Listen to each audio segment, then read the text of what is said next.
Yeah, I think PSG.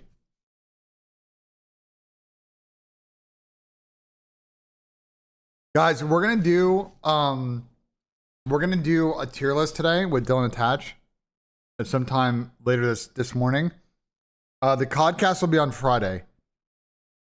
Am I scratch golfer? No, I'm like an 11 handicap. Like, why? I'm not even close. Listen, it's from what I've been told, you can make a lot of moves, and I've slowly been going down from a handicap from a 20 to a 15, 15 to an 11, 11 to 10. I've heard the hardest. I heard like once you get to like a 7 handicap, like, bro, it's so hard.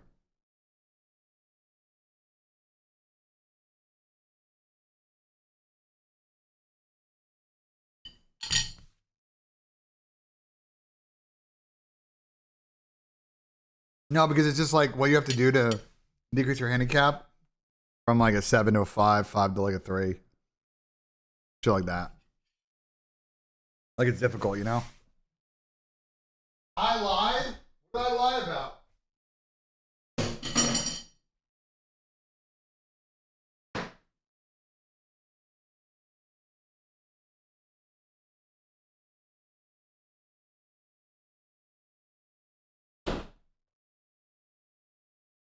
What did I lie about?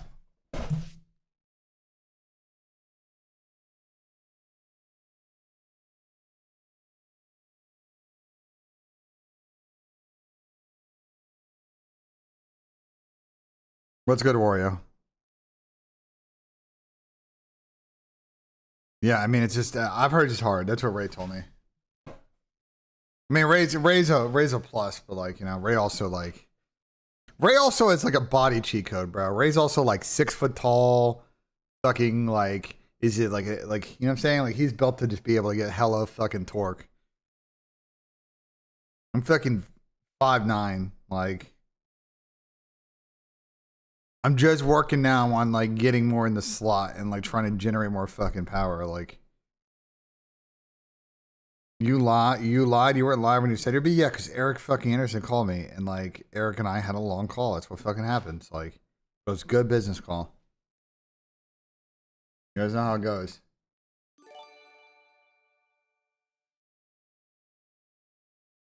Hey, Gersh with the 5 bomb. Okay, Gersh with the 5 bomb. All right, Gersh is awake. And 8:49. Okay, tippable out of Gersh. Tippable.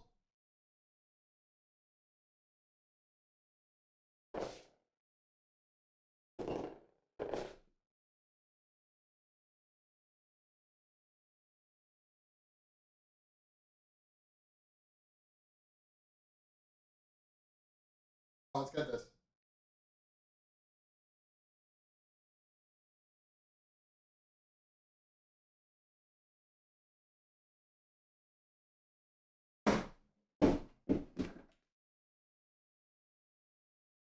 I don't know, Carrie. I don't know. Because that type of year. Got the Gersh. Yes. Oh. What the fuck is Gersh?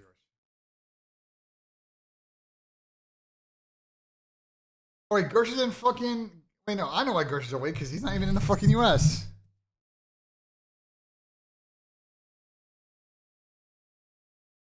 Gersh is in fucking France still. Connected. Channel yeah, were you home or were you in fucking France?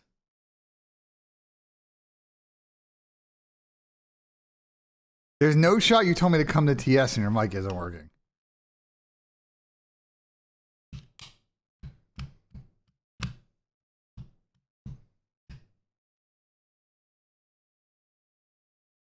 There's no shot Gersh told me to come to TeamSpeak. Spam TeamSpeak, and then his mic just doesn't work. Did you talk about the United States reply? Yeah.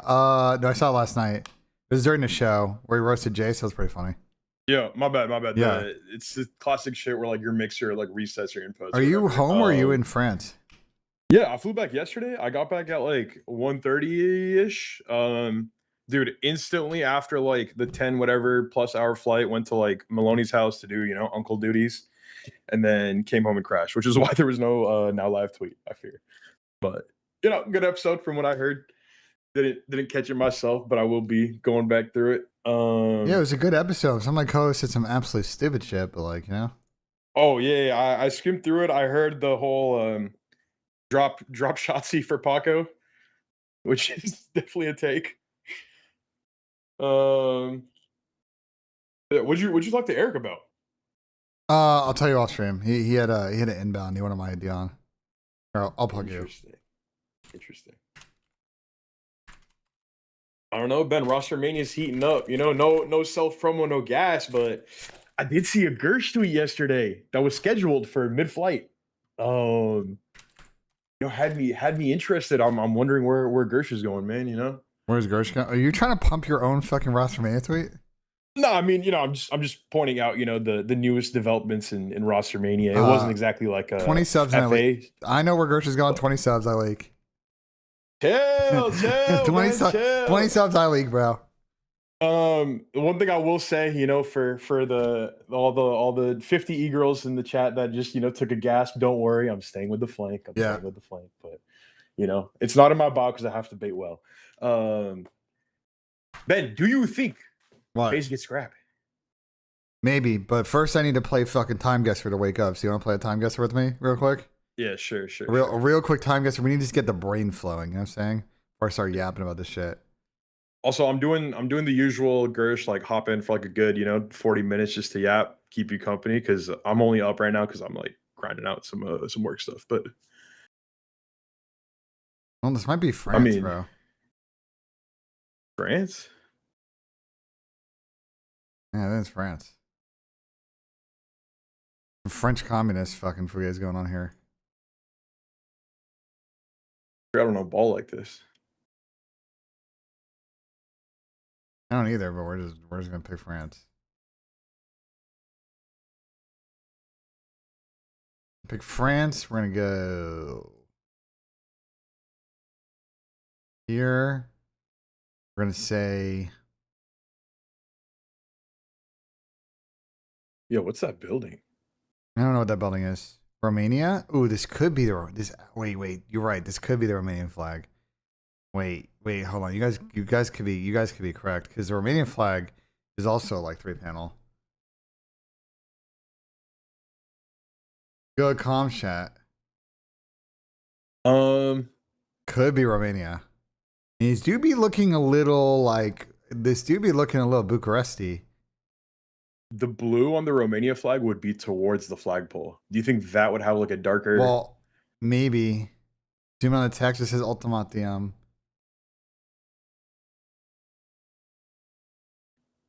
There's no like acrylic, you know what I'm saying? So it's a bit tricky. Belgium, where they're communists in fucking Belgium. This could be definitely a little more Balkan than Paris. Just, I don't know. The guys look. I mean, here's the thing: is in black and white, this could definitely be the Romanian flag, because the white will look, the yellow will look like white. Yeah. I don't hate the Romania guys. I'm gonna be honest with you. It makes sense. Romania got taken over by the communists, so like I don't. It's just if we miss on Bucharest, we're cooked. Like, shout out Cluj Napoca. Like if we cook this, we say like 19. Let's try to think. What do I want to do? Probably like, I mean, what communists are to like they were there till the fall of the Soviets. They took over like the 50s, 40s. No, I don't think it'd be Russia, because this would be in acrylic. They wouldn't fucking like. I mean, this could just be like UC Berkeley a week ago. Yeah, it could be UC Berkeley. No, guys, it can't be Russia because it's not a Russian flag. It goes their way. All right, we're gonna go 77 in Romania. Oh my God, it was 1990. 90? Wait, Romania was a good pull though. 1990? Are you fucking kidding me? I mean, it was a great pull. You got 4.995, but like, fuck me. 1990 is no shot. I was guessing that. Anti-communist demonstrators in Bucharest. After the fall of Ceausescu. I mean, fair. Are all the pictures black and white to like? No, sometimes they're color. Okay, so you just got The color is actually part of the tech because like you got to figure out, especially with color, like we're in the 2010s. They are. Well, I think I was here. So I think I was here. So yeah. For starters, we know where this is. It's probably somewhere. I'm gonna say. There's a fucking arc right here. I'm gonna say like here. 1, 2, 3, 4, probably like here. Question is when though. Gentle.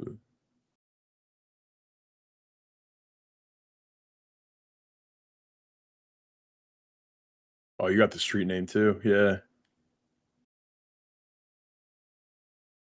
Good cheese. Yeah, so it's right. The corner is right here.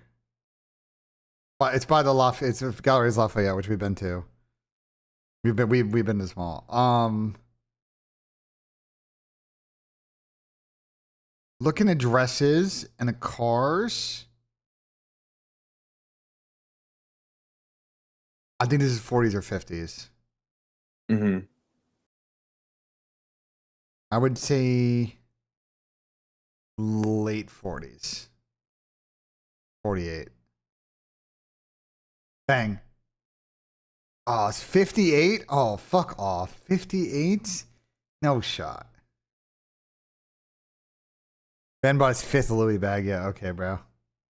Okay.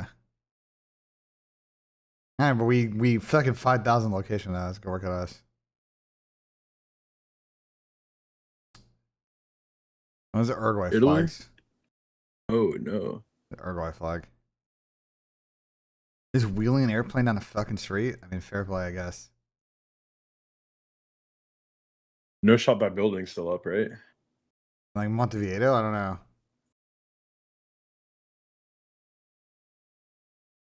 And we're just gonna find whatever the biggest street in Montevideo is. Yeah. It's like pretty straight. We'll say maybe here. Actually, yeah. Esplanade, let's probably like here. Yeah, some like Main Street parade shit. Tractors. Yeah, this is 40s.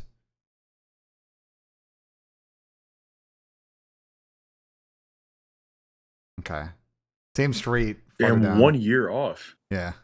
I'm good. Listen, once I lock in, I'm very good at this game, bro. Once I lock in, I'm good. Okay, this is Japan. Yep.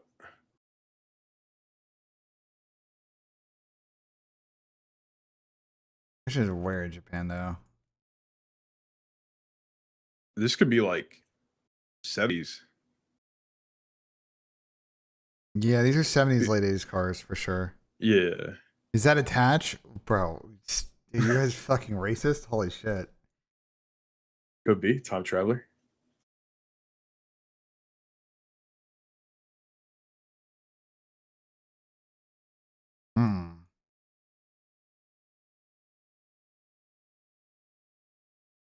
I think you're right. Wait. I think you're right about 70s.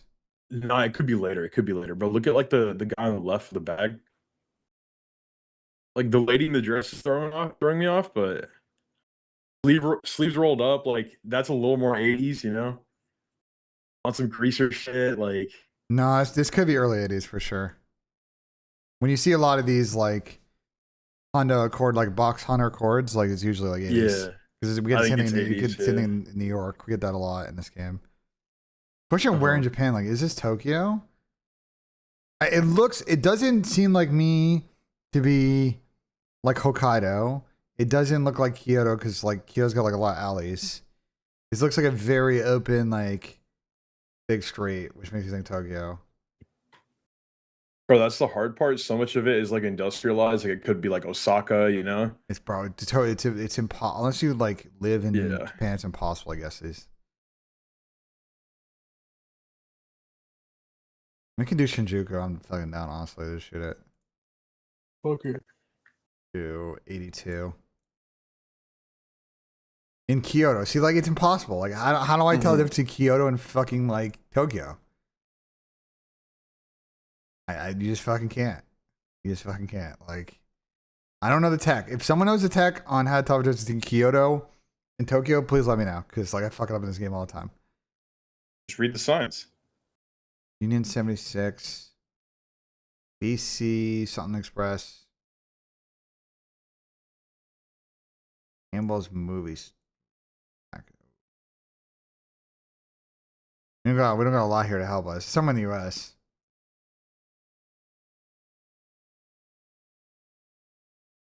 This would be what, 40s? 40s? Are we high? Because there's a car in the back. Brother, this is like, bro. Brother, this is like 19 fucking like. It's like 1917, bro. Maybe earlier. No, I'm gonna keep it a buck. I don't know when cars like really. Nah. We got buggies. This is the photo doesn't have a lot of contrast. It's like very grainy. Bad camera, so. I just don't know where this is though. Uh, I don't know where this is though. We have like no frame of reference. Union 76 could be anywhere. Campbell's moving storage. It could be somewhere on the East Coast. Can't tell. Does it say like this is number 14? I was like, I don't. Burger King photo letters.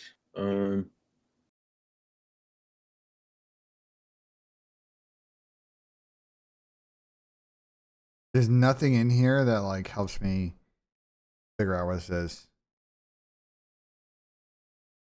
So it could be West Coast. It's on the coast. My guess is that it's on the coast, but I don't know which coast.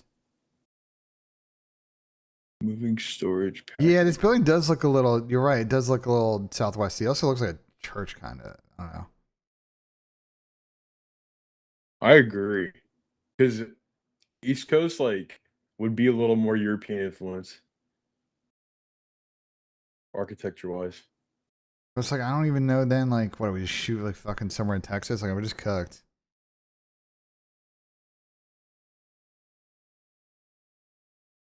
Wait, I think it's like San Antonio or some bullshit. I don't know, bro. I have no frame of reference, so I'm gonna go. That's Frisco, man.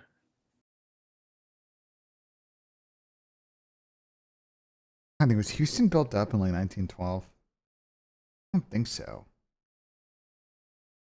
It says BC on the wagon. It says BC. And there's like a period. So there's like something else. I don't know if it's just straight British Columbia. Could be someone's name. But this doesn't feel like Vancouver, bro. This doesn't feel like at all like Vancouver.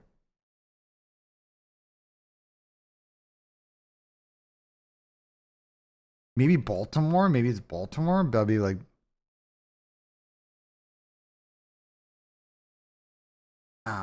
BCG.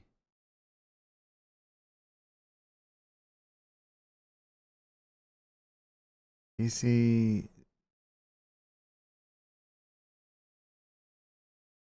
I don't know, chat. I literally don't know. Normally I just shoot the East Coast. So I'll just shoot Baltimore in like 19. We're not going to get this. So I'm going to shoot 912. Oh, it was Vancouver. What the fuck? What? It was Vancouver. In 1936, I was not guessing that.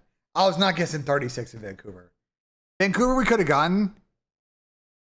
Okay, so you guys are right about the BC thing, but we were not getting 36. It doesn't look like fucking 36. People are in a fucking like, yeah, no. We're cooked. GG's. Whatever. It was not our best effort. We've usually much better this game, but we haven't done one in a while, so. Whatever. All right, asking Rostermania question, chat. Why is EWC so highly valued? Because it's a $1.8 million fucking tournament. Like, what? That's a lot of money.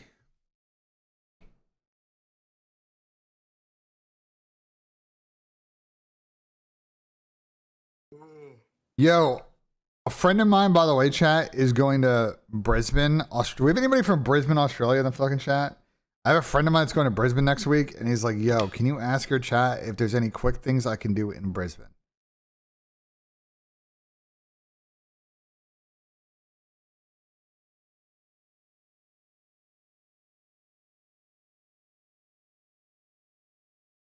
Does anyone here live in Brisbane, Australia? What do you think is the issue with AG? I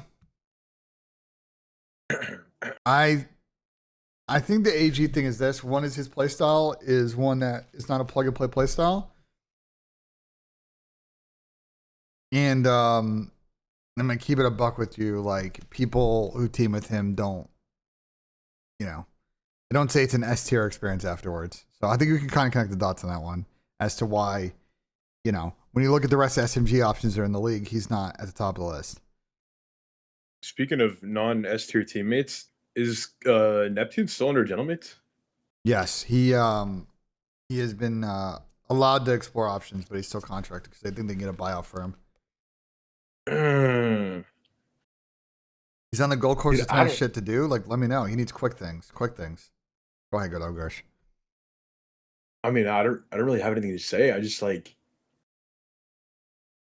bro, I'm not trying to shit on Nep, but with how year after year, like players have kind of, shit on him as a teammate. I don't know what his marketability looks like amongst like finding teammates and stuff. Like it might be like like an org brings him in and lets him build around himself, like type of situation, Breaking with the $2 super chat. What's your carry on your driver in 7-iron? You take lessons? Yeah, I have help. My driver carries like 265. 7-iron's like, actually more like 260 in the summer. I would say in the winter or spring it's probably like 255. And it was cold. 7-iron though, I would say my carry's like 165. But on the sim yesterday, I was hitting the 7-iron like 170. So I don't know if the sim was juiced, but like all of a sudden I'm just like creaming 7-irons 170. That seemed like kind of fugazi to me. Here's the thing, Gersh. I think with Nep, it's the same problem with AG. Like, I think nobody doubts their ability to get fucking kills. The problem is that we live in an era of COD where the super teams are so locked in on not making mistakes, and those players leave a lot of gaps and make a lot of mistakes. And then on the flip side, people don't have great experiences teaming with them. They leave that experience not having positive things to fucking say. Like, it is a big flag to people that Dylan Envoy, who is very respected, literally tweeted at Neptune in the spring, like, you are the worst teammate I ever teamed with. Yeah. That is like not a glowing review, Like,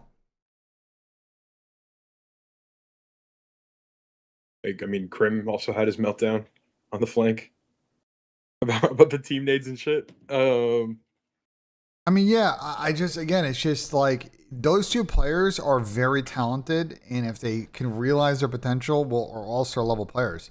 But they've just got to not be bad teammates. People don't want to team with bad teammates. They'd much rather take someone with a little bit less skill who's a W teammate because they know that in the end of a business end of a tournament, like, they are going to be locked in. They're not going to, Bro. Jed Spence to Inter? Yeah. That makes so much sense, but like, damn, bro. I mean, bro, he's like, not gonna like Poro is like the locked in starter. We don't have Europe this year, so like he's not gonna get game time, He's just such a good like wingback model player. We were saying this during the World Cup, but I mean, I think another Prem team could have used him. Inter is like a really good fit though.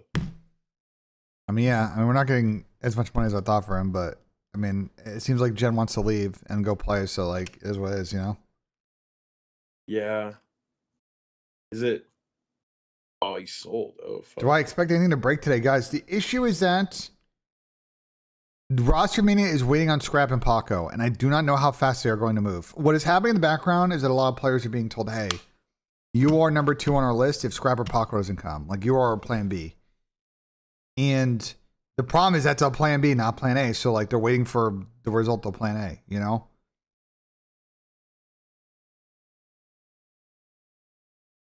BENJ, you watching any good movies on your flight back?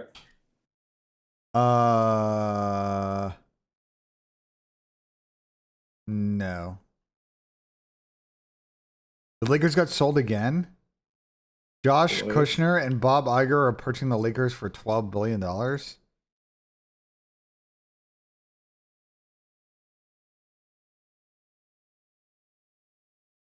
So wait, Mark Walter bought the majority stake in the Lakers and they flipped and turned around and sold it again? Wow, okay. It's good cash.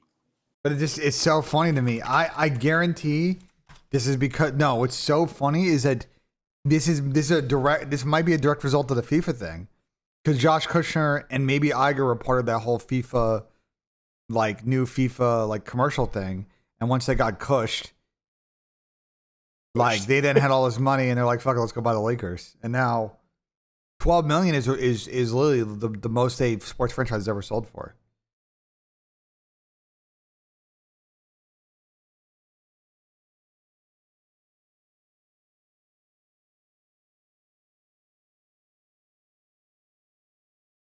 Do you think Hydra's agent is doing this Hydra wants Optic thing to drive up his next contract? I mean, potentially, yeah. But I think Paco also is getting offers from everybody, you know? So. Dude, isn't his agent a CS guy? I think he's still signed to Prodigy, yeah. They're a French org. They're French agency. The group trying to get 30 from Liverpool, yeah. We'll see what percentage they end up actually buying though. Is that the Bezos thing? Yeah. Gee. Bro, I feel bad for Newcastle, but also it's just like it's kind of just a shame the way that project sits now. Well, the problem with Newcastle is that Mike Ashley didn't spend money on anything. They didn't have better facilities, they didn't have better commercial pipe, they didn't have a better stadium. So yes, like the PIF bought that team, but they got to pump so much money into like modernizing the fucking team. And on top of that, like they got squeezed by the other owners on top of the Man City thing. They passed the PSR rules and said, look, like you cannot just underwrite insane spending at this fucking club if you're not raising and making revenue. Mm-hmm. That's why like that kind of plays really well for say Tottenham, because Tottenham's got a big stadium. They bring in revenue via all the concerts. They could then spend, you know, up to that percentage of that PSR. It's a little complicated, but like their ceiling is a lot higher because they're generating more commercial revenue. Whereas Newcastle didn't, because Mike Ashley didn't care. It was just a club they used to pump Sports Direct or whatever the fuck the company owned was. So like that's the issue. They got kind of kneecapped after they bought it. But it was also tied with the City thing, because I think the other owners were annoyed that City was basically committing a fraud, right? City was funneling money into the club via fake sponsorships, and they got found out by UEFA and whistleblowers in the Premier League.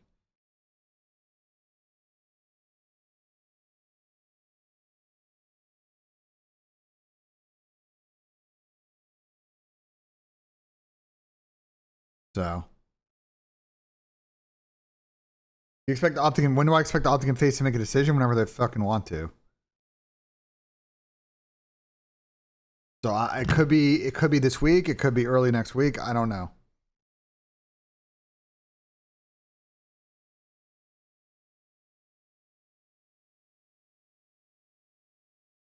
IG is one of the biggest agencies. Evolve's one of the biggest agencies. There are players that are assigned to like some of the big three talent agencies. There's some boutiques. It's like all over the place, you know? 76ers versus Knicks on opening day. Yeah, it's going to be a W. What do I think Optic will do? Deep down, I have no fucking idea, guys.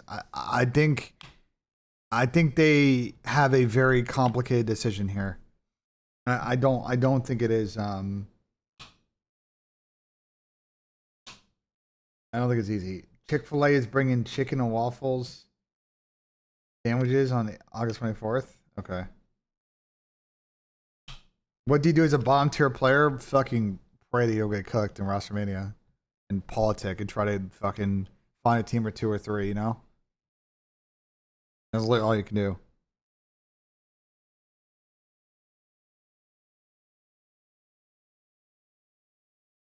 Listen, I'm gonna be honest. Kyler also, like, listen. You guys are overthinking it.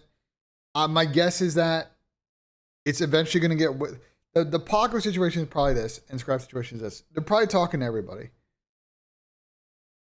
Okay, they're probably talking to everybody, and then now it's gonna be a bidding war as far as the financial point, and then you want to get to a point where then nobody's gonna increase their offers, and you can look at the table and be like, look. Here's a max everybody's going to offer. I want to win. Here's the best team to win. Is it the same money? Is it less money? Is it more money? Like you don't need to rush into a fucking decision if you're one of those guys. Like there's a lot of economics that got to get figured out here, guys. Yeah, I'm excited for that. I'm excited for that, Merc. What's good, Mr. JP? But like, you guys just gotta know this shit takes time. Like, I don't, you know, do I read YouTube chat? Yes. So, JP fucking Krez. JP Fallen Krez. Frick that guy, man. He leaves New York and all of a sudden they start cooking.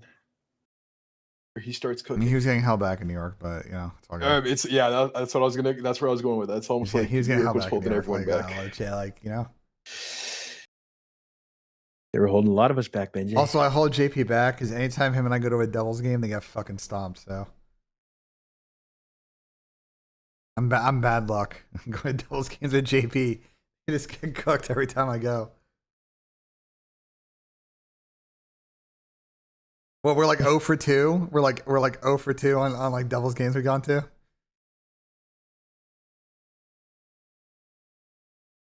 Were you one shot on the flank yesterday? A bit, bro. I'm gonna be honest. Yesterday I streamed, worked out, went to hit balls on the sim, went to go duck pin bowling, went to the supermarket, and then I did a show. So yes, I was cooked. I was super hella productive yesterday. What's the duckpin bowling? It's like a smaller lane, like the It's more of like a bar style like bowling thing. I went to basically pins. People in Columbus know what pins mechanical is. I went to pins last night. Here, I'll show you what it looks like. Oh, what's it called? I'll Google it. Don't worry. Pins. Well, I went to pins mechanical. Is just what I went to. Yeah. Pins Mechanical Company. Oh, it's like mini bowling in a way. Yeah. It looks like this chat. But it's still bowling. Okay. Looks like this. Literally, most is the Dayton one, but like the Columbus one is like a little more nicer. Bro, it was also crazy. Like there were hella like, bro. I guess the derecho we got yesterday was like actually serious downtown. There were like fucking bricks on the street. Like I don't know. I was walking around pins. We were like, holy fuck! Like actually, that got hit yesterday by the storm. But no, it was good. I was hella productive yesterday, chat. So like, but the thing is, on the flank yesterday, like I'm gonna be honest, I like was trying to get a word in, and Haggy was just dominating all the fucking time on the show yesterday. So I was like, whatever, bro. I was like, all right, Chris wants a yap today. Like I'm good, bro. But I had to step in about that Abizi take. That was fucking very stupid. I couldn't believe that people were saying that like Tyler like caught. Bro, I was the show I was hearing about Abizi. I was like, what?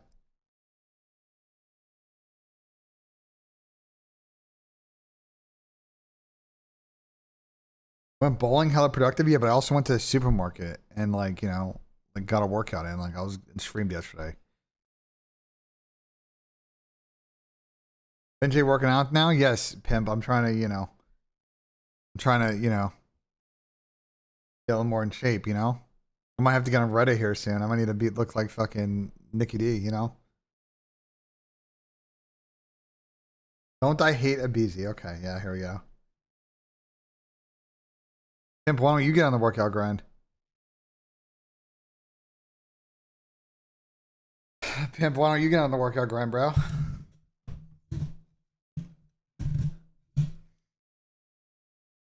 Don saying drop Merc was insane, yeah. No, I don't know what Don was on about last night.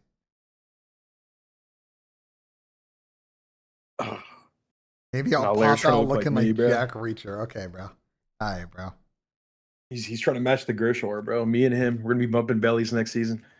All right, bro. Nah, you know what was a funny photo I saw yesterday? Bro, the picture of the CS guys with Giannis. I need to find this fucking photo. Hold on. Dude, that was actually wild. Their team manager is Greek too, so he was like super pumped about it. The team manager for the CS? For CS, Theo. I never met him. No, he's a chill guy. He's relatively new, so.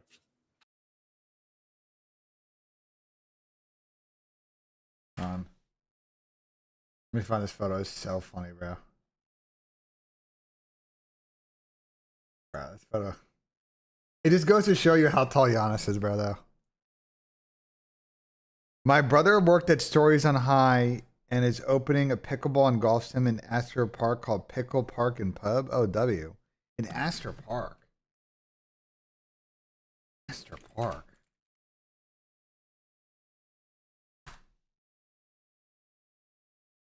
Like, oh, that's pretty close to me. Wait, Astor Park, like by the fucking like by like the football stadium, Astor Park, by like where the crew play. That's like hella fucking close to me.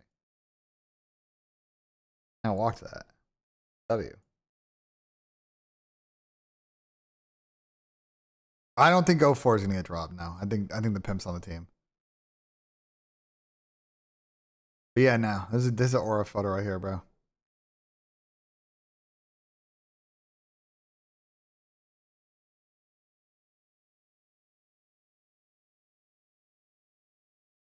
Scrap for Hook Merc wins a sub? No. Why would you make Merc run a sub? Like what? Are we high?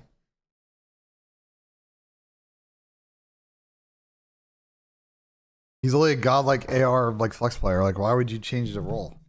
What? So no chance Hydra goes to phase with Scrap? I think there definitely is a chance. Do I think it's gonna happen? Probably not. But I wouldn't say it's fucking zero.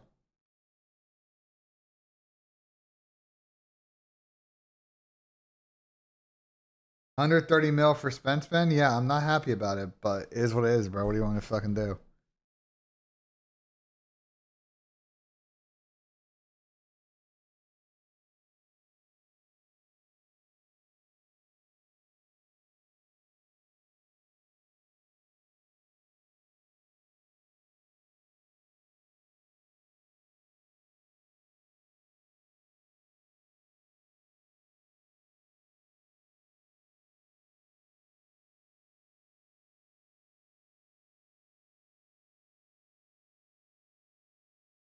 Got my best round last week. Been struggle, but I'm loving it. Hey, let's get it, Marshall. You just gotta keep playing, bro. Golf is all about reps. Golf is all about reps. Yeah, Chelsea would have showed Spence to one of their fucking partner clubs for 50 mil to launder money, but sure, yeah.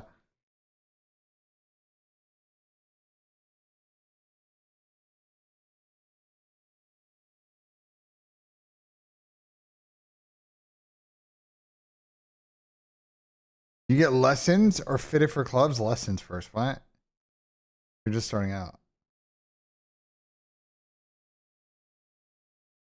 Lakers sell for 12 billion. I know, that's just crazy, bro. I want the pimp dropped. Okay, we're just making shit up in the chat. All right, bro. So we're just saying whatever comes to top of mind. Okay, yeah. I want the pimp dropped. Okay. Does the pimp annoy me and come to my chat all the time and tell me to go fuck myself? Yeah. Okay. But do I want the pimp drop? No. What?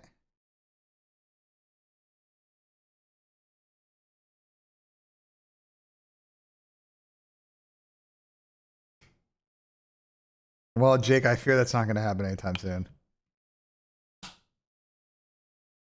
I fear, Jake, that is cooked, brother. Does Scrap come to phase? Maybe, bro. The pimp might be spawning in with fucking Scrappy fucking soon, bro.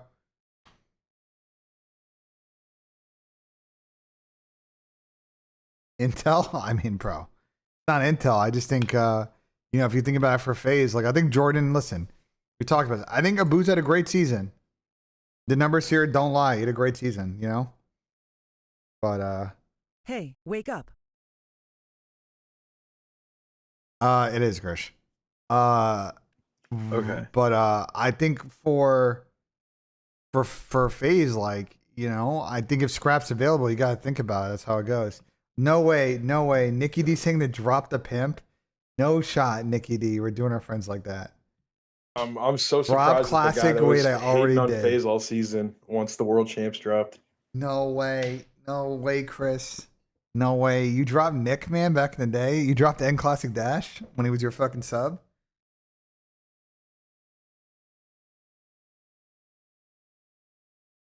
What the fuck, Nick?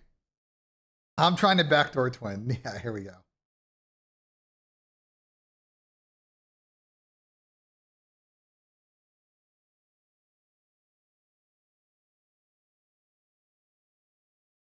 All right, bro.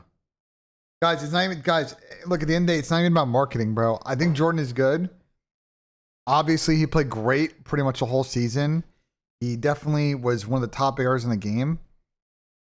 Slayer rating 31 out of 48. Yeah, because he's like a main AR. Like, what? Like, he's in there like running people down. Like, I will say this: it's just Scrap is just an S plus tier player. Like, unfortunately, sometimes for someone like Jordan, it's just how the business goes. I think the FaZe camp. Well, think about it, because it's like what, like, you know, we won champs, but Optic are very good. Our S&D was okay this year. We need to make sure that we match our competition. That might be the move we got to make, and it sucks. But like, it's a fucking business, guys. Fortunately, you got to make hard decisions. It's not fucking Disney. It's not a Disney movie, bro, where everything lines up perfectly and it's a fucking happy ending at the end. Fucking Gears of War, bro. Like this shit's gritty, bro. Like it's some real mature shit out here. Like, we're gonna make bad calls and we're gonna make tough decisions. And that's how it goes.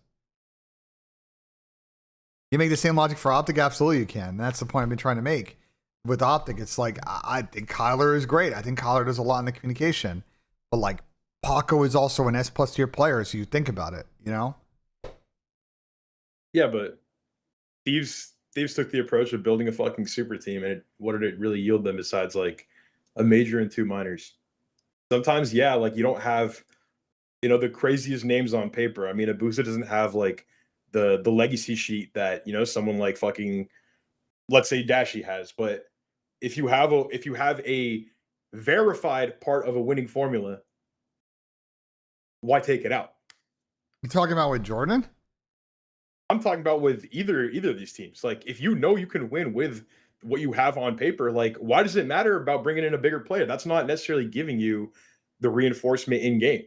Yeah, out of game, cool. It's like sick. We have phenomenal fucking talent, but what's to say then that they work together well, that they play their roles individually well, that they build the fucking chemistry out of game, that they don't start fucking butting heads because they're all superstars and start, Yeah, you know, hold like on. retaining their own philosophy. I just want to say, are you talking about if you were to swap out? I'm talking about either Optic or FaZe dropping one of their players to supposedly upgrade just because Scrap and Paco are available. Okay. I look at this FaZe team and yeah, I don't see 04 and think, wow, you know, that's all-time COD legend. I mean, he just started like really having his impact. I mean, he went from second place to a fucking ring.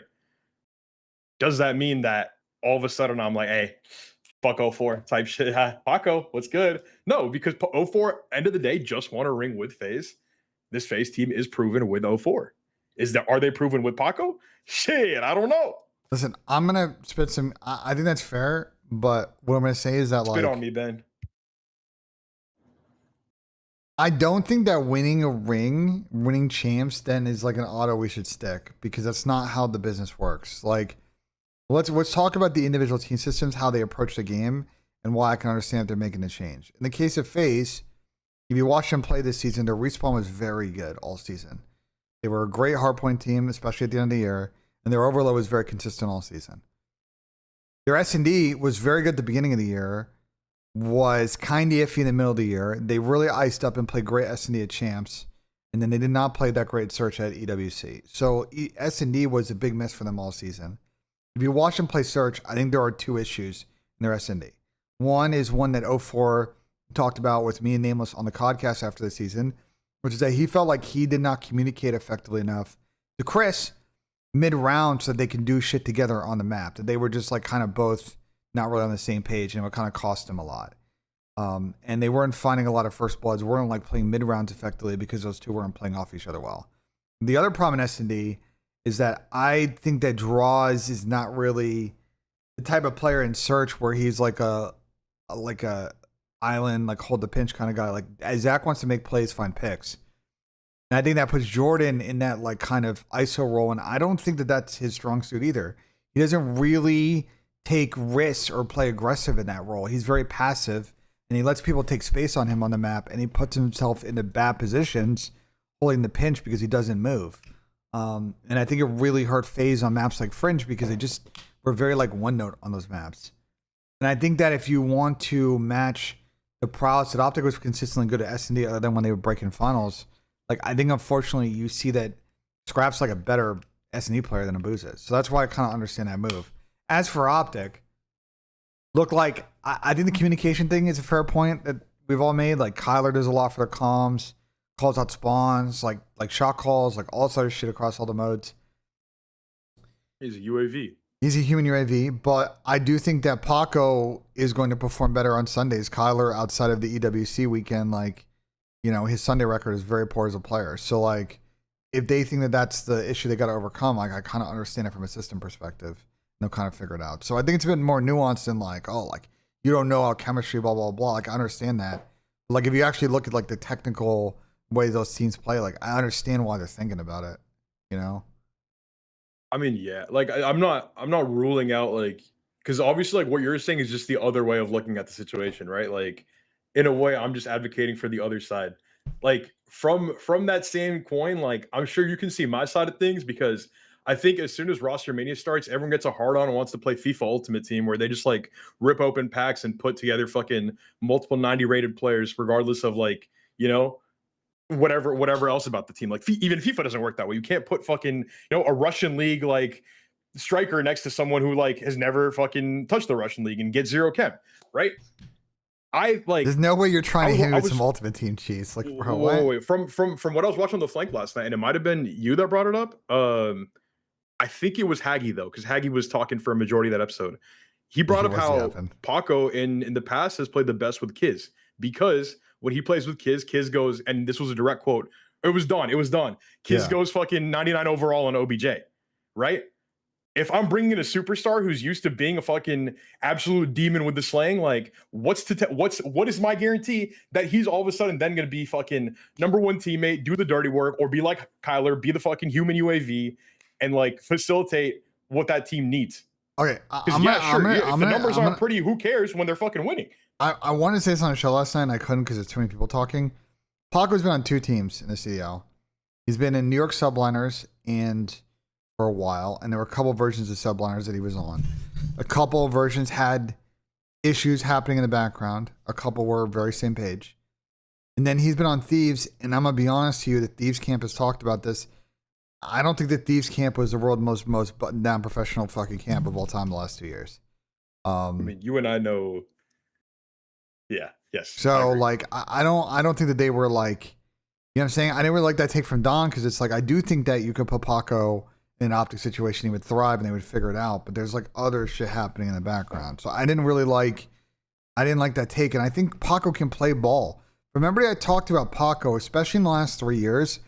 He has made a concerted effort to be a good teammate. Like he didn't want to have this like superstar shithead, it's my way, the highway style label. Like he wants to go hard, try hard. From what I understand, especially on Thieves, like he was trying to be the engine of that team as far as like trying to get everybody moving and grooving. So I didn't really like that take from Don, but I really couldn't address that on the show because, to your point, like Duarte was fucking chowing every fucking gunfight on the show last night.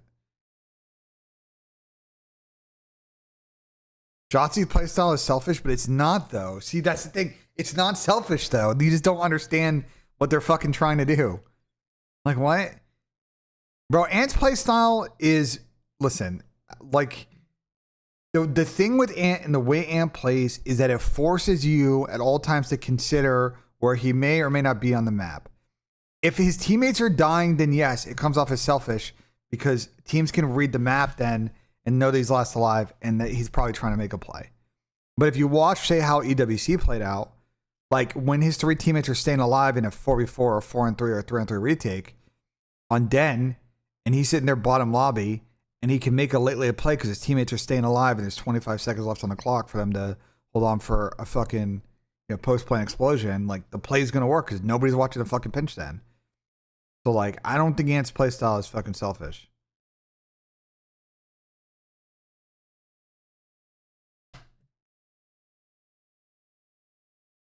Forces Hukon bomb because he's selfish? No. What? Kyler running bomb is not the problem with Optic. The problem with Optic is them not being on the same page post plan. I don't think there's an issue with Kyler running fucking bomb. What are you talking about? I'm so tired of this fucking who's gonna run like ball. Like, bro, when Optic was trolling these S&Ds, it's because they're not doing shit together post plan. We don't have a single idea of what we want to execute, User bro. joined your You're channel. doing 19 Bango, different fuck things. yourself, bitch. Fuck you, Soap. User left your channel. And Soap, fucking bitch. Ben, why is no one else talking about how Abuzu is already 26-year-old? No, age has nothing to do with it. What? No, nobody's talking about it because that's a stupid fucking Bro, talking Bruce point. just won EWC. Oldest Bro, player in the what? league. Him being 26 has nothing to do with it. What? I think a lot of people see Hydra and Shotzi's playstyles wouldn't mesh. What do you think? I think Ant would definitely have to. I think the ultimate thing with him and Hook or him and Paco is that they would have to figure out how to not. They both can't pinch at the same time, so like they would have to figure out the chemistry and sort of the timing of things. But that's solvable. I don't think it's like an impossible thing to figure out. Yes, it does. Locking up a younger superstar is better for your franchise. I can assure you that nobody at FaZe Clan is fucking thinking about that. I can assure you that nobody in that organization is sitting here being like, oh, Boozer 26 is going to be washed soon. Like, brother, what? No. Like, nobody is thinking that. Horrible take. And I've seen some bad takes in my fucking chat the last couple of days. That might be up there, though. You think this Optic team will fall through? I have no idea. Making like a bag tape, Abuza has proven nothing on the MW game. Brother, Abuza is good. Just okay.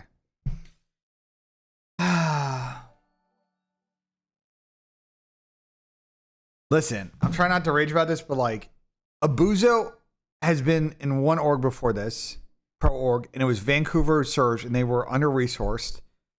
And this is the first like championship team he's been on, and he won champs in his first year. He's fine, bro. If you're worried about him being aging out, that's in 5 years. Nobody's thinking about what a team's gonna look like in 5 years. Like, relax. Collins, we might. Me and a couple. I mean, Gersh, you can stick around for this. Me and Dylan a little bit are gonna do a player tier list. Slowly. Honestly, no point of me asking right now because it's more of a when you get off stream thing. But early bump, the video for Los whenever you get a second.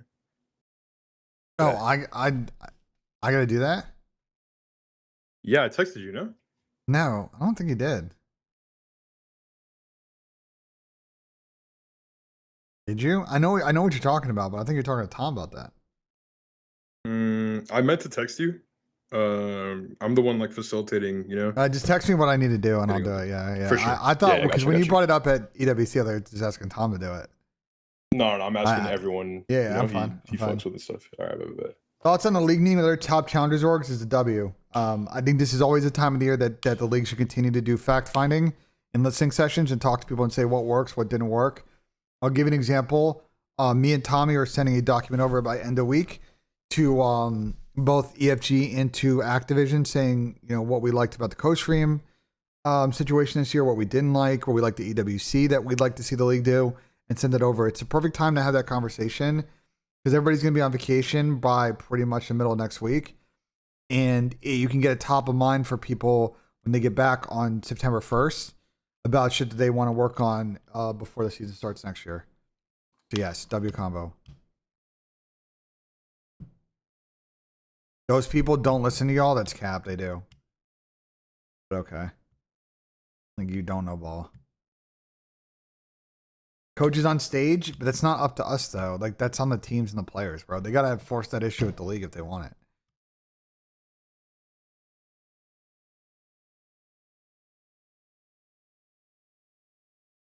Thoughts on Jace? What about Jace? I'm very happy. Listen, I'll say this about Jace. I'm very happy that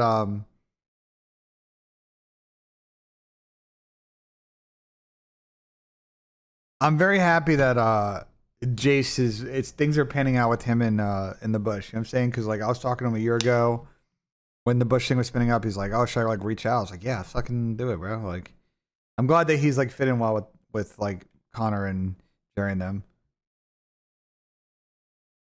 Do the players make a PA? Yeah, but they're too stupid to do it. You said you could bring up things you like the EWC. Yes, there were a couple things at EWC that Tom and I really liked with the co-stream program that we'd like for the league to do next year. The biggest thing for me, is a quality of life thing, is Tom really likes the desk setups.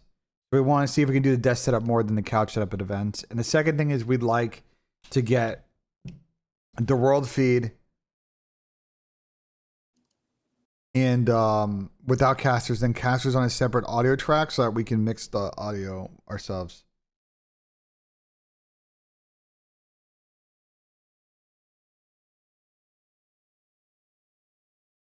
My ideal roster for the CDL, fuck, I don't know, like Scrap, Merc, Hydra slash Shotzi, and Simp. Like, I don't know. Sure, okay.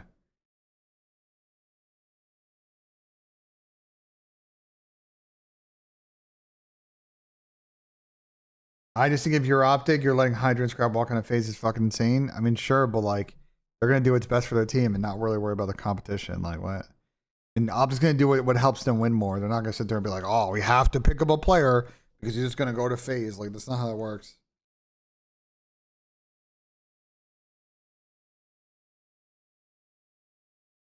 Nobody's saying to drop Shotzi. Only fucking morons like Pat are saying that. He's the only person on planet Earth that's saying that. Ignore Pat, bro. He doesn't know what the fuck Pat is just not letting this ant thing go, bro. Like, Pat just needs to move on and get a new gimmick.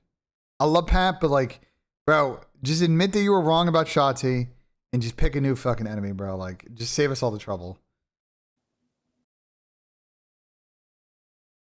Yeah. I love Pat, but just fucking like, bro. Just pick a new lane, bro. Okay, just pick a new lane. Like like we gotta repave the road, bro. Like, it's shocked. Just let it go. What's his issue? He's not gonna admit he's wrong. He doesn't want to admit he's wrong, bro. That's the issue.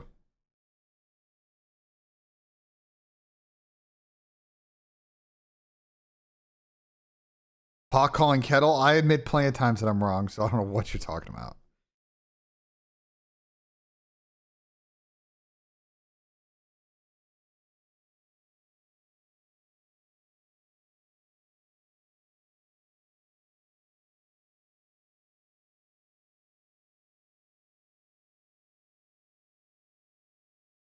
Yeah, but that was bad. Like, Baby Lotion, you're talking about like 3 years ago when their team was like in a shit show. It's a different situation than it is now. Like, they are the super team. So like, I don't know.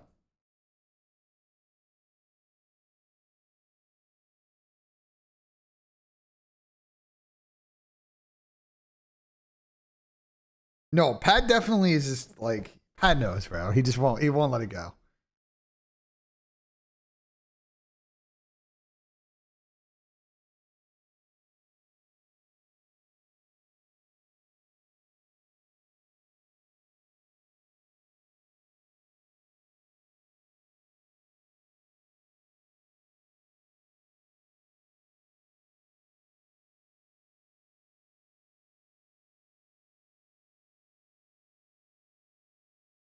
NJ, how's Spence? Fucking off to Milan. How's all the 50 players in your fucking squad over at fucking Chelsea that you don't know how to use? How's that going for you? Get ready to learn Mudrik, buddy. Mudrik part 2.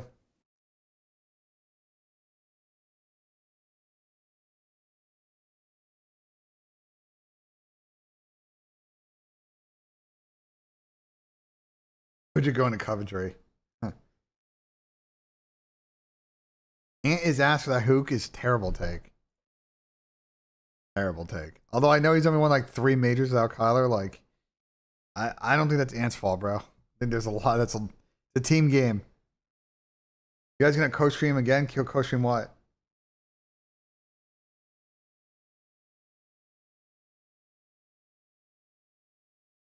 Think Optic makes a sell for Merc move? No. Like, what?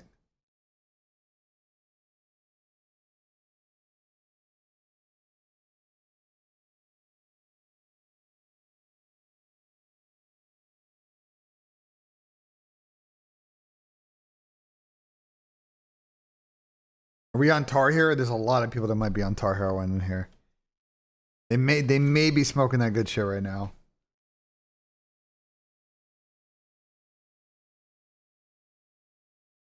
Sources are speaking. What are your sources saying? Anything good, or is it fucking all a bunch of bullshit?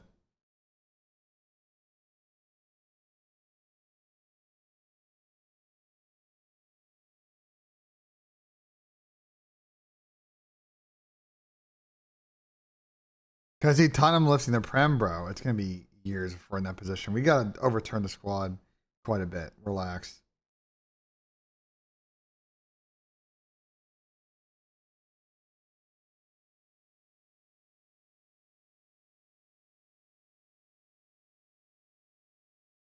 I know ball is Paco hard to play with? No, not from what I've heard.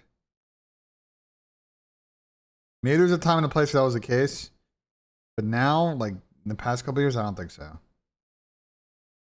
I don't think Thieves' issues. I mean, obviously, like players gotta get used to the game. Like a major or two here, maybe he didn't play his best ball, especially at the beginning of the year. Sure. Like I don't think like them not playing good at champs is like on Paco. I don't think so.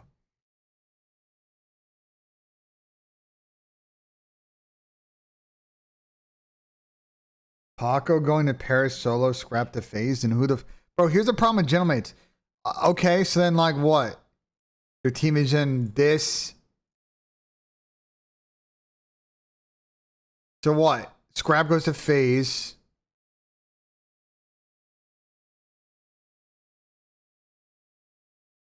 Is Joe and Paco. And who are their fucking ARs? What, Abuza? And then who? Who is in this spot? Fucking Mo? I mean, this could be a good team. But this is basically the same issue as FaZe though. Like they'll be good, but like S&D? S&D is real interesting with the squad. I don't know. Dan? No. Rencor? Instead of Mo? Sure, but it's like the same thing. I don't know. I mean, it wouldn't be bad. It'd be good. I just a picture for Rencor. The team would be good. He's on the. It just didn't load. Oh. Swooty? Nah. The Swooty's not going to fucking Gentlemates, bro. I saw someone make a prediction. He's like, take a look at my team predictions. And then he had Swooty and Symbols on the same team. And I'm like, yeah, okay. We are high. Cody Love Day, I appreciate the tier 1. My God, work at the bed times as fuck and get it. I was like, Gersh, I saw that. I was like, okay. We just don't know. You're just getting trolled, bro. Ben, you've been a little negative and bitter lately. The stream's giving off a we're being scolded or spoken down to vibe a lot lately. Focus on the brain dead comments ruining the vibe for all. I mean, yeah, that's what we do during Rostermania. People come in here and they troll and they say stupid shit and I call them out. That's what do you want me to do? They say dumb shit and then they fucking beg for me to respond and I respond and call them a fucking moron. Like, I mean, you weren't the one saying drop shots yesterday. yeah, because I'm like not, that's not even glaze. That's just facts. Or like, drop Merc for fucking whoever. I was like, okay. Yeah. Is Luka the third best free agent? I mean, he's definitely up there. Rome or Ibuka in a PPR? Ooh. You know what? This year, potentially Rome. There's been a lot of weird buzz about Rome Odunze. And this Burden injury with Burden, I think Odunze could be a good early season play, but we'll see.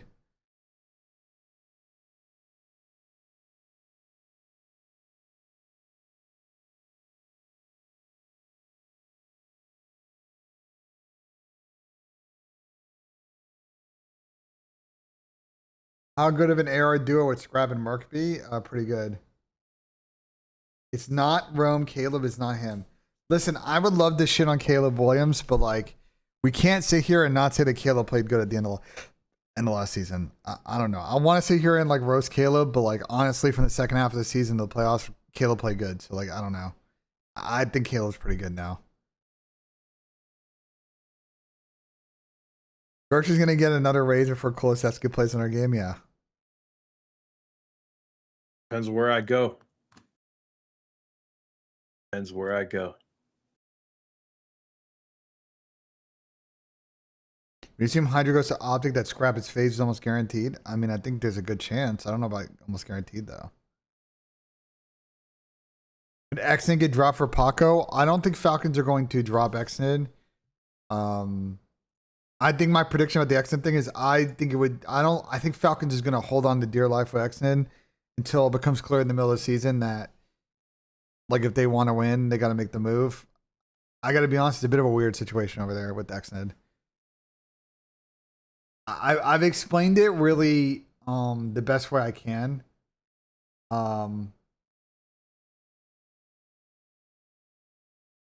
how do I say this politely? I got you. He's Saudi scump. Literally, he is their scump, bro. Yeah, but That's he's it. like, the thing about Exton is like he's not like he's still developing as a player, and I just don't. It's going to be difficult for them to make a championship team with 3 absolute dons around Exton. There's always going to be some sacrifice because people don't yet want to play with him. So like that's the give and take, you know. Like I still think their team's going to be good. I think there's a chance that it looks like something like this. And like if it happens, like, all right, I take Kyle to see him. Didn't Crump re-sign though? Yeah, but they can ball Kyle. Like if this happens, their team will still be good. You know? Yeah, but dude, as tough as it is, I don't know if they keep a Luka. Like, bro, we're talking about like FaZe and Optic looking at their roster and saying, "Hey, we can get a better player on paper. Let's upgrade it." This is Falcons who didn't win shit all year. Like, have I mean, safe to say, like a bigger purse just ready to throw to anyone. Like, sure, they got a better placing with Luka, but dude, I'm sure they're drooling thinking about the number of more proven names that they could bring to their roster. Like Aluka to me is more of a if shit doesn't work out during Rostermania, like retain that option type of thing. Because like ultimately they still have to spend money for Aluka.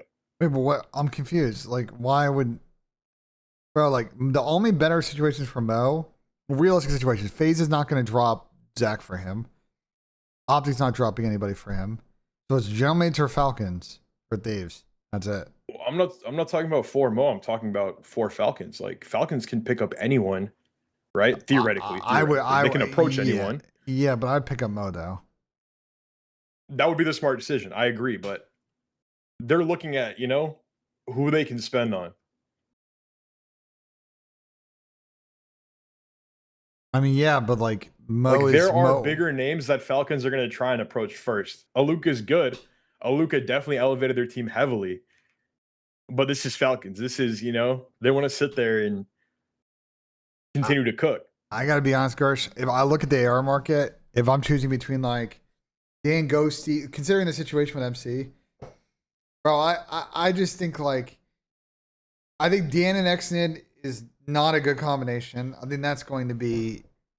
I don't think that's going to work. I think Rencor and MC, you know, Good combo. I saw them kissing. sure, like good combo, sure. And then like you look at the rest of the AR market, like I guess if Abuza gets dropped, you compare MC with Abuza, sure. But I think Mo is unbelievable, bro. Mo's first 2 pro, bro. I'm sorry, but like Mo's first 2 pro events were EWC and champs, and his stats at both these events were fucking insane. But dude, I agree with you. That's the thing. Like Mo is a no you are brainer. saying you are saying He's going. Mo is the with. same prediction I made about Abuza. I'm gonna make about Mo, bro. Mo is going to play an all-star level next year. He is that good, bro. He is that good. But do you think they recognize that, or Yes, consistent with your line of thinking regarding FaZe and Optic, where you can pick up a bigger player despite who would you? Okay, I'm gonna put gun to head. If this is your team, whoa! In GTA. If this is your team, Okay. who are you picking up as a 4th tier? Show me the AR options. They're. I mean, I'm not saying they're going to get him, but they're definitely going to approach scrap. The AR options are Byron, Ben, Beans, Super, Jamie, Spart, Lunars, Mamba, C9 guys, Dan Ghosty, Dante, Rencor, Abuza if he were to get dropped, and Dan Caesar. to get dropped. Dan and I'm telling you right now, if you are Wait, Falcons, go back down because I just saw Caesar Skies. Bueno, let's fucking go, BENJ. Nah, Caesar. Falcon Caesar. Nah. Falcon Caesar, That's J your boy, Alex but every no. night. I know it's your boy, but no, bro. Nah. Ethan and DK, I'm gonna be honest, I would take Mo over Ethan and DK though. Bro, Mo just went to champs and EWC and played good teams and dropped numbers against those teams. What else evidence do you need that he is a good player? I don't know what else you need to see from him. Falcons, smart teams are signing, regardless of the scrap Paco situation, anyone that needs an extra player on the roster, especially an AR flex player, needs to sign Mo immediately. I'm telling you, Aluka, in my eyes, is that good. But Luka is that good. I mean, he's league proven. Enough said. So I don't know what else to say. Falcons, guys, the problem with Falcons, I'm trying to think of the most polite way to explain the Falcons situation. I think the problem with Falcons is the same thing that I said when they first joined the league. And I don't think people listen to what BENJ said when they first joined the league. Falcons are not a player run a classic organization, right? With FaZe, for example, the way FaZe works is that if the pimp wants somebody, it's checked upstairs. It's not a big circle of people. They say, let's do it. And they do it. With Optic, same way with the players. If they're fucking up, then management steps in. But they're very flat as far as the management of this team. Falcons is a lot of layers. There are a lot of people at Falcons that goes up and up and up and up the chain. So if you are the GM of the COD team specifically, or the coach, you don't have as much power as you actually think. You are basically a fucking middleman. And other people are making decisions. And that's a problem in COD, because I don't think the Falcons are quick enough, decisive enough to make the decisions required to win championships unless they get hella lucky. That is my read on the Falcons situations. If they're going to realize at some point, and maybe they never, that like they need to find a coach and a GM and trust the decisions that those people make. Yo, And I think Clay and Den, by the way, I think Clay and Dens could be those guys for what it's worth. So anyway, if they trust him, yeah. I mean, no, I trust Clay and Dens. I don't think they're fucking idiots. So that's what I'm saying. If their higher level management trust them to make those calls. Not to throw a curveball at you because this is unrelated to the whole Falcons thing. Yeah. I'm only bringing this up because of, and you might have also heard a lot of Challengers players talk about him and gas him for his performances this year. Do you think Flames gets picked up? Yeah, but it's going to be on like a Vancouver situation. Think so? Yeah, we'll see. It's not going to be on top team though. Here's my advice to any player like a Flames. Make sure that you are teaming with players that want to try when you get on these dog shit teams. Do not team with people that are lazy, that are not going to give consistent effort, that are not going to listen in arguments. And then, like people that are going to be bad teammates, do not team with those people. Let them go fuck off to another team or stay in Challengers. Those people are going to cost you, especially if you're someone like who isn't going to go in and drop like a 1-5 because you're like you're not like going to kill whore. Your stock's going to get killed because you're going to take a backseat to fucking absolute idiots. They're going to go out and just run around the map and get kills. And you're going to be sitting there dropping a 0.9 because the map is too fucking chaotic and you have no idea what the fuck's going on. And so you tank your stock. So I think Flames could be good, but he's got to make sure he teams with people that want to fucking go hard. Otherwise, it's just a waste of time. And you're going to be back in fucking Challengers shooting against fucking, I don't know, the Bush or Stallions. Absolutely. Oh. Tej, I don't know what's going to happen with Tej, bro. We'll see. Hey, wake up. Man. They ruined my GOAT's BR, man. When did you link me? Can I show this on stream or now? Yep. Oh, this Gaza link's not fucking loading. Bro, they're not going to pick up Caesar, bro. But listen, I love Caesar. Caesar's a great guy. I got to keep it a buck though. He did not have a good year. He did not have a good year last year. I think Caesar's in one of those situations that we've seen with older players. Not saying that Caesar's old, but older. Okay, last year he was playing with fucking like Lins and shit. I know. But hear me out. The problem with Caesar is that he's now run through a couple of different teams and he's gotten dropped off those teams. So his stock is not particularly good. He's not going to get a top offer. Does he want to go team with TJ Halley? No disrespect to Tej, but again, does he want to go team with people that are not going to go hard? Because I know Caesar lives in a fucking facility. Okay, so like, there's no issue with Caesar trying, but like, I don't think Caesar wants to team with people that are just gonna like, not take practice seriously. He's gonna fucking waste his time. So I don't know what Caesar's gonna do this offseason. But he I don't know. LAT skies. I think unfortunately the fan base is universally going to hate that move, so I don't think they can do it. Listen, I love Caesar more than the next guy, bro. He's a nice kid. I'm just saying that right now his stock is not particularly good. And it's going to hurt his ability to get on good teams. I mean, he speaks a little Spanish. We could see him in Miami. I mean, maybe that might be an opportunity for him. Yeah. But Bro, Skies doesn't have Kenny stock, bro. That G2 team was not, built to win. That's all I'm saying. what do you Not mean? because of him. Not because of him, though. Or you can expand on that. What the fuck? What the fuck does that mean? I just don't think that G2 team was built to win, BENJ. Clearly, Estriel thought the same, which is why he fucking I can't say too much, but that's why he just jumped ship type shit. Um, Interesting. Interesting. I just don't know, BENJ. I just don't know. I'm looking at Caesar Skies, man. He has a ring, same amount of rings as Gersh, same amount of rings as Scump, more than Bro, Tommy. what's wrong with you? You got to think. What is wrong with you? Is scrap on phase confirmed? No, nothing is confirmed in this Rostermania. If anyone says out there right now that isn't Ronnie, like 100% players on a team, I'm telling you it's not. There's a lot of conversations happening in the background right now, and it's going to take a minute. There are a lot of free agents in this window. There's very complicated roster situation, especially on Falcons and Mates. And in phase and Optic, got to consider making a one or two change. Like it's not an easy series of dominoes. So. Also, Hey, boss man wake with the 39 months. Am I crazy to value Aluka over Rencor in his Rostermania? No, you're not that crazy for that. I appreciate 39 months. I mean, Aluka played good this year. Great free agent.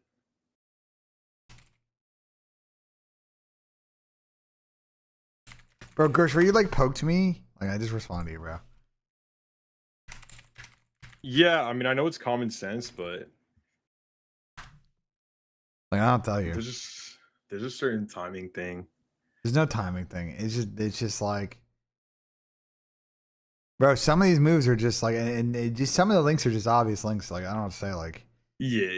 I just don't know. Like, look, like realistically, is it going to play out like this?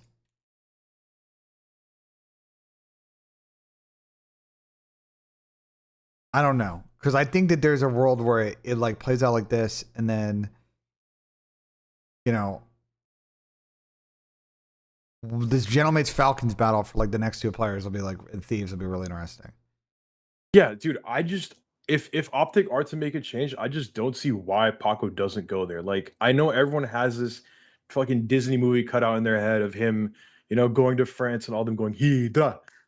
But like, you're already the best French player in the league, if not the only French player. Like, that boy Linz it's not on this board right now, Like, even when he is, he's not Hydra. If you're Hydra, you can join Gentlemates whenever, bro. Down the line, in the future, like you will always have that French gas. And I feel like I've said this time and time again. I might have already said this on your stream like before, but bro, as a player, if you're not playing for a ring, what else are you playing for? Plus, if you want to look at it from the fan gas angle, if you already have the French gas, go to Optic, lead them to fucking glory. Become the Green Walls fucking superstar. Like, This is have this is go the ahead. issue. This is the issue, bro. Joe is good. Okay, don't get me wrong. Joe is good, Facts. but at the end of the day, if you're Paco,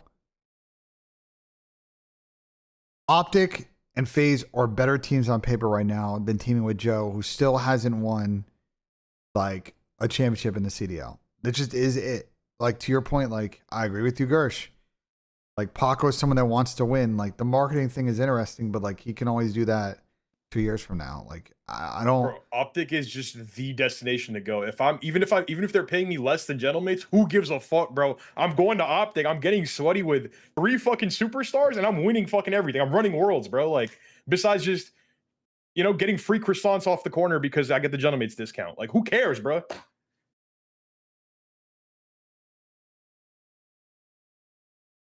Optic Gersh. Yeah, I think that's where Gersh is going in Rostermania, bro. I like Nah, it. JP don't fuck with me, man. JP don't fuck with me, man.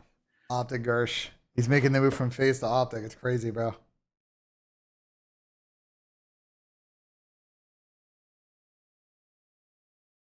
I know where Gersh is going though. Like I said, 20 subs in that league. I think what people are ignoring is Optic would have to restructure salaries to accommodate my food budget, bro. Oh, here we go. It's a big Your stipend donor, right your there. donor kebab fucking budget. Okay. That's a little motivated, Ben. Why is that motivated? Donor kebab is good. Yeah, but why? Why Well, specifically doner kebab, Ben? This is the first thing that came to my fucking head. Like what? Mm-hmm. Mm-hmm. Because Okay, we were in Paris and there's signs everywhere for doner kebab. Yet we'd go into these spots and there's no doner kebab. So I don't really understand that finesse going on. Heard. No, I heard you. I'm gonna let you rock. I think everyone is putting on their GM hat, said thinking as a GM or the coach. I get the Hydra's great. I think you have to think about it for a second. But OG culture is too different. I mean, who knows, bro? It's a very I think the Paco thing is an interesting combo. I just don't think there's an obvious answer, you know? Temp Hydra Scrap draws greater than Ant, Hydra, Dashy, and Merc. I mean, they're both very good teams. I could see Abe teaming with Joey D. Yeah, that's the interesting angle we haven't really talked about is what happens if Thieves just like actually just blow it up. And like it just turns into like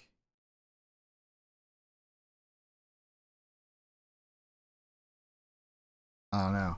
My guess though, I'm gonna say this right now. My guess though is I think Gentlemates may still end up with bringing back Eshriel in this situation though. BC and Rencord, they'll get over it, bro.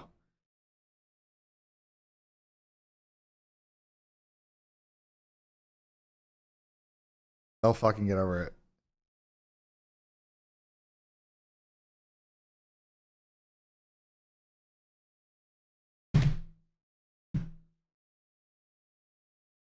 Can you ask Hook why I kept pulling out the knife on accident? I don't think JP's gonna do that, bro. Wait.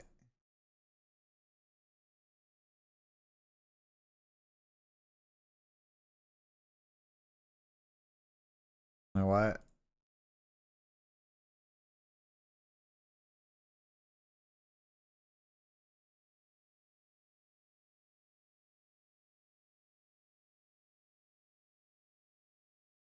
Hook on Falcons in this scenario? I didn't even think about that. That'll be tough. Exited Selly and Pook Skies. I don't know. This Kyler could go to either spot. I mean, Kyler goes here. Kyler goes here. I think you'd want Mo over Rencor. I mean, if Gentlemates made this happen, it'd be a fucking W, honestly. Joe, Kyler, Abusa, and Aluka. The only thing I'd be worried about with the Gentlemates team is like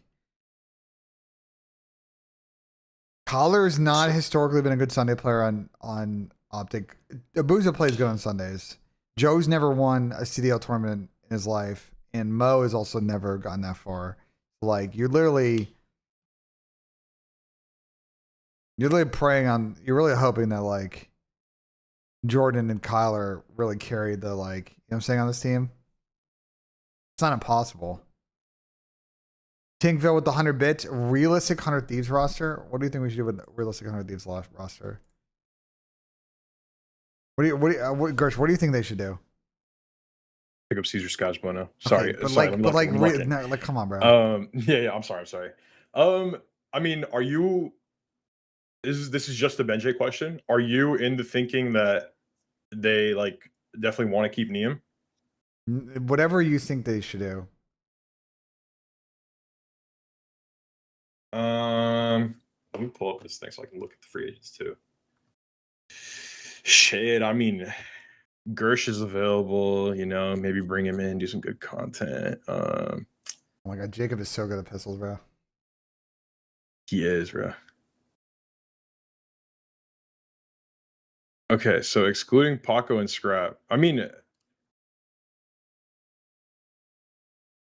is it just like communally accepted that they're not going to keep Paco or Scrap, like either of them? I think it's sorry. I think we all universally agree agreed that barring some last minute thing that I don't foresee.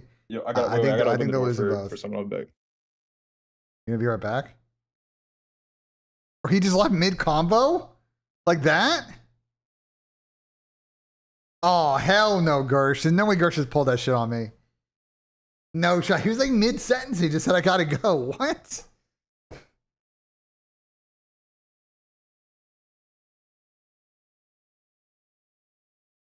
Dylan time? Yeah, Dylan, just talking to chat for a bit, and then we're gonna link up.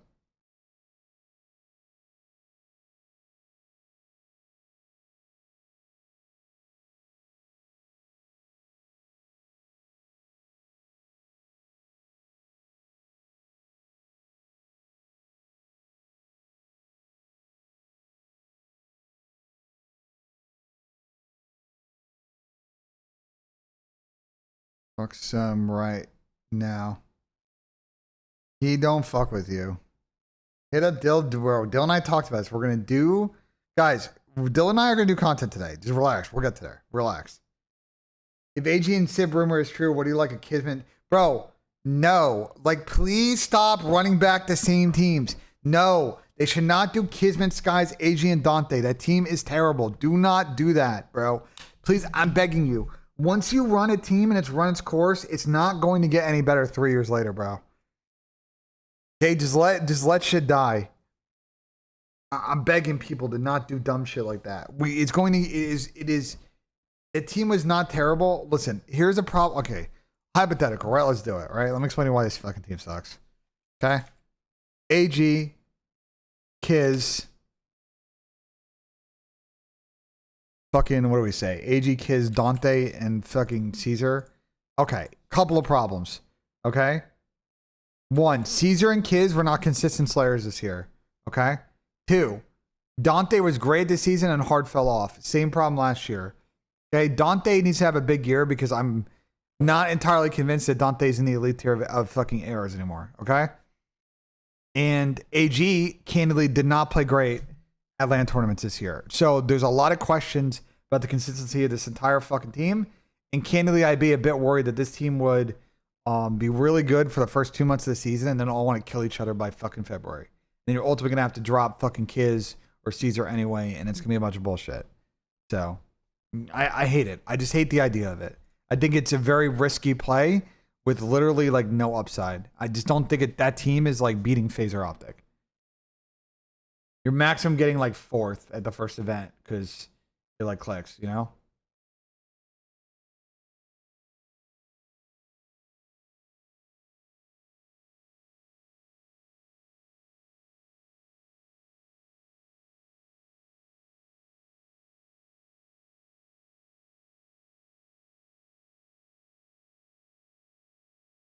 Stop saying that shit. Stop saying what shit.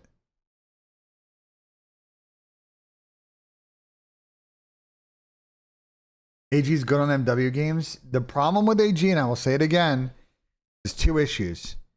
Issue 1 is that he has a very inconsistent playstyle that you have to basically build a team around AG's playstyle. Okay? Problem 1. Problem 2 is that everybody that's team with AG in recent memory has not exactly sat here and said that he's the world's greatest teammate. So he's got to overcome those issues because he's now burned through Optic and then burned through fucking Falcons. And the list of people that want to play with him is not like massive. So I don't know. I think AG's good, but like this next team is so important to get a stock back, you know?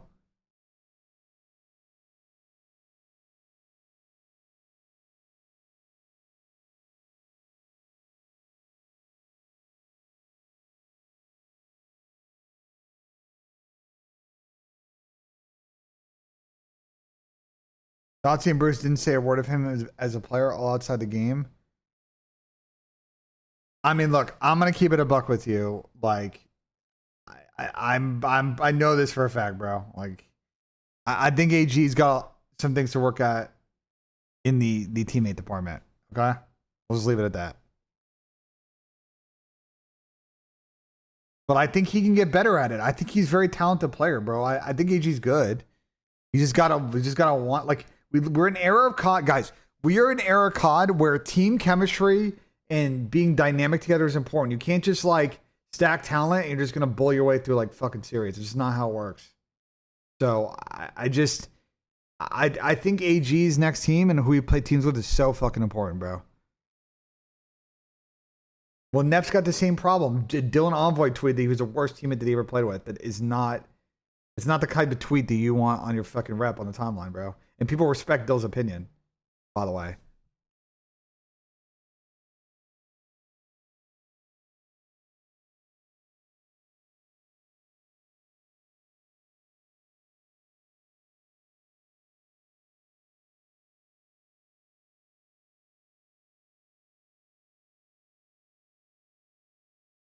Oh, J-Bone's disgusting. Jesus.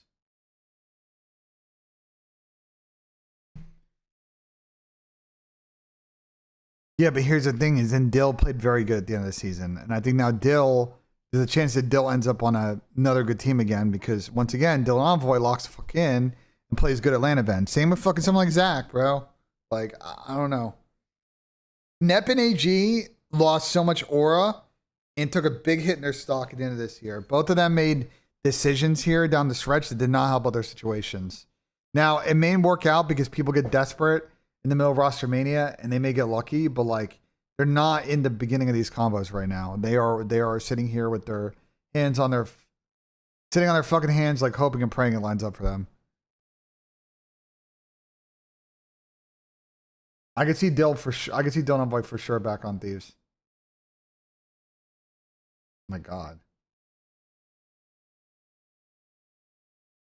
I had the phase game up on the other monitor and fucking like they're shooting today.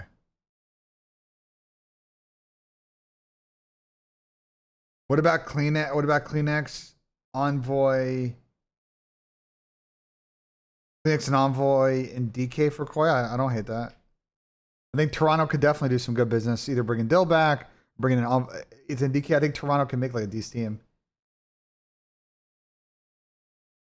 What are the odds I think Scrap goes to phase? I think there's a decent chance. Yeah. Hope someone saves Lurks. I hope so too, but you know. We'll see what happens. What's up, Swing Me Bro?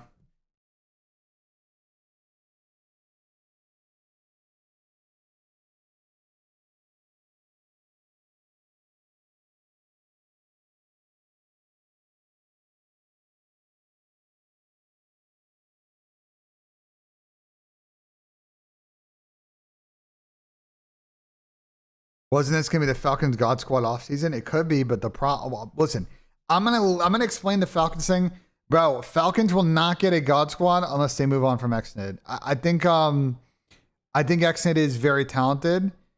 What do you mean already did, Freddie? Already did about what? I think the problem with Falcons is people wanting to play with Saud because I think people understand that Saud could be good, but he's not good now, you know? Like he has a lot of potential, but like, you know, someone save Lurks. Oh, well, W then. I think the problem with Saud is just he's a year or two away from like potentially being a Joe Deceives.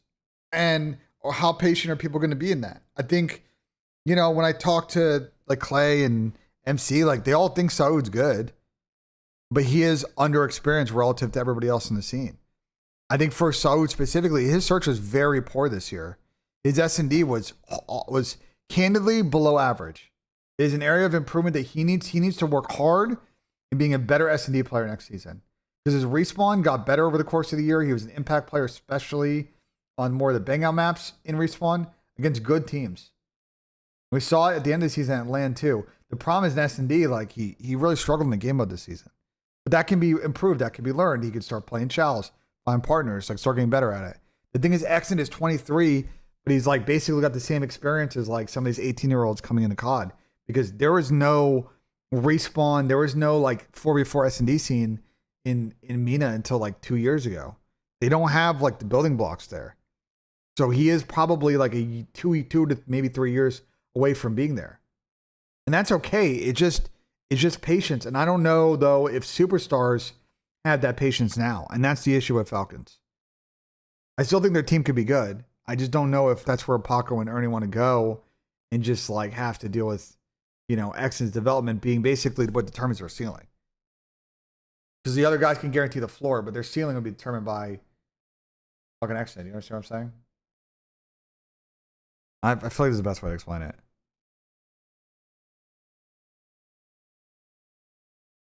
He's okay and keep him and develop the S&D knowledge. I think Saud. Listen, I think Saud could be good. I think the problem is that he is not a championship player right now. He could develop there, but it's a time game, bro.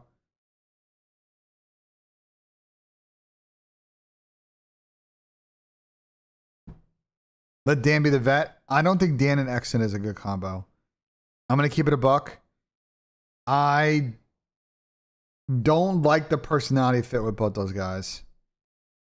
I think that they're I don't foresee MC and Dan being an amazing duo. And I think that Dan would have to change a bit of his approach to make that relationship work effectively and not have issues down the line.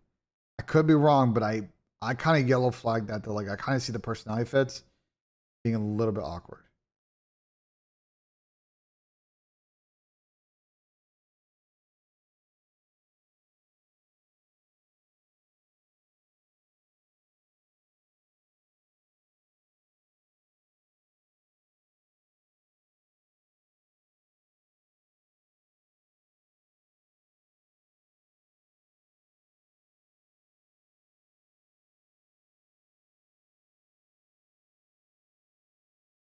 Oh my God, Amar just drive the world's like longest. Shotzi and Dashing, they think for themselves whether they want to be the best players of all time. Keeping who can allow Hydra and Scrap to join phase compares won't help their career. You give Simp 3 rings and draws it 2 rings. Not to happen, bro. You think about what's best for your team. If FaZe pick up those players because you don't, like, so be it. I don't know. I would not think that way. Like, what? Thieves are not cooked. Thieves will have a decent team, but they're not going to have a top 2 team. That's the most likely scenario is that Thieves will end up with a top 5 to 6 team. And, you know, is what it is.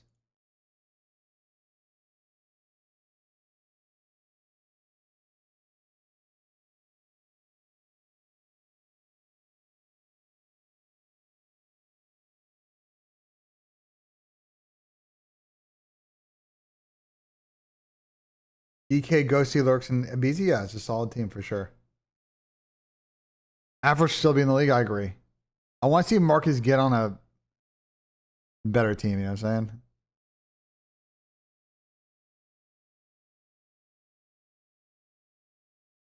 saying? Thieves are not going to be able to keep Scrap and Paco. Their game mode info, stay tuned. COD next and the beta are coming up soon, so I'm sure we'll get more info then. Thieves have already re-signed Scrap and Paco cap.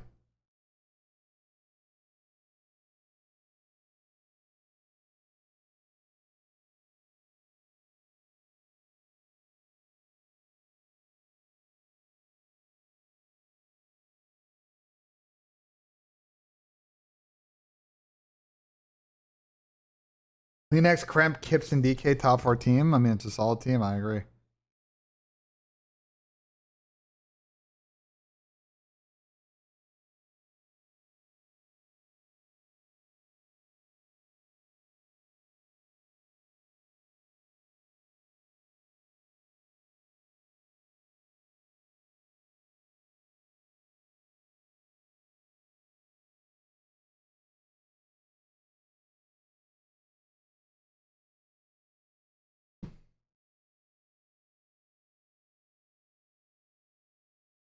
We know when the locations for next year will be leaked or announced. Probably not wait later till October.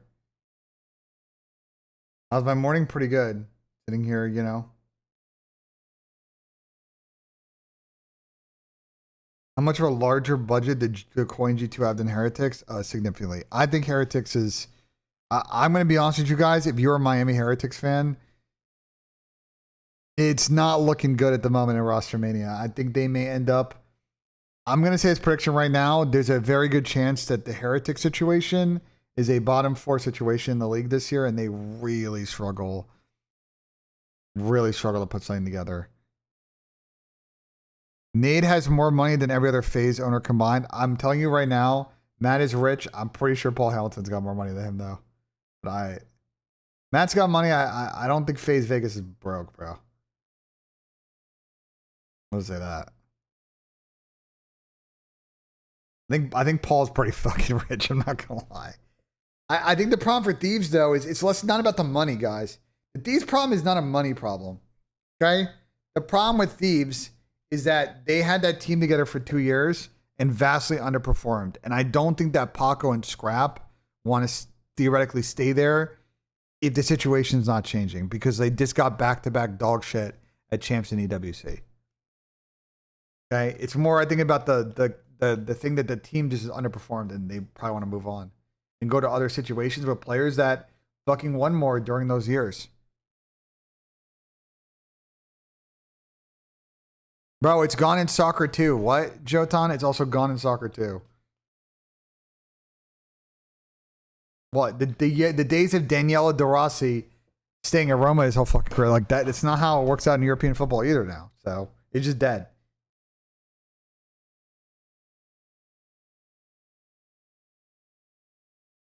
What are the odds Brandon retires? At 0.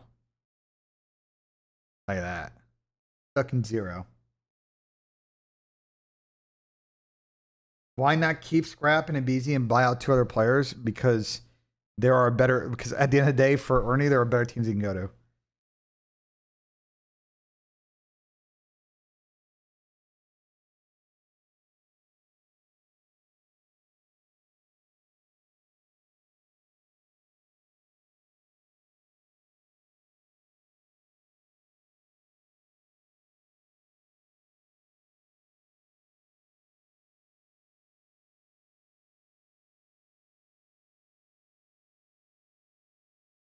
James Forrest, one club, but it's like that shit's dead, bro. Is what I'm trying to tell you.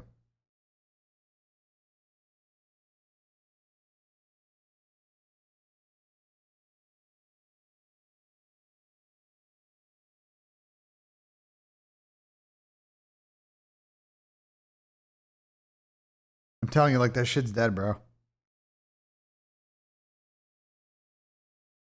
Should Abizi hit MC back up? Maybe, but I don't know how easy it's gonna be to get MC off of fucking Falcons. Yeah, I mean, you know, but I don't think Falcons are gonna want to sell MC. MC had a great end of the year.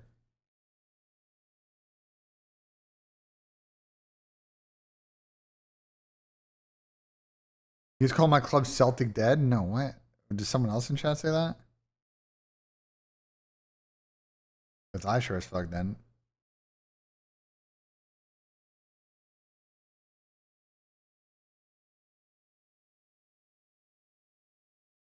Act like Dashy wasn't the only AR to go toe to toe with Scrap. Who's my top 5 right now? What? Top 5 what? Abizi to Falcons? That would be very funny, but no, I don't think so.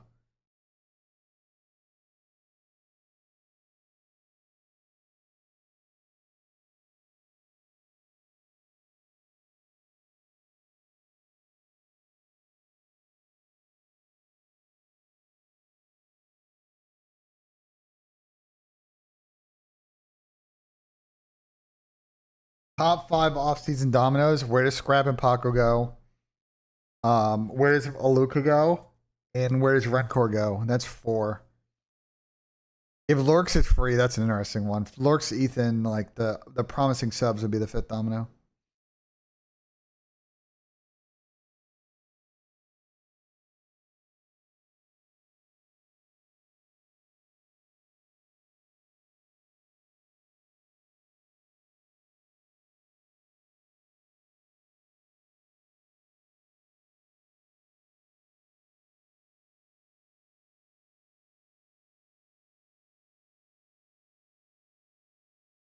Yeah, she's undroppable. Yeah, I think at this point, Brandon have to start dropping 0.8s to get drops.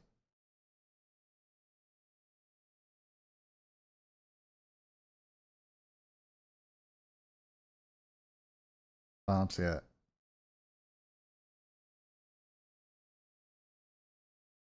Is Renegade hype dead? No, he's just gonna have to wait. He's not in the elite conversation, obviously, so he's gonna have to wait and see what happens at the end of August, beginning of September.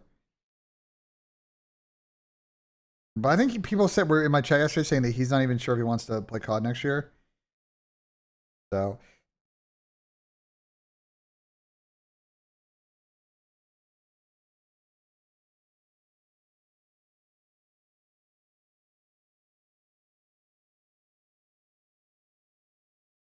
why did people go back to Halo? Shit is dead. I don't know.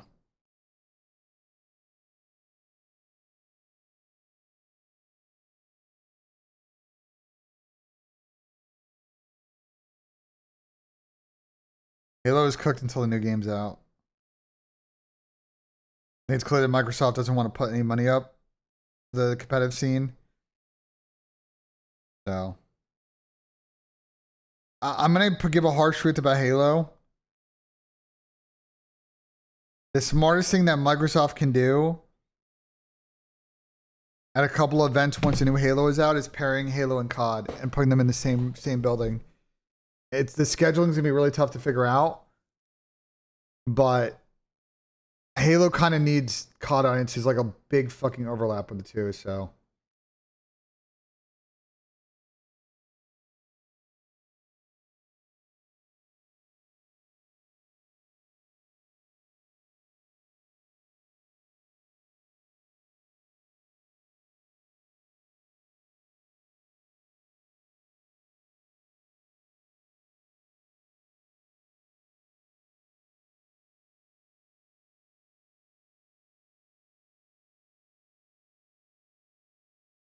yeah, but there's what the Halo Pro. Listen, Halo's a dead scene. There are people like trying to do community stuff in Halo, but there's no money. There's like it is a very small scene.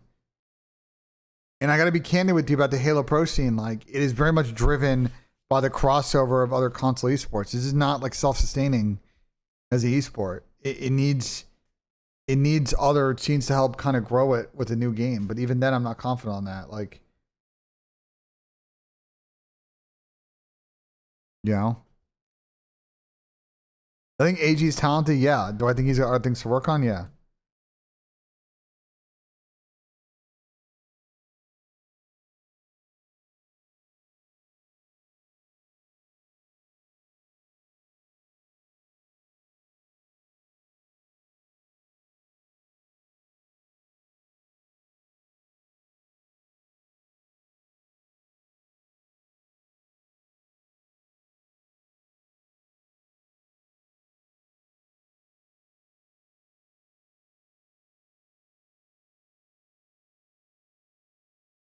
Wonder if Optic or Phase is going to change? Probably, yeah.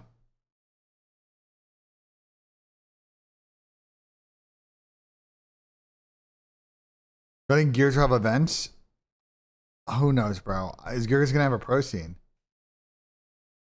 I know Kson wants to make some stuff happen, but like, is there viewership? Like, is there an audience? It's been 5-6 years since we last had a pro scene in Gears. Like, what scene still exists? You know?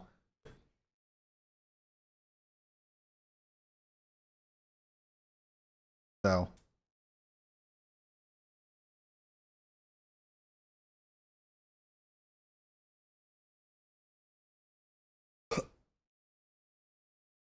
Oh. I'll be there for you. Well, guys, it looks like the rain is finally done in fucking Columbus. Jesus Christ. Bro, it's been raining every 6 hours. Never mind, it's going to rain this afternoon. I take that back. Fuck.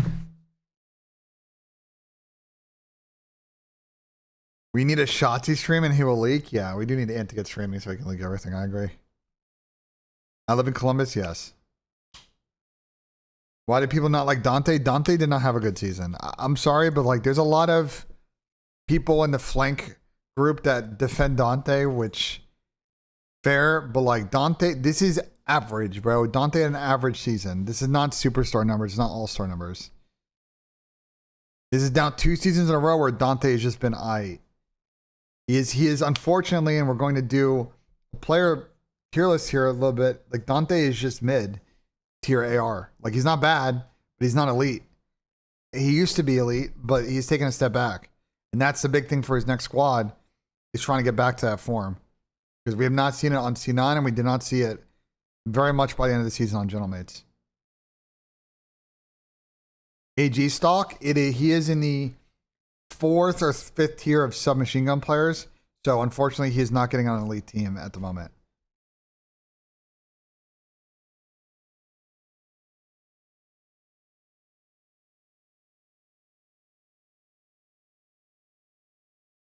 Bro, slinging Zod is not how it works. When they're gonna sit there in each of their individual situations and decide they want to make changes or not. Like they don't give a shit about the other team. Like when no, it's not what they're thinking.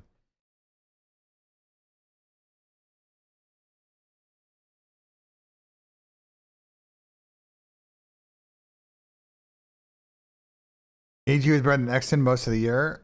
I mean, bro. I mean, I don't think either of them played that good though. Like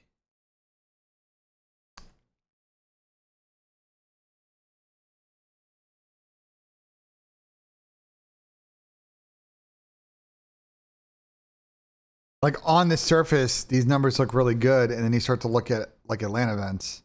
And AG played not that good at Major 4. Played pretty good at Major 3. That was a really good placing for them. But Major 2, he did not play good. Major 1, okay to 107, but then you dive into the actual fucking event. And yeah, they had the bad draw, but he didn't play good in either one of the series against fucking FaZe. So I don't know. Like, and then the way he came off this team, like it's tough. His stock is not that good. People look past the KD numbers here and they're like, like KD doesn't tell everything,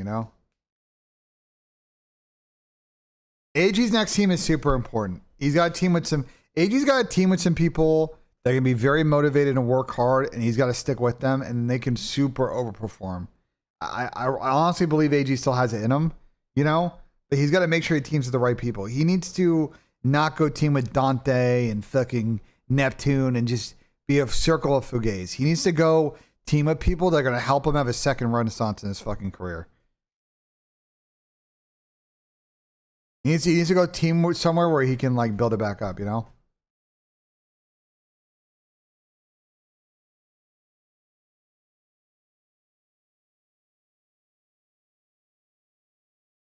Is there a scenario where FaZe makes a 2-man change and flex simp? I don't think so. Do I go to Blue Jackets games? Very occasionally. But I can always be convinced if someone were to give me free tickets. Slowly.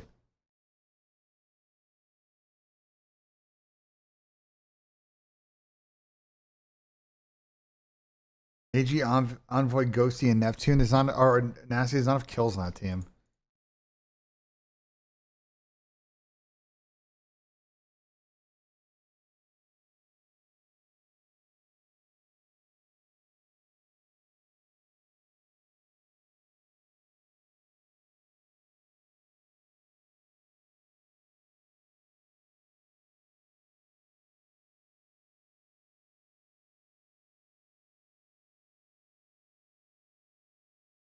I need you to come to Nebraska for a Huskers game. I'm down if someone gives me fucking free tickets.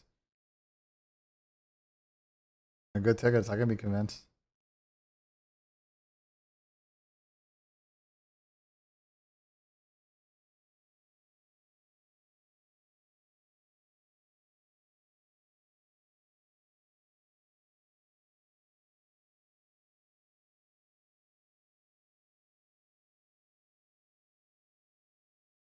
BENJ with the scump wallet? What do you mean? Well, the problem is to get to fucking, like, I can't drive there.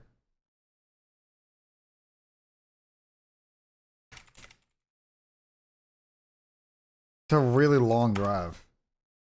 It's like a 13-hour drive. To fucking Lincoln, like that's deep, bro. What would be a flight? I actually don't know. I'm sure a flight to Columbus to Lincoln is actually not that hard.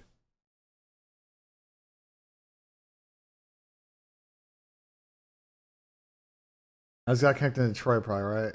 Probably easy. Or MSP, yeah. It's really straightforward, yeah, I know.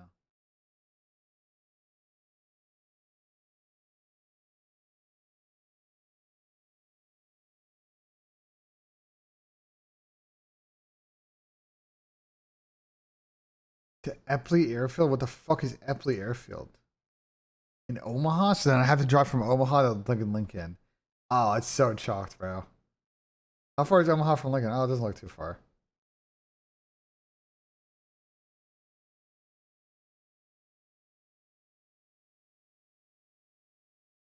That's not too far. That's doable. I don't have a car, chat. I live downtown. I don't need a fuck car.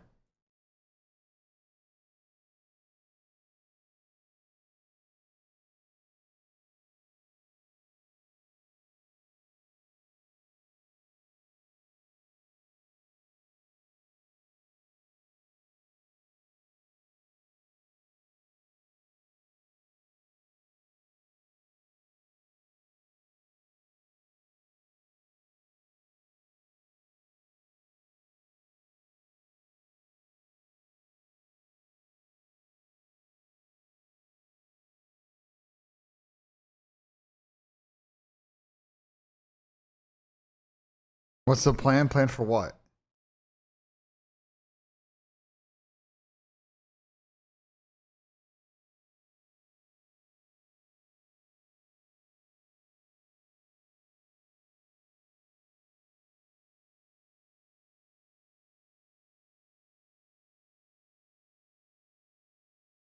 Plan for what? What duo aside from phase optic do you think is the most desirable for an FA?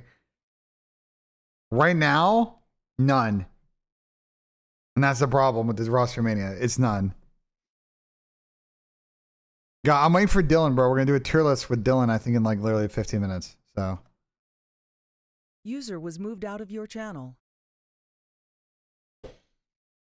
how does back-to-back Treyarch games gonna help affect player stocks? Is not. Nobody's thinking about that shit. What? Nobody's thinking about this shit.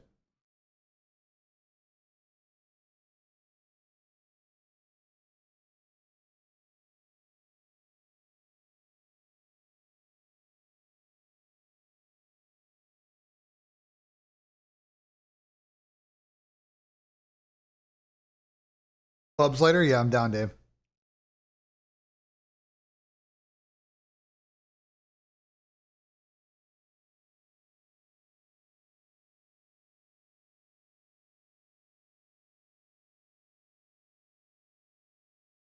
Yes, it does. No, I can assure you nobody is thinking about that. If they're thinking about that, they are very stupid. They might be some of the stupidest people on planet Earth if they're really thinking about that. Like, come on.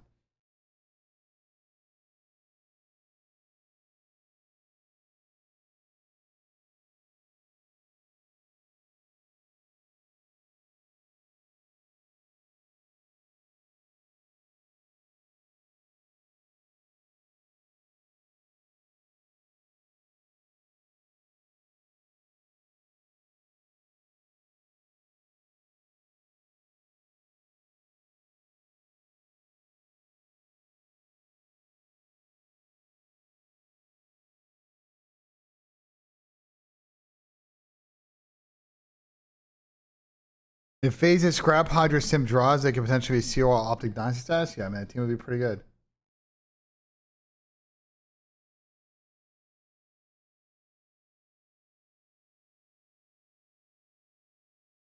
was good blood. Who can't, bro? I'm sorry, but like this, people are better on other game shit is so dumb, bro. There's so many other factors that go into it. I think that's just a terrible way to look at things. If you're good on one COD game, you can be good on another. Like, if not, you just probably have other issues as a player. Like, new Lakers ownership is this shit's fucking insane.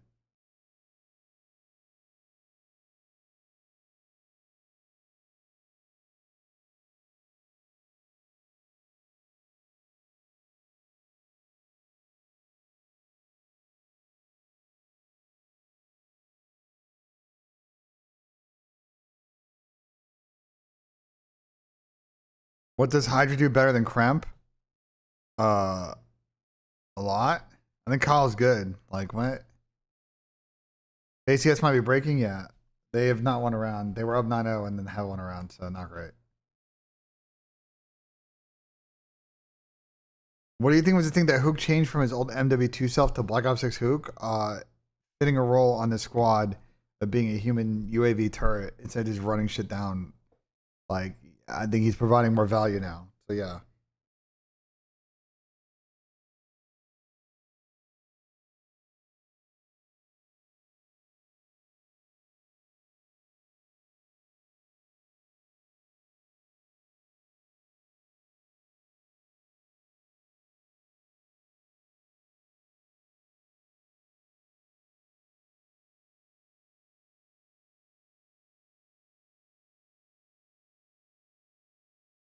Like I said, if you're thinking about picking up a player and not picking up a player because of the developer, like you're just dumb. I think that's a horrifically dumb way to fucking think about making roster moves.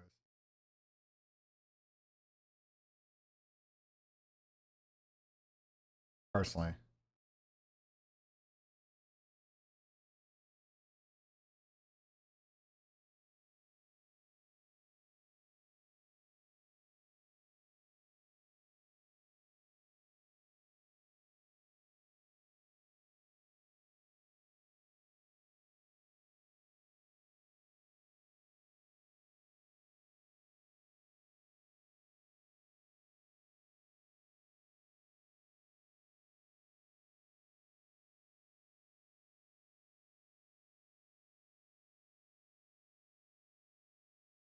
I can't. Hold on, I gotta lock in. I can't believe extra phase might win this round.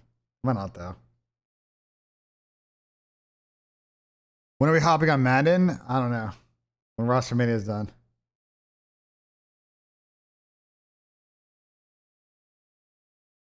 I can't believe that's around the phases one is crazy. Does C9 plan to increase budget? Probably not. We'll see what happens though. I think C9 just cooked though. I have not heard anything positive about the situation in Cloud9, so. Football Manager is not good stream content. Any new leaks? None at the moment. If I hear anything, I'll let you guys know. But it's slow burn at the moment. It's okay. It's only fucking Wednesday. Like, relax.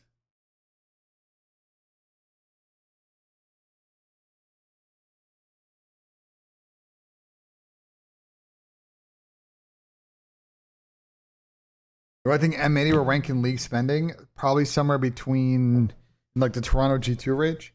I think if they're coming in, would be my guess. But are they going to want to spend that kind of money on mid players? I don't know.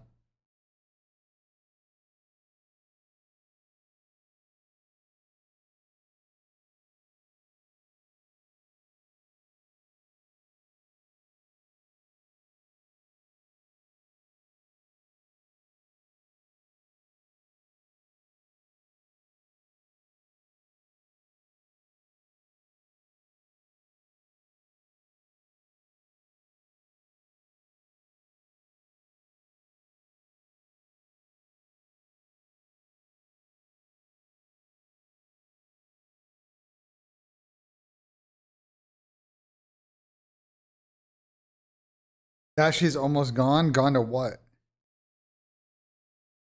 Well, Brandon is not retiring anytime soon. Why do people keep thinking that Brandon? Like, I'm so tired of talking about Brandon retiring, bro. He's not retiring. I'm so tired of talking about it because it's just not going to happen. Why does everybody think that Brandon's going to retire? Like, when?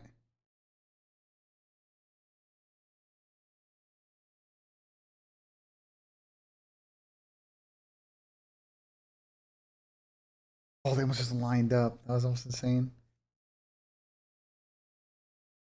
He's an MVP, exactly. People are dumb. I don't know who the fuck is saying that. Realistic at the top of the level. What says he can't do this for another couple of years? Like, what? Like,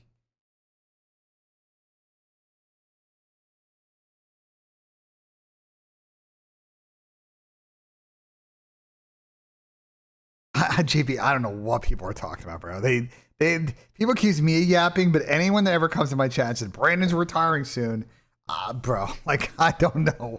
I don't know. They're on fucking Mars, JP. Listen, I think Brandon lives for this shit, bro. I think he's a COD player at heart. He's in a great situation. He enjoys what he does every day. Like, I'm sure at some point, like everybody, he'll age out of it and want to move on and do something next in his life, but I don't think that's anytime soon. So, like, I don't know where this shit's coming from. Like, what do you think that talk yesterday with the BZ and Hydra take on the flank? Which take?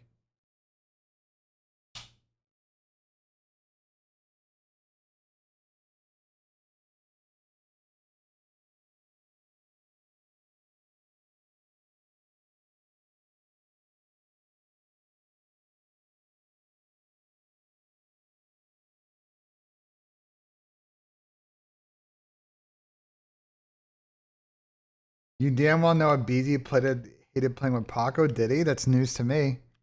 That's fucking news to me. That's fucking news to me, chat.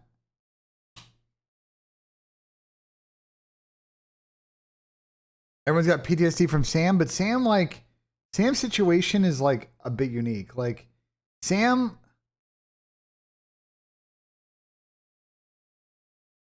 was like, and Sam's talked about this, like, he was literally scrimming every day and just like not watching VOD because he hated like scrimming COD every day. Like, he felt like he was costing his team.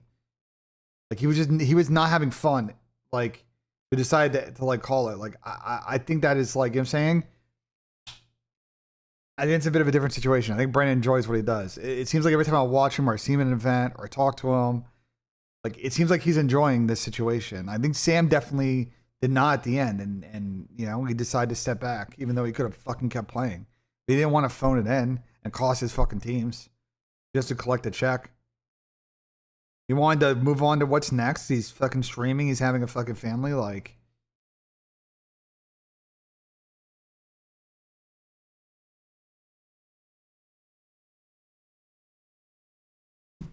where's Riley? What did Riley just link in my chat? Why did Riley, bro? Why did Riley just send this? What is this image? Why do you have this? Why does Riley have this? Why do you have this image, Riley? Why? Like, where? Like, like, where is this from? From me trying to sneeze is what it looks like. Like a mid sneeze image. The fuck, Riley? Riley's fucking bored, bro.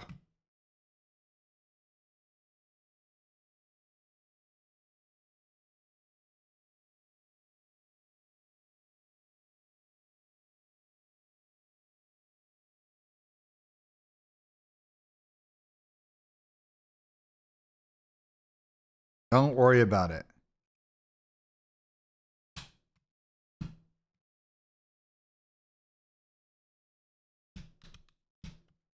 Am I waiting on attach? Yeah, I mean, Dill said like 11 his time, so like 6 minutes.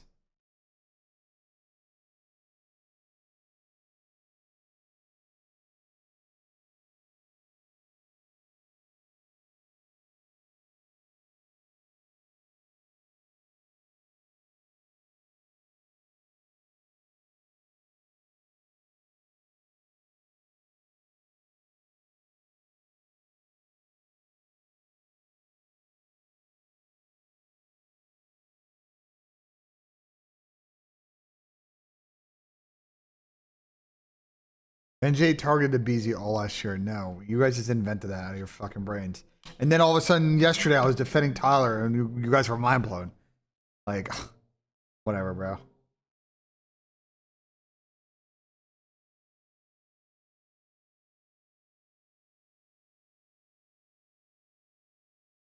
You hate Abe. Okay. All right. Whatever you want to tell yourself.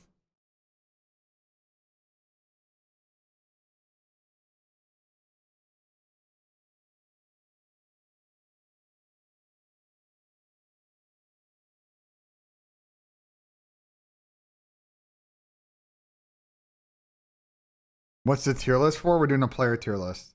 This is Dill's idea. I was like, I'm down. We should do one during Rostermania. I'm fucking keen. Who knows? There may be fucking guests that show up. You have no idea, you know?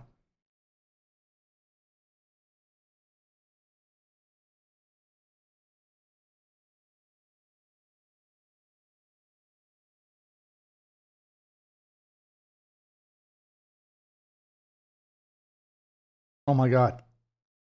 J Bone just went an insane round. What the fuck? Wait, can I show this? Oh, J Bone, I hope they just show this clutch. That was insane. Show a replay of what he just fucking did. Hold on. We're gonna lock into CS real quick because this shit's like, it's like 11 to 12. Fun. That was crazy what he just did. To remember in what has been a very tough T-side for both teams, but we could be. He just won. I think he made just 1v3 actually. And we need overtime. He's been a bit more. But keep asking questions though. I just want to watch the end of this fucking map because it's lit. Now he could take the final 2 in consecutive. You're gonna get flagged. I'm allowed to co-stream. I'm allowed to co-stream. All right. All right. There you go. This Congrats. is now just to hold on to. We're co-streaming now. Okay, everybody See if he fucking can push relax. us to extra time. He just iced up. This was insane. Okay, no, I'm just Yeah, it's only best of one. Yeah, it's technically 1v3. That was the second kill and this is the third kill. That was insane. Mandatory, and they let out a war cry with that one. MP9, the low end, the BB team. I mean, the CS thing depends on the event, though. It depends on the event. I think EWC is a little bit easier. Oh my god, they sweet. Siren and Zorti go down, you're right. Magnajez has got the hunt, but they're losing bodies left and right. Boomich is gone. There's the hunt. Magnajez. Oh, they're all so weak. And down he goes. It's all onto Diladez. A big clutch. He had a rough game. If he can take them to overtime. Big win. Oh my god, they won. I can't believe they just won that. They were up 9-0 and that was the most phase paid by the Bro, phases, like the joke with phase forever is that every match they ever play always goes the max amount of rounds. They were up 9-0 in that, and then they blew the lead and they came back and they just won in the last round. Like, okay, bro. Like, they take Kerrigan off the team, but it's still paid by the round clan. Still paid by the round clan. That fucking shit hasn't disappeared. Still the same fucking phase clan, I'll tell you that. But they've actually, I will say this, phase, like fucking with J Bone and them, they've actually mega regained. They were like in a really bad spot in the rankings, and now they're back in the top 10. They actually have like recovered very quickly in the VRS. Actually impressive, honestly. Tell Kason to buy Donk. Okay.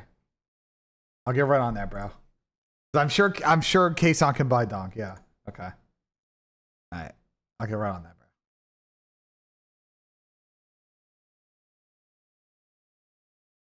Alright, bro. I'll tell Kason to get right on that, bro.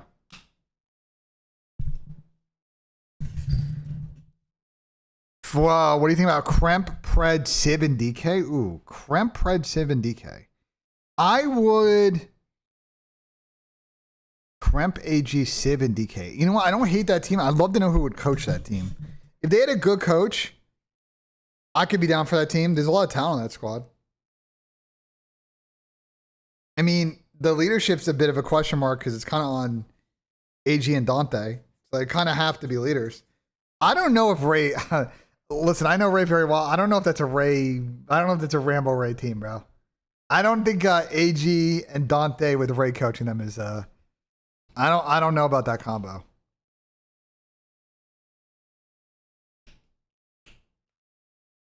Coaches on stage next year, it'd be down to the players and the teams to push with the league. So I don't know.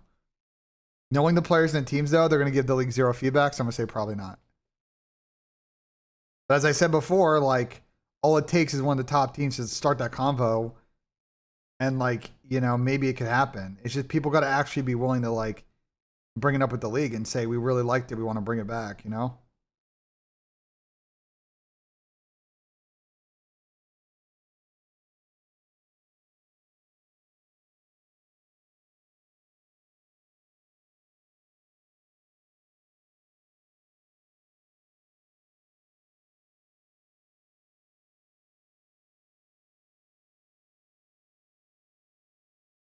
Optic hopefully make it happen. I mean, I don't know if JP's here. JP, are you here? Let's W press JP about something I'll actually talk about. Is JP Krez in the chat? Okay, JP's not here. JP, I was hoping you would be here, but if you were here, I'd ask you if you guys are down to, you know, start the coaches on stage convo in the CDL. Because I think we need to see more Damon Aura mid-map on fucking stage, you know?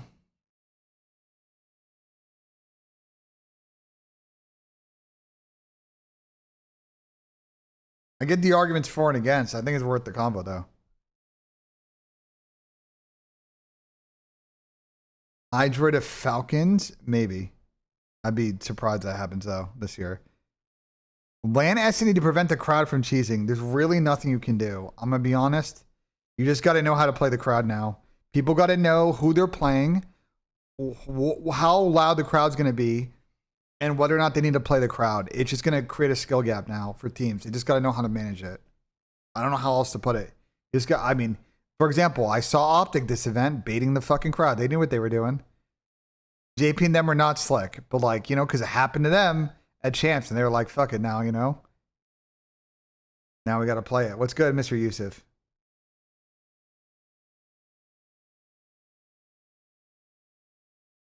They do turn off walls in those situations. They do. It's not going to stop it, though.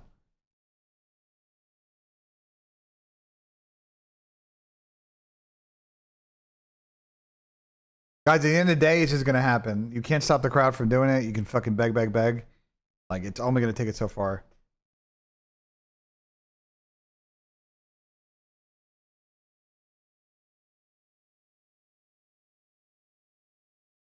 They probably have a different white noise setup. They probably don't use the same one that, like, EFG NA does. It's probably just not as, like, powerful, you know what I'm saying? Boots is not going to fix it, bro. The boots are not soundproof. They're very difficult to pull off in venues. They need to have ventilation. They need to have fire suppression. It is a unrealistic solution, and also think it lacks aura, bro. The boots just like take away from the aura of the event, bro. I don't know if it sounds for gays, but I'm not a fan, bro.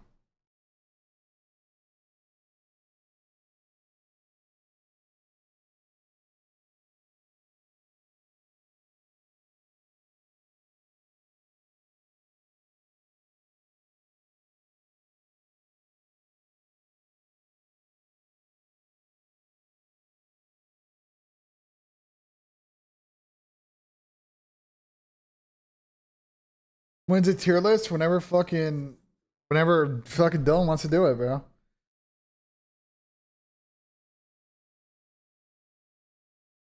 What tweet? Guys, I don't know what's happening with M80.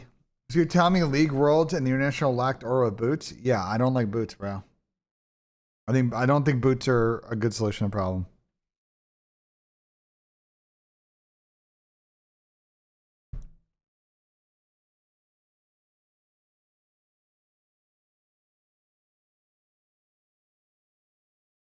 CDL tweet? What is CDL tweet? I don't see a CDL tweet, bro.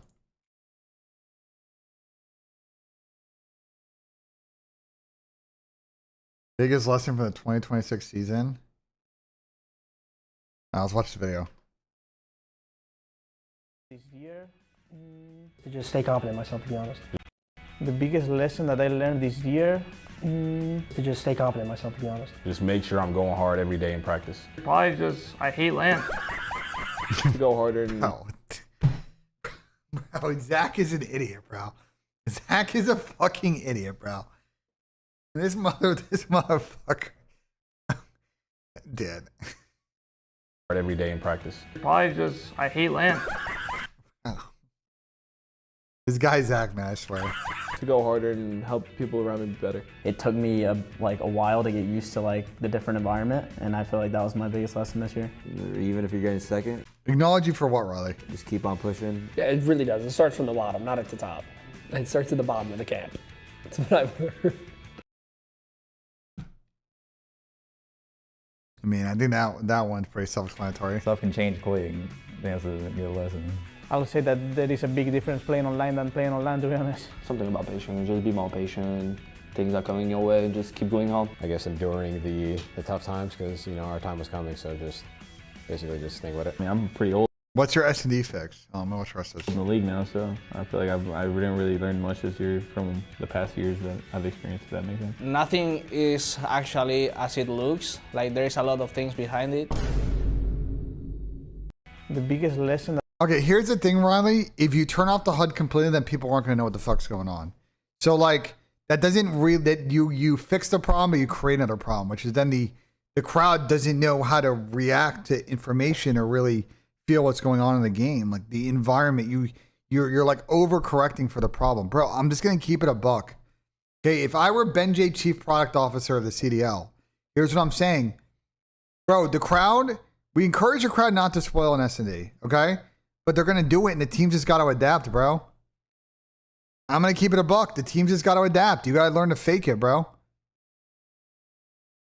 You got to learn how to play the crowd. It's just going to become a skill. Why do we need to solve the problem? I know y'all don't like that answer, but I think that's the best solution. I don't think they need to change anything about the environment in which they produce or show the game in the venue. I think them hiding X-ray and clutches is fine. But like, I just think people got to learn. There's going to be a skill gap of knowing the crowd and who you're playing and the situation and how to know how to fucking bait the crowd if you're trying to get info. Like, it's going to be a skill, you know? Like trying to shoot the random walls, get the crowd to ooh and all. Like they do it in CS too. Like they did this in other esports. Like they know it's a gap, bro. It is what it is. You just got to learn to fucking use it to your advantage, bro. They'll say he's down to run out, right? Just tell them to hop on TeamSpeak whenever. Or Discord or whatever the fuck we're doing.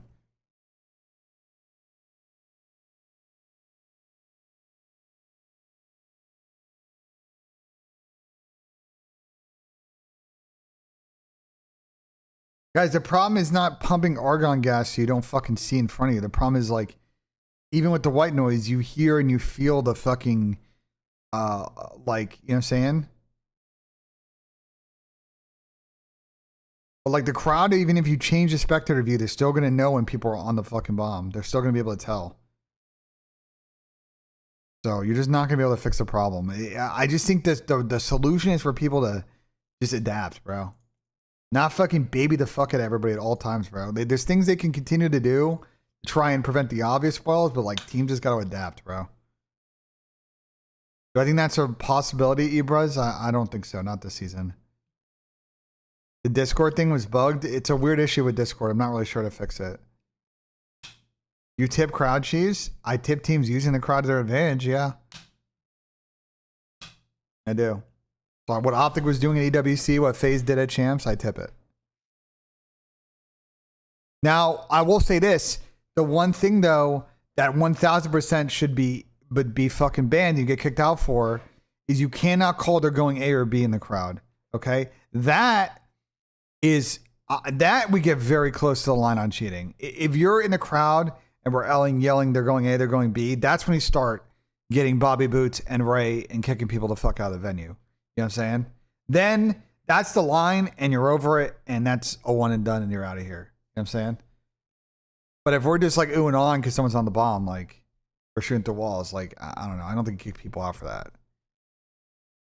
But if we're just blatantly yelling like they're going A, they're going B, they're throwing a fake and we're just screaming it, we're getting very close to the line of cheating, if not over. It's not the same shit. They're two different things. One is that people getting excited at plays. The other one is people like blatantly trying to fucking influence the game.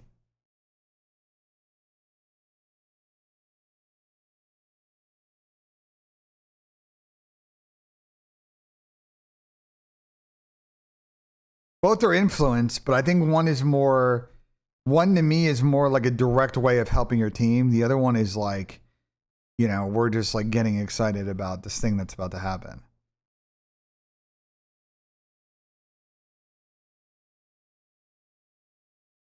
But now here's the thing. I'm going to give you the 5,000 IQ. Now fans are aware that the cheese might hurt their team. So what are fans going to do now in the venue?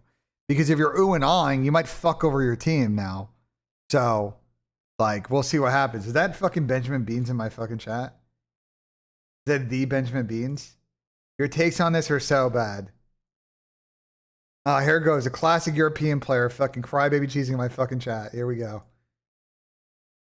Another fucking European player fucking complaining about some bullshit in my chat. Here we go.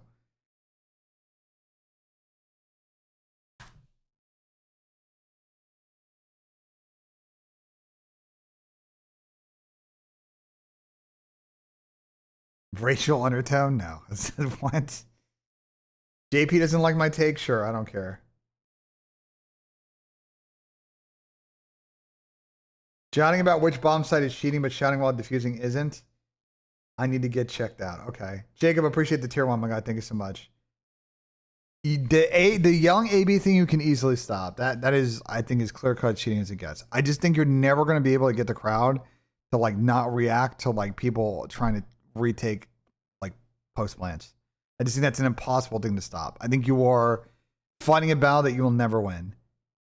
So you need to concede the ground and understand that teams need to adapt to the situation. But if you have a solution to get people to stop doing it, let me know. If you know, but here's the thing, Ben, if you've got a solution on how it'll work in a 20,000 seater venue with Gentlemates fans, I'm all ears. If you got ideas, Ben. If you got all ideas, I'm all ears. If you got a W idea, I'll tip you, you know? But like, I've yet to hear someone fucking come up with a good idea. The hiding the HUD is a terrible idea. You're just making you're then overcompensating and making the experience in the venue fucking worse.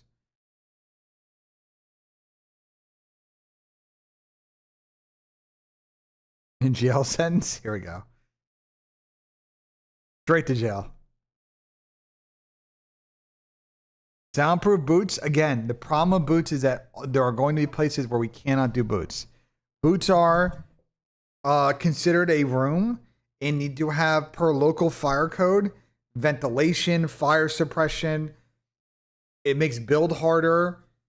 There's not like it's not as easy to do as you think it was. I'm gonna be honest. They were kind of cheesing the rules back in the day when they were using the boots and getting around some of that.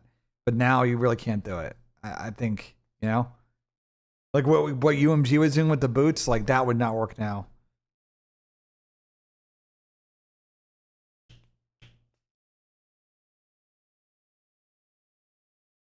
Ben's solution was to nuke the venue, so okay. Glad to know Ben's got solutions.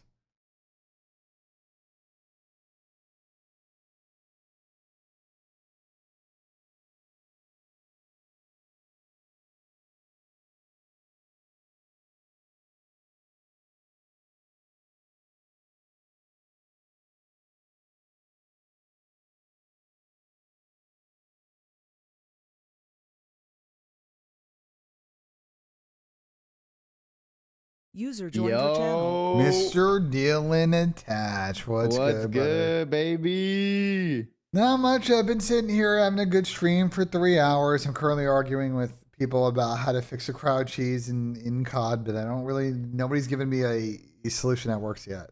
It's a whole bunch of fugays. Yeah.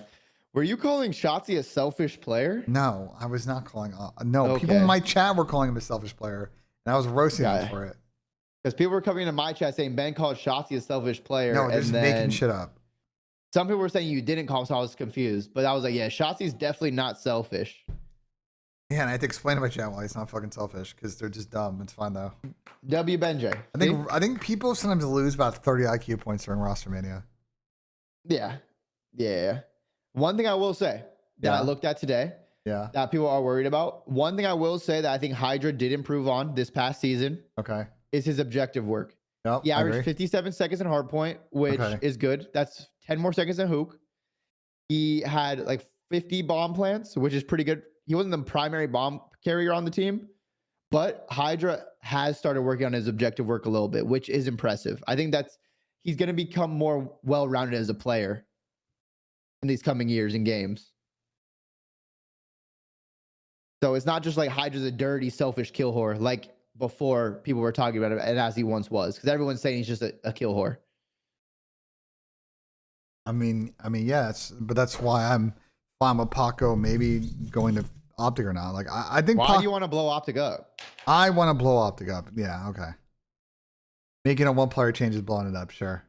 Unbelievable. Okay, so why you're fine? You're fine with Paco going. I mean, regardless, whatever happens, they're fine. You know, like they either get Hydra, they're godlike, or they keep Hook and they're godlike. Yeah, that's what I'm saying. That's what I was saying yesterday when we were talking about it. I'm like, either way, like, my personal opinion, I think I'm like, you know, I'm good with it. Yeah, no, 100%.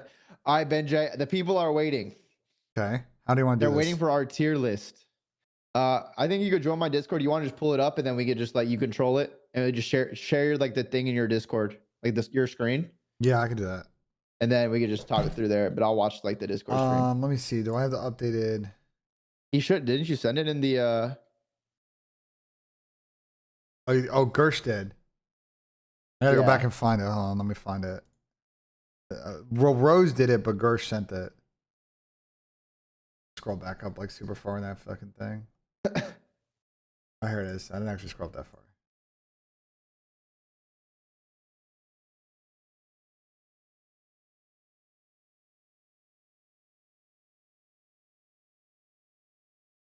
All right.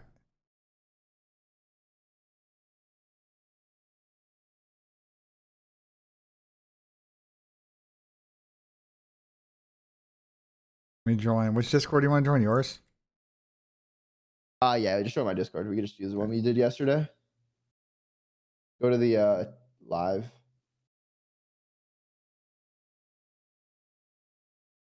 Yeah, fine. We just talking Discord. Yeah, I'm down. I'll see you there. Yeah. I just gotta pee really User quick. I'll be right back. disconnected from your channel. Bro, why sometimes my fucking Sound mute like buttons you're don't work in muted. fucking TeamSpeak? Hold on.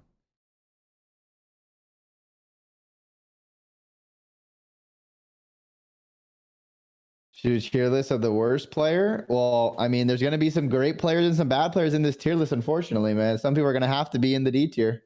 Dill, I'm gonna piss right though, real quick. Though. I'll be right back. Then we can do this. BENJ. Chat, we ready to cook up? If we're struggling with any questions, you know, we could ask chat too. Okay, where should I move? Yeah, I should move my webcam up. Okay, I should move my webcam like up here. Twitch chat. Put it like right here. I think it's good. Wait, a little bit. All right. Did I fill up my cup with more vodka? Guys, you guys think I've been drinking vodka? No. It's insane.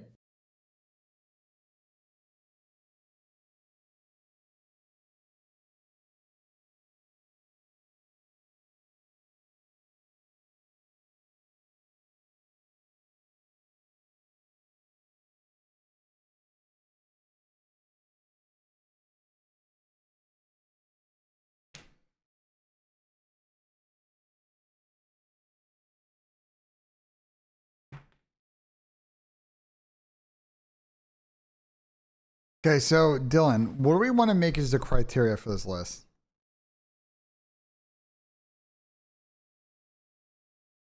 Sorry, what's up? What is our criteria for this list? Ben, is red wine girly? No. Okay, because people are saying I'm girly for drinking red wine. Red wine is fine. I just think like it's been a thing for years. Like since the beginning of time, red wine's been a thing. I just think wine, the choice of wine though is situational to like what you're doing. Like I'm not gonna sit there in the middle of the day and drink red wine because that's a terrible idea. Well, but like it depends where you're at too. Like what country or like restaurant or bar. If I'm at like trying to have a nice steak dinner, like and people want to get wine, sure, I'll get a cocktail and then like a red wine that I'm sipping on as I'm eating my steak. Like that's a good play, you know. But if I'm getting seafood, why the fuck would I get red wine? You know what I'm saying? We want something a little. But you bit get more. like white wine with seafood. Yeah. But what do you think about like a frozen margarita? Because I love frozen margaritas. Is that girly? Depends on situation. I mean, if you're fucking like by the beach or on a boat, or like at a resort, I don't think. So you're calling me a bitch. Well, You're calling me a bitch. I'll say this: they had $3 frozen margs at the fucking Luxor. Those were pretty good. Hey, it was only $3. I should have bought some. Yeah, they were fucking super cheap at the Luxor. Listen, everyone can call me a bitch. I'm gonna enjoy my frozen margarita. It's gonna taste good. It's gonna be cold.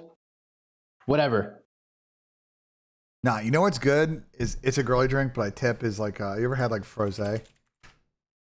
And like a frozen rosé drink, like that shit's actually good. Yeah, or like I had like a frozen sangria type drink. Yeah, it's Remolino like, swirl. Yeah. Oh yes. Wait one sec.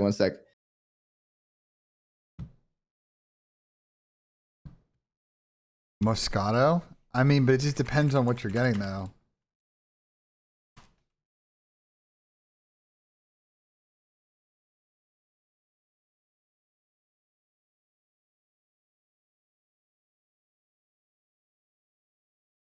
But wine is very situational to like what you are doing. People have been making an entire career at restaurants of pairing specific wines with specific dishes. Like that is a fucking art. Like people go to school for that shit. Wine is like very like every wine's got different like subtleties. You know what I'm saying? Like people like professionals like professional sommeliers like know what the fuck they're doing. You know what I'm saying?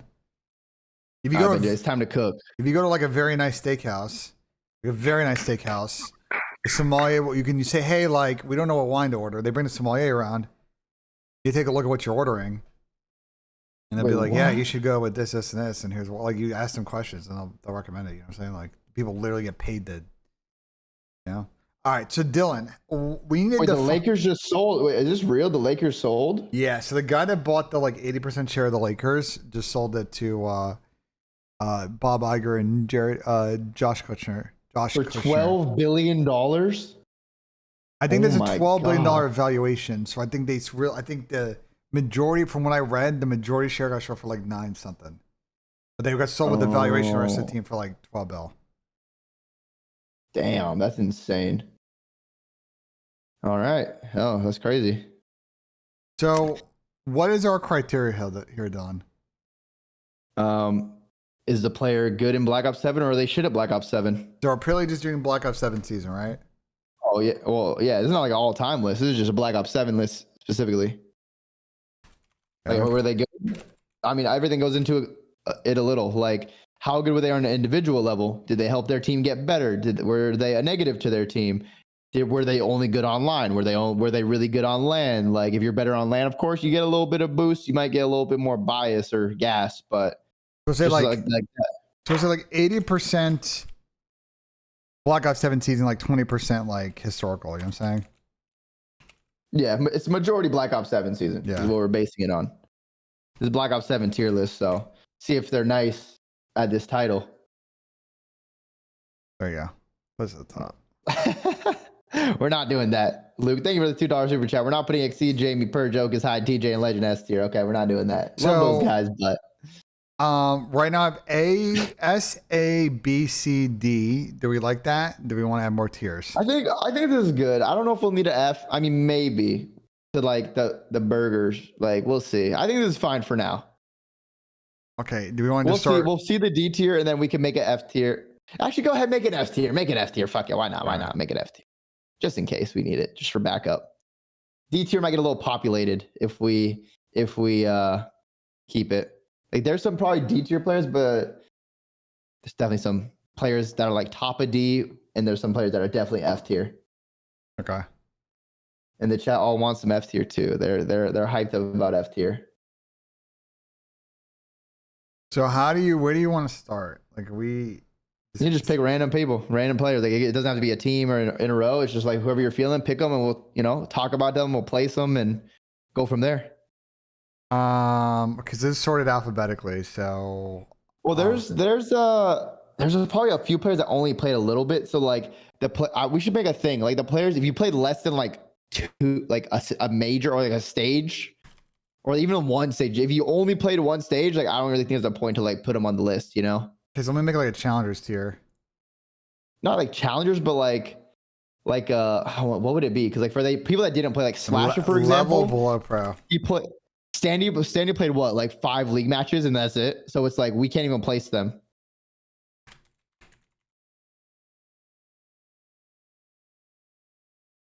I don't know what do we call this tier? DMP. I'm down for DMP. Yeah, it's DMP. Like, didn't play enough. If they only played one stage, like, it's pretty much impossible. Luca will be rated, but like a player like Standy played what, 5 league matches? Like, yeah, it's not a fair rating. I'm gonna do DMP. I'm gonna do like DMP / challengers. Yeah, this is a good question for you. Someone asked, do you think LAT is in a compromising position with staggered contracts? It seems like a lot of players want to form super teams. It kind of worries me. Yeah, kind of, because the contracts are 2 years, and right now they don't have much leverage because all the other orgs want their players. They want Scrap and Hydra, and they're willing to pay a lot. So to keep them, LAT needs to pay a shit ton of money, and they were already paying these guys a lot, invested a lot, but now they need to pay even more to them. And it's going to be hard to do that for both, because who's to say FaZe won't come in and pay Scrap $450K and Scrap wants to go there. It depends where the players want to go as well. Like, if Scrap and Hydra wanted to stay on Thieves and maybe they take a little bit less pay or the same pay as last year, they could. But Scrap might be like, yo, grass green on FaZe. I want to play with Simp. I want to get paid a little bit more, the same when I was on Thieves, but my team is better. So it's tough every 2 years. And right now, Scrap and Hydra are on the market. So I think teams want to secure them long term.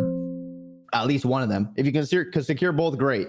But for Thieves, it's going to be very, very expensive, especially because the team kind of bombed out at Champs and the EWCs, barring the last EWC. The $4 million tournaments, they got cooked, right, BENJ? Yeah. I think if the teams like won, like if LA Thieves won Champs or won EWC, the players would be more inclined to be like, oh, fuck it. Well, we won't get paid as much, but we'll keep the team because we want this team. So it really depends what the players want too. So Thieves is in a very tough spot. Like they could have an insane team like they did before, but more than likely they're gonna have to like take some risk and build a team up, unless Yeah. Nate Shot brings out the Rubet bag and he gives them 500K plus each, and they Yeah, keep but I them. think Falcons would offer the same amount at that point. It's like, I don't know. Yeah. I think these are just cooked. I think realistically, like, I think at least Scrap. I think he's gonna want to go to FaZe though. I think FaZe will pay him a lot, and I think he's gonna realize that will be the best team he could build or join. I agree. So, all right. So you want to start question, pulling? Nate. Thank you. You want to start pulling random people? Random people, Benji. Whoever you want. We'll start with Reese. So we're gonna put Reese probably in. We should probably zoom out a little bit. Can we zoom out like one more? Yeah. Just like this is good. This is good. This is perfect actually. Yeah, start with yeah. Whoever, Benji, you're leading the ship. Don't make us crash. We'll start with Reese. Well, wouldn't he just be challengers? He only played one stage, right? Yeah. I'm trying to get like some of these. Team. Yeah. Some of the easier ones.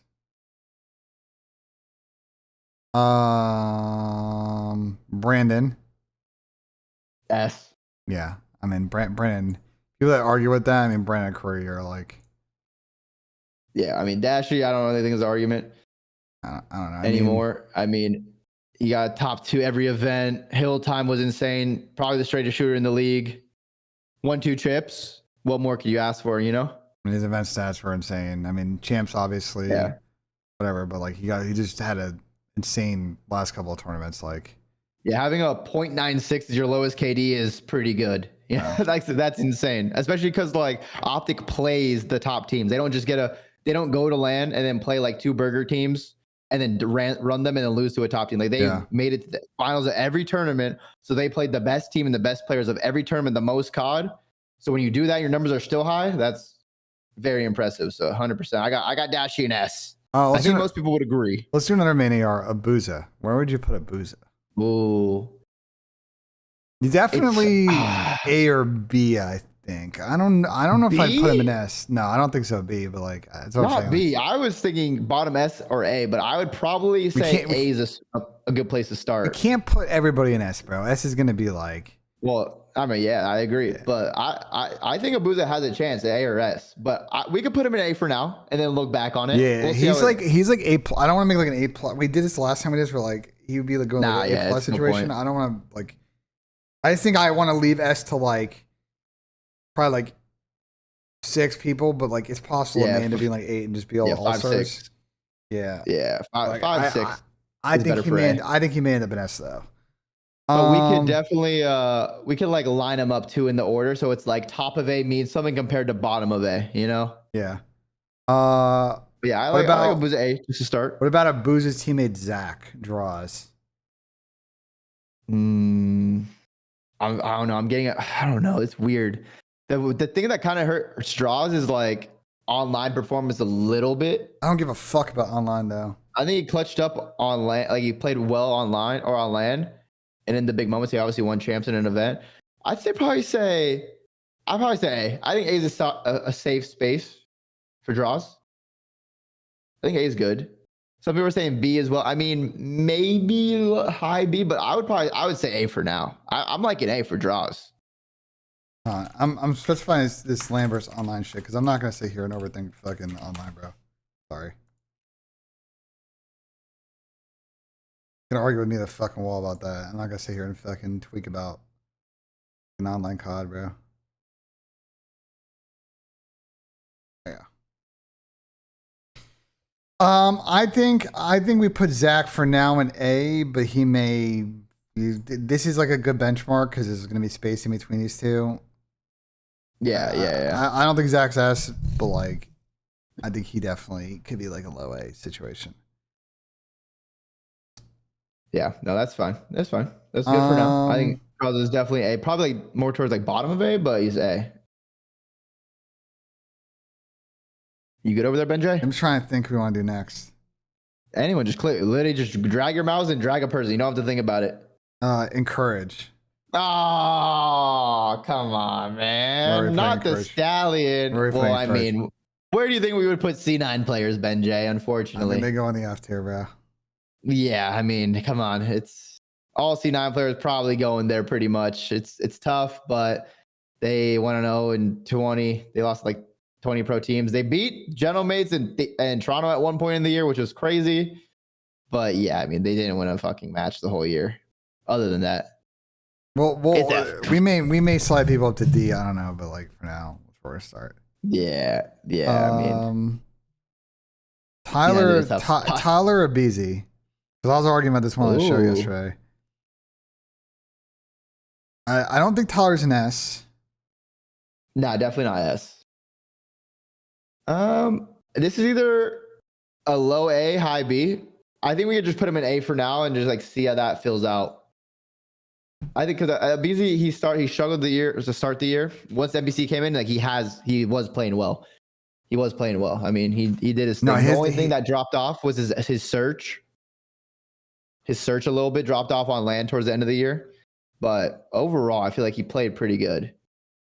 I don't like Especially B. when NBC came I don't in. like B with Tyler because he actually cooked pretty much the last 3 months of the game. Yeah, I mean, I would say A. I'm gonna go behind Zach in A, but we'll see how this shuffles out.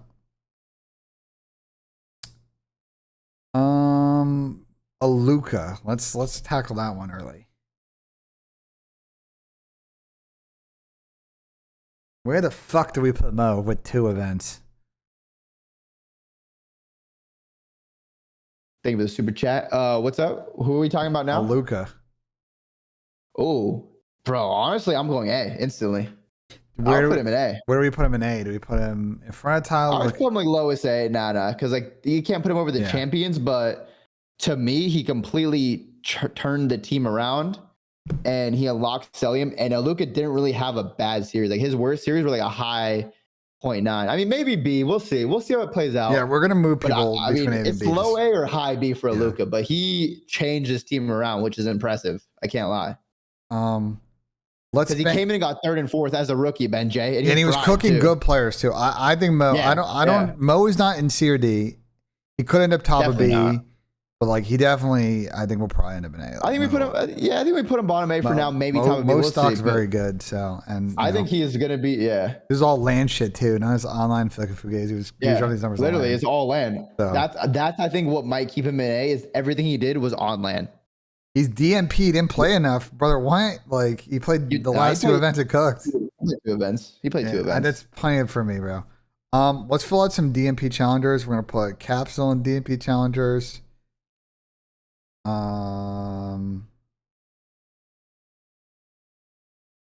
Who can we put in DMP challengers?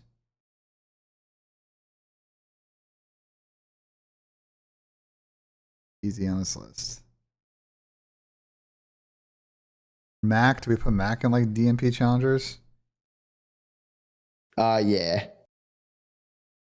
Because they only played that one online stage and one major, and then they just got dropped. I think Mac was actually the best player on C9 at the time. He was playing good, but then, then they all got dropped. C9 hit the super budget cuts. Like, it is what it is. C9 attaches a burger. C9 attaches high D, low. It could be. I could be low C. C9 attach could have been low C, maybe high D. But like, what do we do with like Snoop then? Because Snoop played like. Well, he was on what, Boston? He was on Boston for a couple majors. For 2, right? Where do we put fucking Snoop? What's Snoop? I don't know. It's either low C or high D. I have to see. I can't really remember because it was so long ago.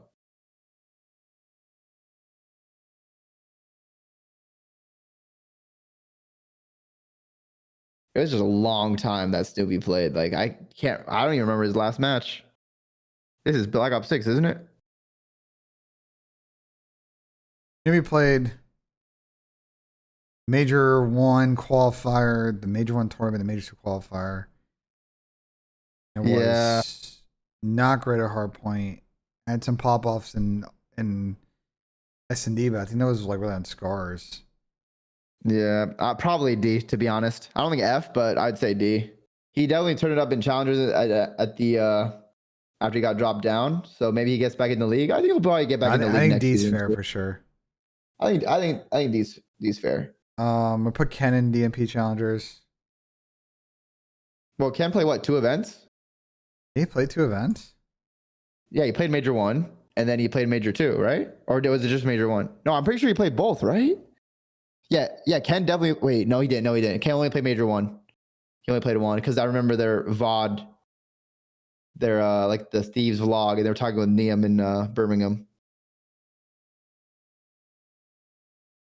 Yeah, I mean, Ken, I'd realistically, he only played 1 major, but we might have a lot of people in DMP. I would probably put Ken like C though. Like he wasn't god awful. No, but Ken is not in C. You don't think so? No. You think he was god awful? I mean, I'm about to show you some numbers. It's not good. I mean, he played bad versus the top teams in Atlanta Major 1. I know that. Oh shit. This is Ken's pretty much whole pro run this season. He had good series against Falcons in Major 1 online, Optic online, Boston online, Carolina. So he played good when he came back from the break. And then at Major 1 tournament, he 3-0'd Carolina and dropped 0.6s against John Waits and FaZe. Yeah. So, I mean, I think would it not be C though? Like low C? No. Because like he still had some good series though. Like what? No, he's a 0.9 gang. Like he's not C. Well, I don't know. 0.9 is not that low. I mean, I guess it's low. 0.9 is not that low.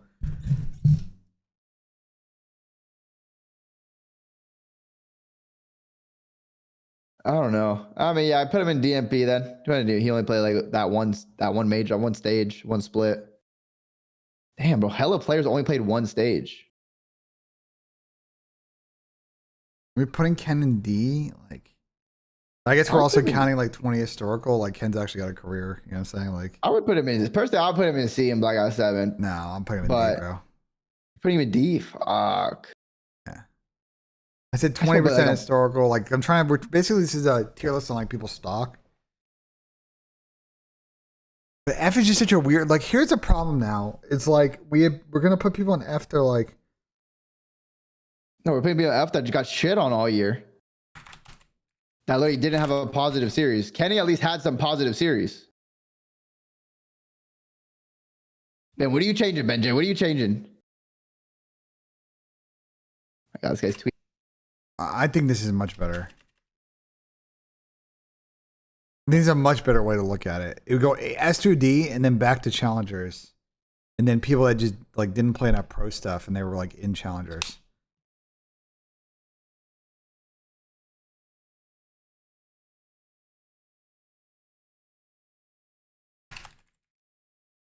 I don't know. I'm just trying to think about how to phrase this last one then.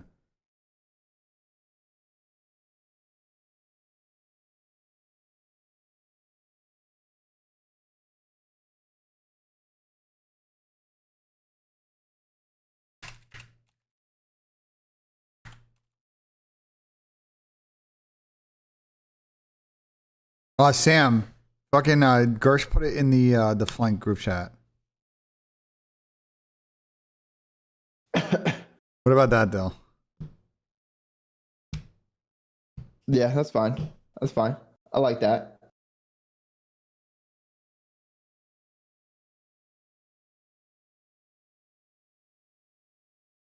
Damn, wait, Chad, do we agree Kenny's D? I swear I'll put Kenny C. I would, bro, he played bad versus the top teams. For other teams, he played fine. I swear Kenny would be C.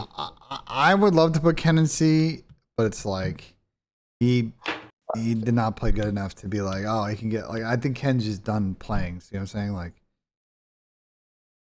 all right. But like by this criteria though, by this criteria though, he didn't play more than 1 event. So I'm moving into fucking DMP. You know what I'm saying? Nah, it's fine. It's fine. Like, I think there's just a cleaner way to do it. Like, yeah. All right, Abe. What do we want to do about Abe? Because he didn't play great, but then he played really good at EWC. So is he just an EWC merchant? High D? It's low C, high D. I think I'm gonna do some Donnie cheeser. I'll put him C for now. We're gonna put him in C for now, but I think this is one that's gonna move. Yeah, I think he'll probably move. I think he'll probably move when we put some other people in C. Marcus. I think Marcus played okay this year. I think he's high C. Do you agree with that, Afro? I don't think Afro is good enough to be in B. I think he's solidly in the middle of the Yeah, C. not good enough to be B, but he was good on like the last point of Boston. I like that. I like Marcus C. Like, I look at these numbers, like, okay, really good overload KD, average hardpoint player, really struggled in S&D. Wasn't really that much of a difference maker in getting his team over the line. You know, had some good events, had some good online stuff. But like at the end of the year, wasn't a difference maker. Could be in B maybe once it's all said and done. But for now, I kind of put Marcus because like I like IC. But I kind of see Marcus as kind of like the cut. So like he may move up, but like I don't think he's gonna be in D. But like he might move up to actually not D for sure. Let's put him in B now. Let's like use him as like the berry on the back of B, and like he might move down. Yeah, we'll see. I'm down for that. He'll be like low B. He'll be low B at his highest. Which flavor high? Bro, shut the fuck up, JP. Oh my god, JP just said what flavor high C? Like this guy is so bored, bro. Holy. JP EWC2 does what he wants. The fuck. Benjamin on beans. He played that one C9 stage, and then he played with G2. He had a good EWC. So he played 2 events. Yeah, but like just it's the sample size is small. He had a decent EWC. I would put him like C, above Abe. Above A, below. I don't know. It's close. I don't know. It's tough. I would just put him in C though. I would just put him C. I don't know where above Abe or not yet. Probably above. Probably above. I don't know what to do about this one. Guys, we're just placing people at places. Personally, I would have Afro C. Ben thinks he's B, but we're putting him in places that we're going to readjust at the end. So we'll see. A lot of things are going to change. A lot of things are going to change. I don't know what to do about Ben. Ben is like, cause like Ben was okay. So like Ben bounced back and forth this season. So like Major 1 qualifier, didn't play that good on that C9 team, got dropped. Played challengers, fucking cooked. Was at Major 3, played pretty good in the 2 losses that they had in the pro bracket. Then played pretty solid for the most part stage at the event in challengers. That's true. They did qualify for pro. I would put him top C. And he played pretty good in challengers finals, and he played like okay at the World Cup. So like I think top C. I would go Ben top C. I'm fine with that. Not good enough for B, but you know, top C. Kind of tough though. Yeah, it's not bad. Got to show us more. I mean, I'm down to do this, Jeff, for now. Yeah. I think Afro's definitely. We're gonna see how this breaks out. Cam. Did Cam play more than one event? Was he in the league? Was he on Boston to start this game? He was. Yeah, he was. I think he was getting cooked on Boston.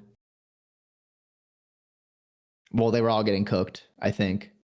Ben played sure more than all one of pro Boston. event. Major 1 qualifier. They didn't qualify for the pro, I don't think. He played one event. Cam didn't play that good.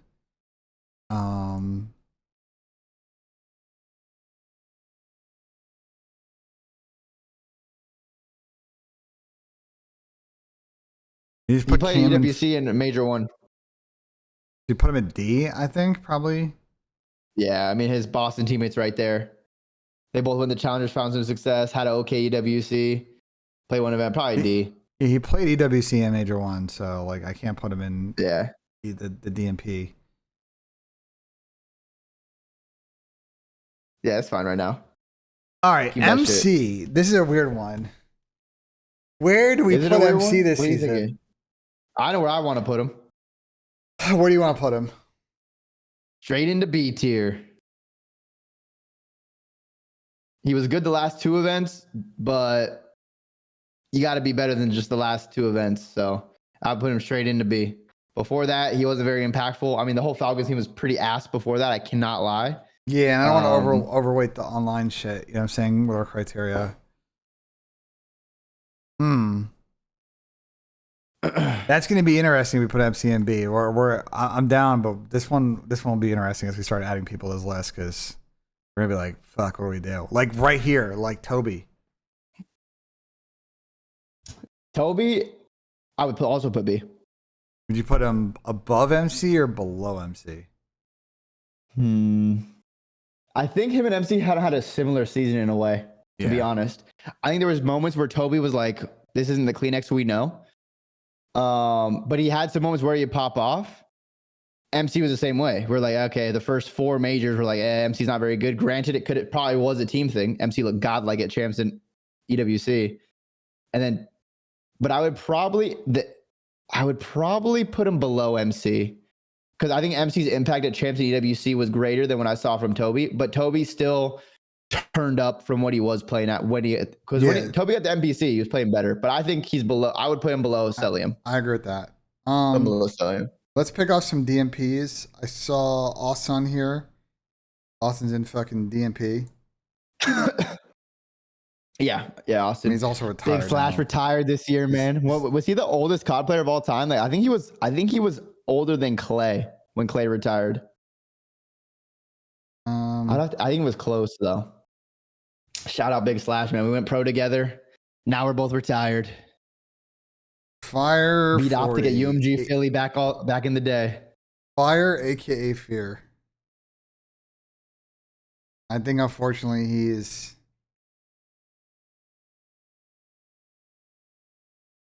I mean, do we put Fire in D tier? We put him in fucking back to challengers. Well, what team was he on?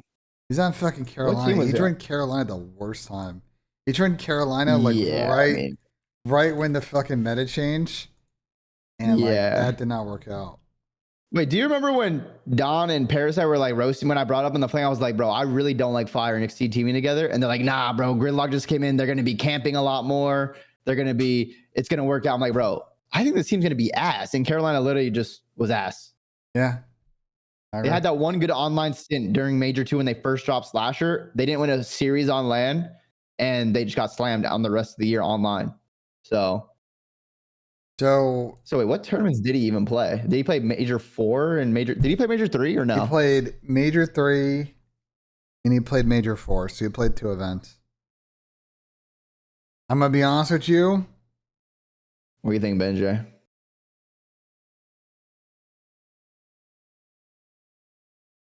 Bro, this is the problem is like the D tier is like kind of the same as back to challengers. We also got to weigh the 20% historical. I'm putting him at top of back to challengers. Back to the bush.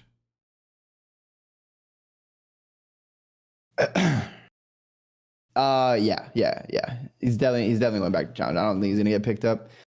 I mean, he kind of joined a chalk situation, unfortunately, but he also didn't show out. And that Carolina team, barring that Major 2 qualifier run, was just pissed. So they were dog. And again, I don't give a fuck about online.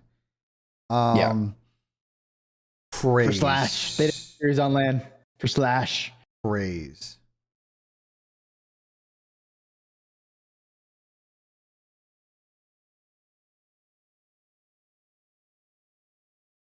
Wait, I'm gonna ask Ben. How would you rate the best players on Falcons 1 through 4 with like their new roster? Like, who would you rate? Best the roster that played in EWC? Yeah, Champs EWC roster. Where would you rate the MC, players? Mo, Kiz, Xnet, in that order. Oh yeah, so yeah, actually, I would do the same thing. Yeah, that's what I would agree with. BENJ 2 hard piece. I have MC being the best. He fried every series. Mo pretty much fried every series. He had a couple .95s, which isn't bad. Kismet didn't have that good of a champs, but he had a really good EWC. But then here's the problem then. Why are we putting Mo in front of fucking MC? That seems insane now. That is true, but MC played the whole year and was worse than Mo in the whole year. I mean, but Mo MC might get cooked moved the down. last 2. Yeah, but what did we think? What did we think of Aluka's expectations, and what do we think of Celium's? Celium should be an A tier and an S tier player. I don't give a fuck about expectations though. Exactly. I like. Bro, so you do give a fuck. You just proved my point, BENJ. No, so here's what I think we should. Celium's going to be good. No. So Celium had 4 bad events and 2 good ones, and we're supposed to put him in an MC didn't play bad. Okay, bro. MC didn't play bad. Yes. MC was all 4 of them played bad at the first 4 majors. What was MC's fucking stats this season? MC was bad in S&D, I'll tell you that. His fucking search is dog shit till the end of the year. But I'm pretty sure I'm not caring about KD. I'm not caring about KD. I'm not caring about KD. I need to see advanced stats. I need to see damage. I need to see hill time. I need to see all the other shit, engagements. I don't care about MC's He's KD. definitely We all playing know slow. that's just inflated. But here's my thing, though. We just can't, like, we can't sit there and say, oh, like, at the end of the season, like, it was MC, then Mo, and then put Mo above MC on this fucking list. It just seems ridiculous to me. I think we just put them on the same tier.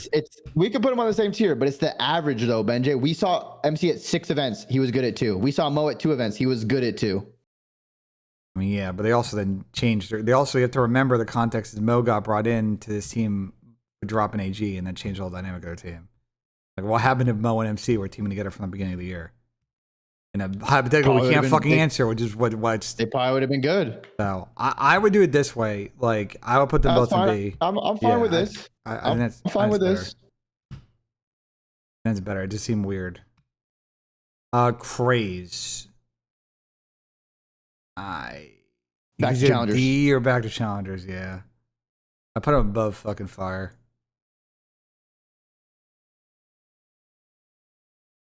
Like, who even goes in D? Like why then do we have fucking Cammy and fucking Snoop here?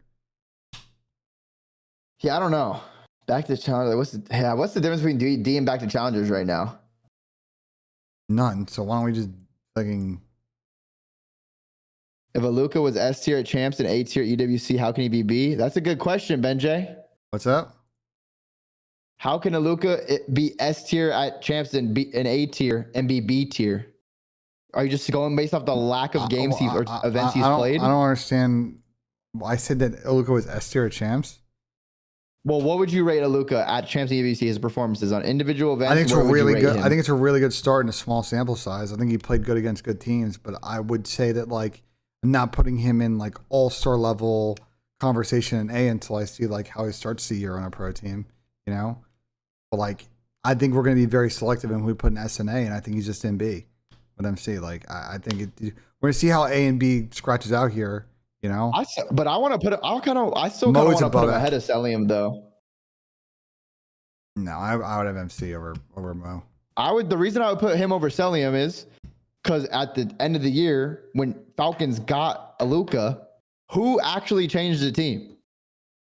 Well, but okay, hold on. That's a ridiculous question. Had 4 events to change and be better. Bro, we're taking a percent, 20% of his. So that's showing Aluka was trying, but also was able to enable his teammates as well. Celium is not an enabler for his teammates. We're taking in 20% historical, and MC was a fucking former fucking MVP of the league. And like, yeah, like the beginning of this year, like with their stupid fucking team with AG and beginning of no actual AR. The whole year, BenJ, they weren't good until the postseason. Okay, if you were starting a team today, right, and you need to pick up a player, are you picking up MC or are you picking up Mo? Today? Yes. I think you're picking up MC, even though Mo is very good. If they're on the same trajectory, I would pick Aluka. If they're playing at the same level they played now. I would not. I'd pick up MC over Mo. I think Mo is good, by the way. I am very much in the Aluka camp, bro. Trust. I'm taking MC over Mo. MC needs to consistently show for more than 2 events that he can be a good enabler and a good team player and play aggressive like he did. Like if he played like Champs EWC, I'd probably pick him. It's been years since MC's played like that. And he just started doing it these last 2 events. I think Sam in the chat is biased because the entire content you're tweaking, Ben. Sam, you are biased because the entire camp sits there every day and makes fun of fucking MC. So you are not objective. Yes, because he plays like a fucking hermit crab. And I'm not objective. So Sam, aren't I right? 2 events for 2 out of 2 for 6. That's what I put in Ben's chat. Luka went 2 for 2 and MC went 2 for 6. And when did MC change? You guys want to put Mo in front of MC is crazy. Yes, no, it's not, bro. It's crazy. Aluka was frying and made MC better. I think MC is high B because he was a phenomenal player at Champs and EWC, and Aluka is an A because that guy was probably a top 15 player in the venue, both events that he's been to. Yeah, bro. But so with MC, those same events, bro. What about the first 4? What about the first 4? Changed when he joined the team, Ben. Oh, bro. I just hate this argument because then the same sample size, you're talking about Aluka. MC was just as good at those events. So, like, what are we doing here, bro? What about before Aluka? Ben? You're not talking about the whole regular season. You're talking about two events and the whole regular season. People's teams or his team to like use his rating and then not do that for every single other player on this list. Okay, MC was not that good relative to his expectation for 4 events. Here's what I'm gonna do. We should do a poll in chat. Dill, we should combine chats. All right, you guys have all this content, absolutely. I think chat agrees with you, but we should let chat decide.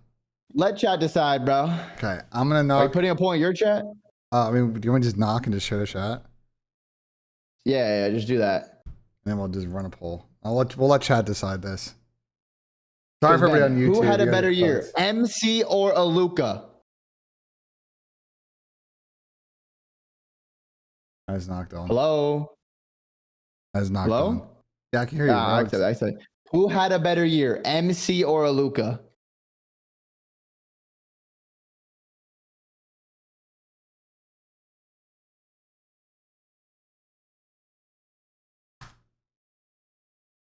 There.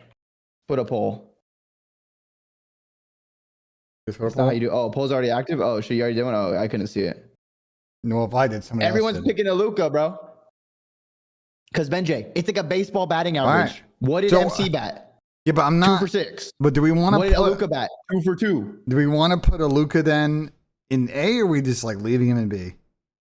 I'm fine with high B. I just think he's above MC. I'm fine with high B. It doesn't have to be an A just yet. We're gonna see who's in A. If there's some players in A that maybe we move Aluka up, but I'm putting him in B. High B is respectable because, like you said, he only played 2 events. Granted, the 2 events he fried. If he went to 3 events and fried, maybe I put him in A. Small sample size, he fried the 2 events, so he turned the team around. I'm fine with putting him in A or B. I'm fine. Top of B is still very good for a young rookie. Yeah, I think I don't want to put him in, bro. I think Mo had a great end of the year, but like I think the sample size does matter. I think it does matter. Let's slow roll a little bit on that one. Dylan Envoy. Ooh, this is an interesting one. I would put Dill.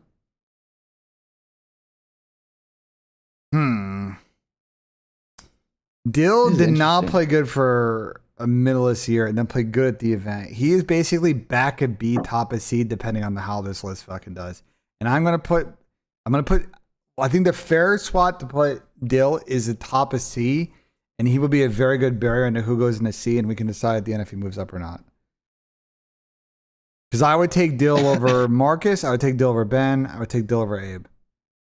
I don't know. But I would not take Toby. I would not take Dill over Toby. I would not take Dill over MC. I'm saying. I don't know, bro. I think I would. I'd have to see the stats between these two. I might take Dill over Kleenex because he won an event. Then he started getting shit on Gentlemates. But in G2, he was their best player. He was better than Kremp when he joined G2 for the time they were on that. I swear he was. Oh, it's not working.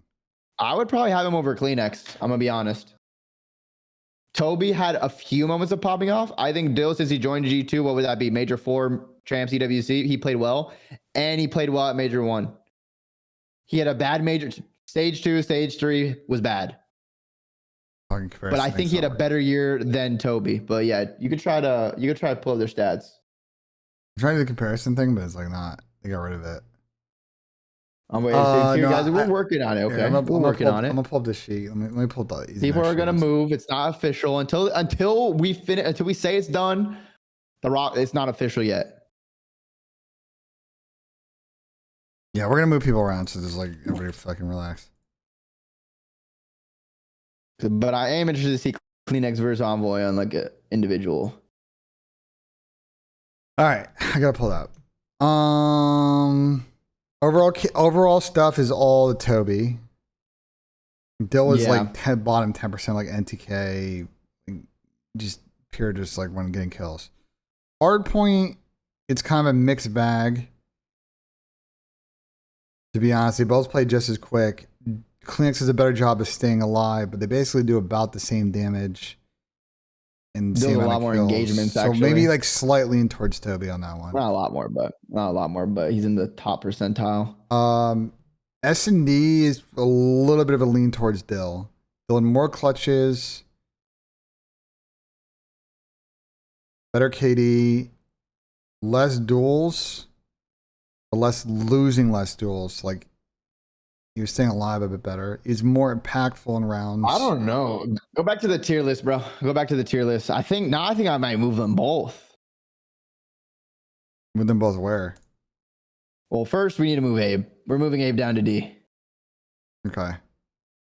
You moving Dave down to back to challengers? Yeah, back to Bush. Okay, I'm fine with that. To be honest, I think I'm gonna move Kleenex down to C with Dill.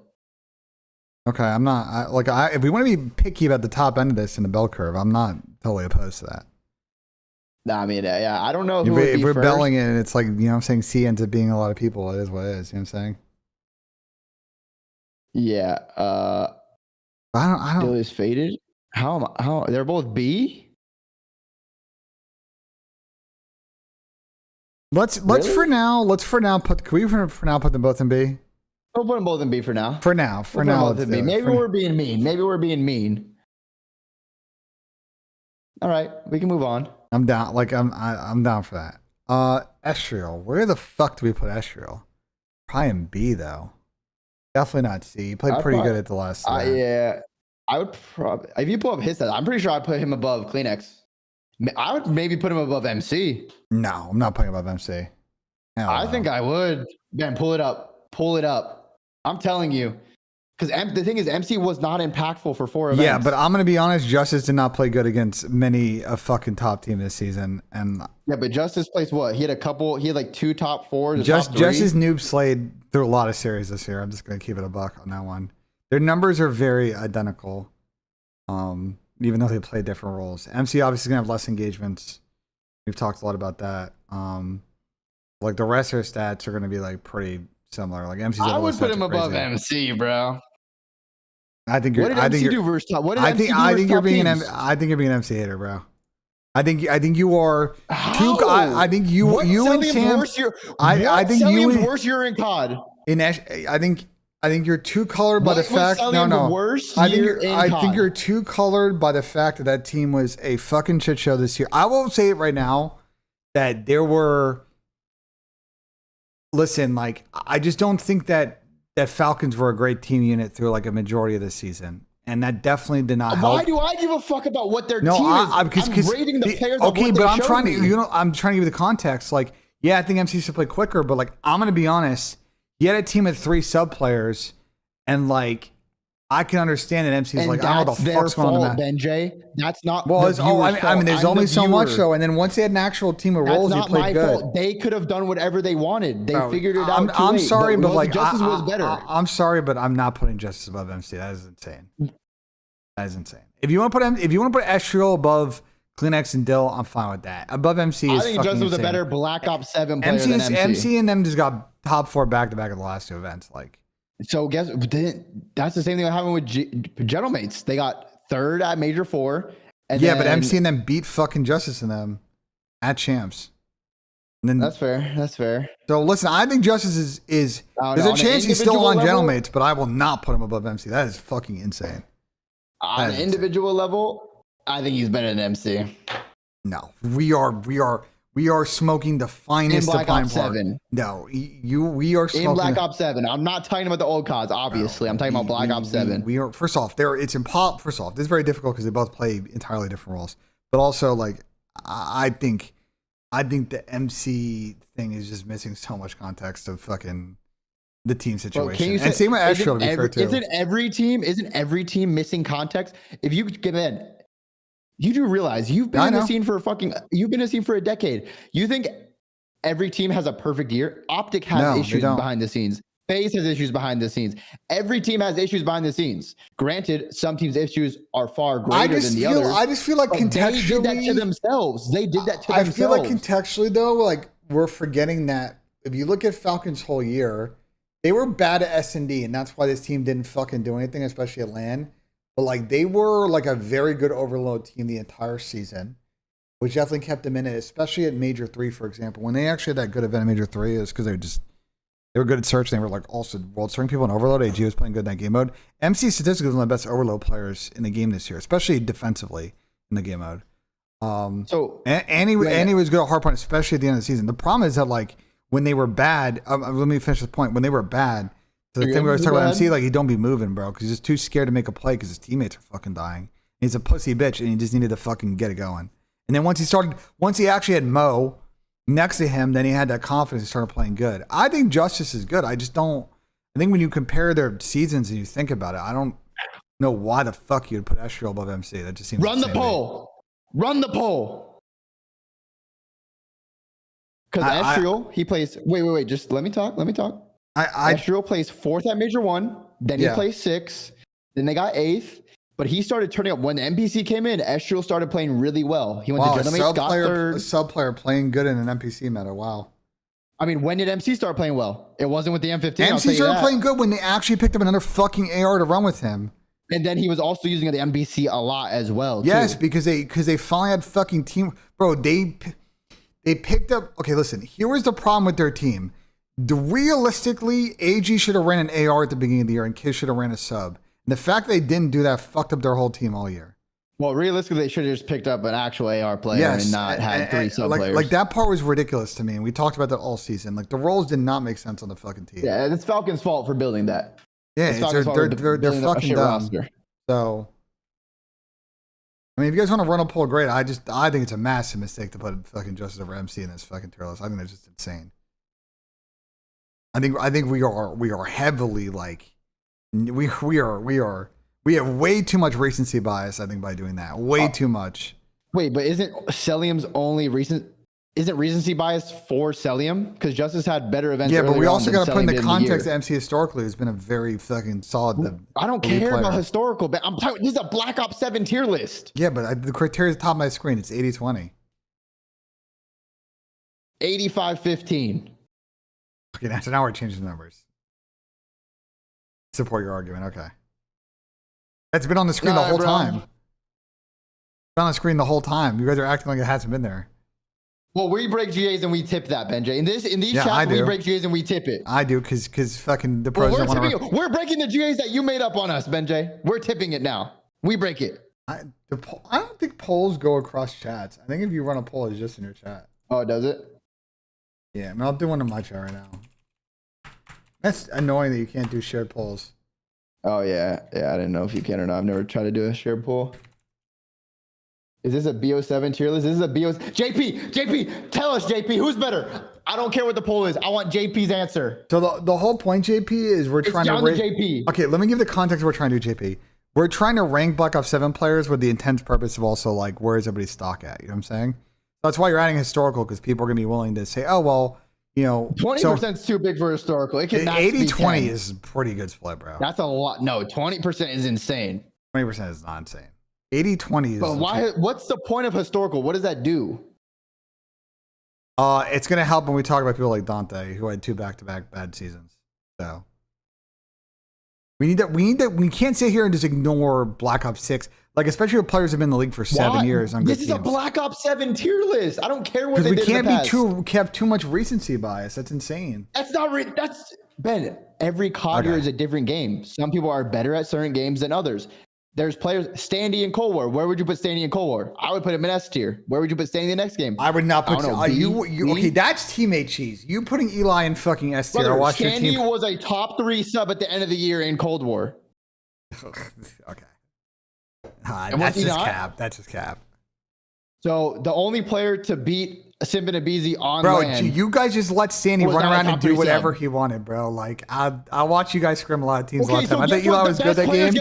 You gave Eli the ultimate green light to make any play he wanted on the map. Of course he's gonna fucking Fred had the ultimate green light in Vanguard. I'm not holding that against him. Yeah, I'm not saying, worked out for AG. So what was AG? He was an S tier player. Yeah, I would say so too. I would not say Eli was a top. You think Eli was a top 3 sub? You think he was better than Chris? Eli Tyler, was godlike. What about Toby? You're putting him above Toby? He was. I think he was ahead. Yes, I think he was ahead of faded. The Faded. You put him above Toby? Faded. Yes. Standy was godlike. He took a team that should have won a championship to winning championships. Eli, I will subscribe to Eli top 5, top 6, not top 3. You're fucking crack. Who's better than him then? Besides Simp and Abizi. Simp, Abizi, Kleenex. So he's 4th. And was also pretty good that game. So no, he was not. And was pretty good that game. I watched fucking Empire all the time. The problem is he got costed by his teammates in that fucking game. Teammate cheese. I don't know. I think he had a way bigger impact. Toby wasn't even the best player on his team in Cold War. All right, let's move on, bro. Let's do Gwyn. Are we putting him in D?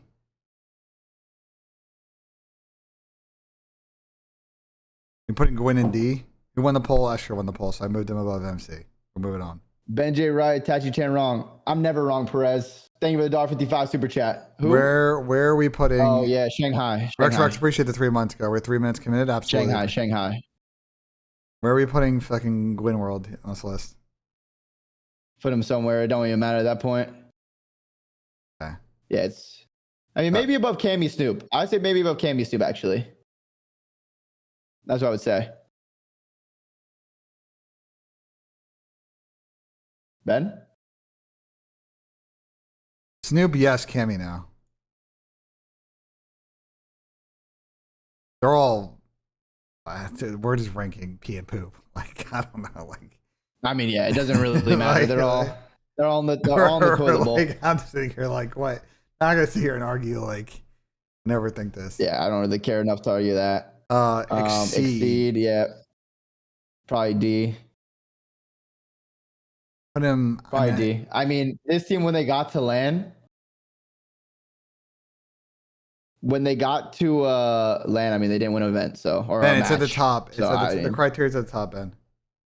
NJ's cheesing us with Cottis history cheese. That he's cheesing us, Ben Bance. You're saying what, Ben? Give Exceed C? I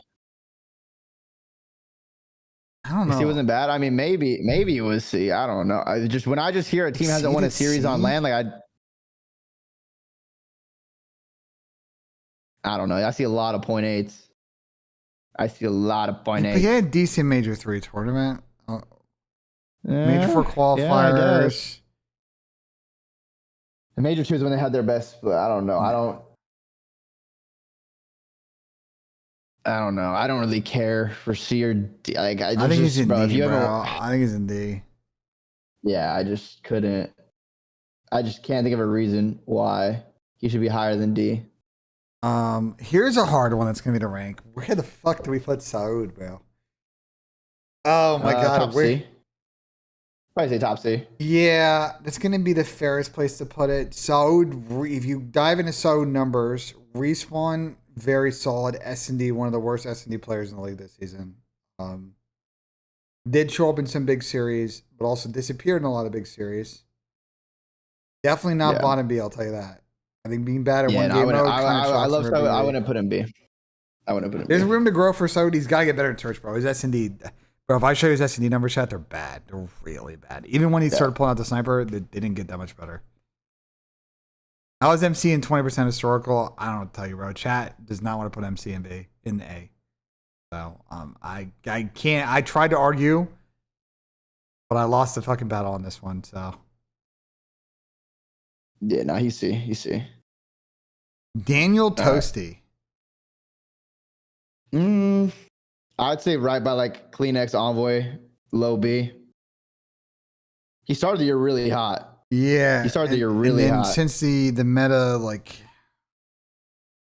you want to like put him between Toby and Dill? Yeah, I mean, he just didn't have a good end to the year. What the fuck are those comments? Saud's in B for sure. I would take Dill, Dan, Toby all over Saud right now. So no.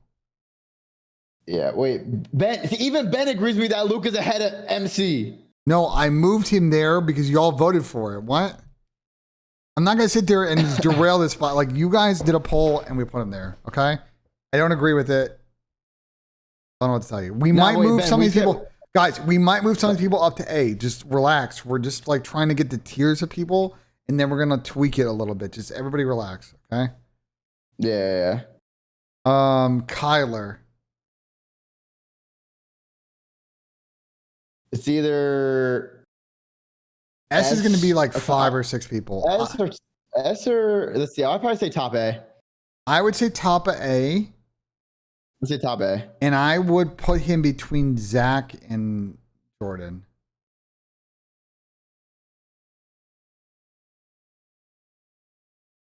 Because I think especially at champs, Jordan was very good. I think Kyler's biggest knock is that he didn't like pull up on Sundays, whereas I think like Jordan was very big in both of their event wins. I think the knock on Jordan is obviously the S&D play. So like I think they both have like a con that weighs them down. But I think I would take them both over Zach and Tyler. Yeah, I mean, just the big thing for Hook is his S&D and then his grand finals performances. He had a good one versus Miami at EWC. Other than that, he played pretty bad in all the finals across the year. Yeah. And his S&D just wasn't very good. So, I mean, still A though, still good. Like he's one of the like supporting cast on the team, but he would fry up until finals. Like it's just when he got to finals, I don't know what happened. He would literally be the MVP of every like major before finals. I just want Ben Bance and Chris to know that Dylan was in here earlier saying that disrespecting fucking Toby, saying that Eli Standy was a top 3 7. Eli was better than him. Eli was better than him. You're saying Eli was better than Tobias. Only subs better than Eli were Simp and Abizi and Cole. Toronto's only comp was fucking like Chris Lair, bro. They just ran everybody else. Oh, other than the time they broke down against you guys. Eli was better than him. Otherwise, other than the time they broke down against Dylan. We 3-0'd them. We 3-0'd them, then broke them down the next day, BENJ. Yeah, no. Other than that, but like most of the season. Do you not realize our Major 5 run? You not realize our Major 5 run? We beat FaZe winners round 1. We beat Empire round 2. Then we beat Toronto. Then we beat Toronto again. That's the top 3 teams. How would you say you had a good weekend? You did also get top 4 champs though, so I can't, Huh? You did also play good at champs. Yeah, I mean, well, we broke down versus Toronto at champs. Like we kind of gave them that one back.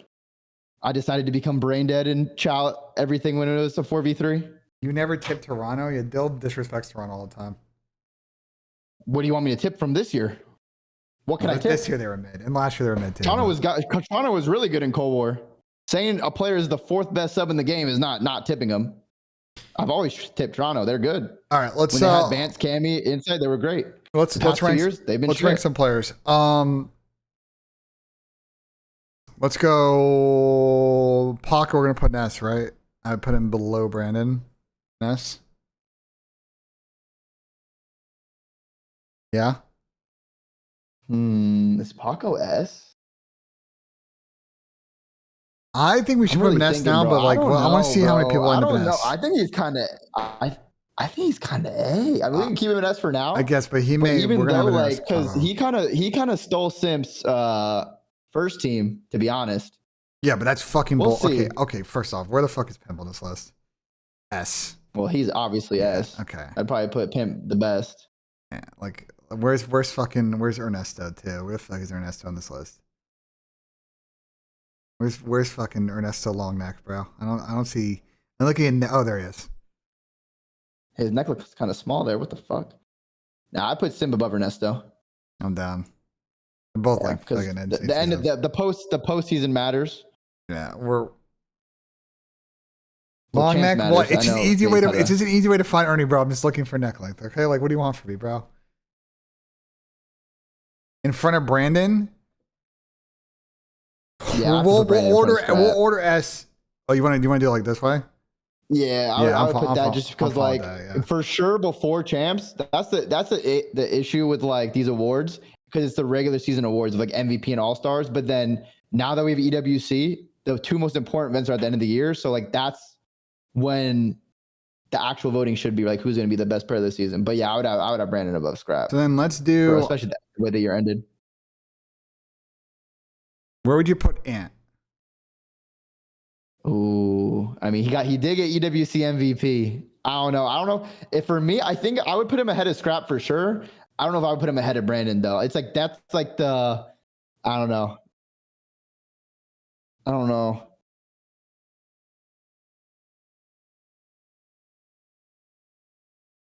if I'd put. I don't. This one's hard. It's just hard, bro, because it's the postseason, bro. At champs and EWC. No, we have to put him above Ernie. Ernie dropped a fucking dog shit. At champs EWC, like I'm putting. Yeah, everyone has the whole year. Everyone has the whole year to get good at the game. Yeah, no, we got early on the minors, the majors. No one cares. Champs EWC, when the teams have figured out the game, they have all the practice. They're all polished up. That's in those moments. It's more impressive to do better there than it's better to do in the regular season. Yeah. All right, I'm gonna try and which ranks in people.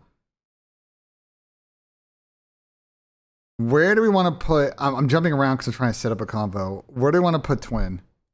Probably an A, right? Yeah, probably put him A. Probably like. I'd put him A. Oh no. Fuck, this is tough. I think I don't know where to put him exactly.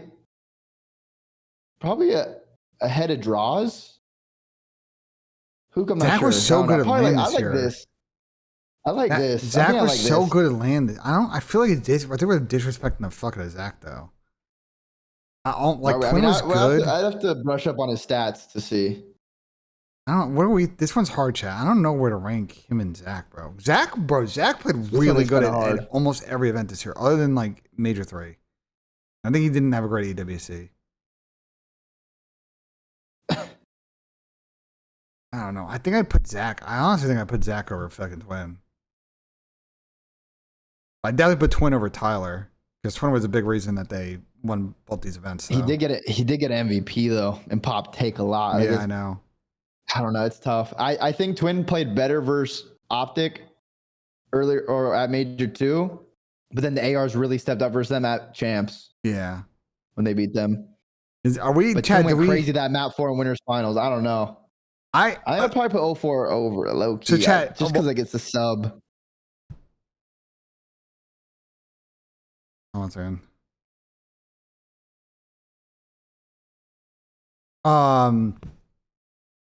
Like Chad, do we like this, guys? I don't know what to do with Paco yet. Relax. Do we like this order of the phase team, which is, I think we all agree Sim first, then Jordan, then Zach, then 04.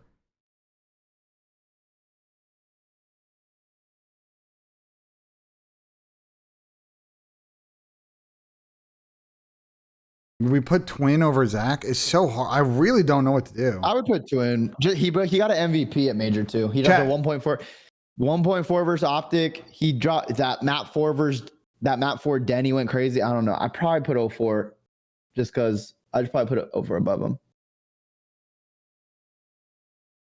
I don't know. I think Twin had the highest take.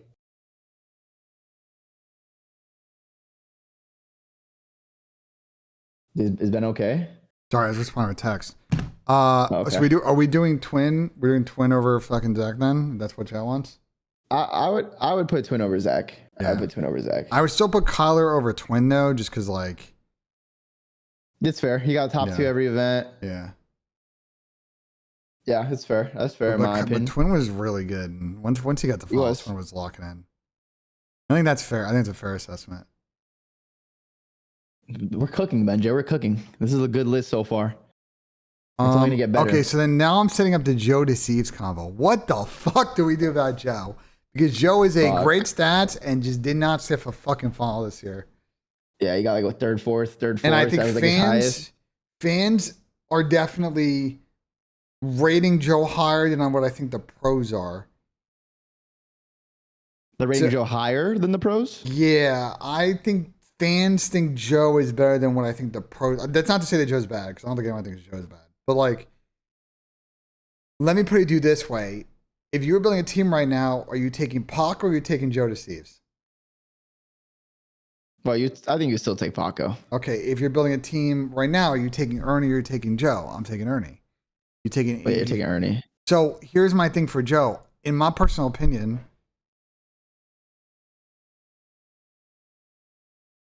I think he'll just be top A. I don't think we could give him S. We put him A or S so hard. Because I think he goes in between these two, but I don't know where the fuck he goes.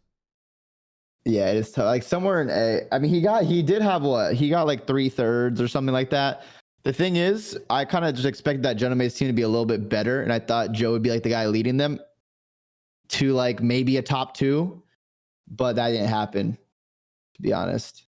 So I think I like Joe top of A. Yeah. I think that's fair because he was one of the best slayers in the game. At getting kills, he was able to take and get insane amount of kills. I've never seen a line that high, and he would actually hit it sometimes. He might have been the best slayer in the game.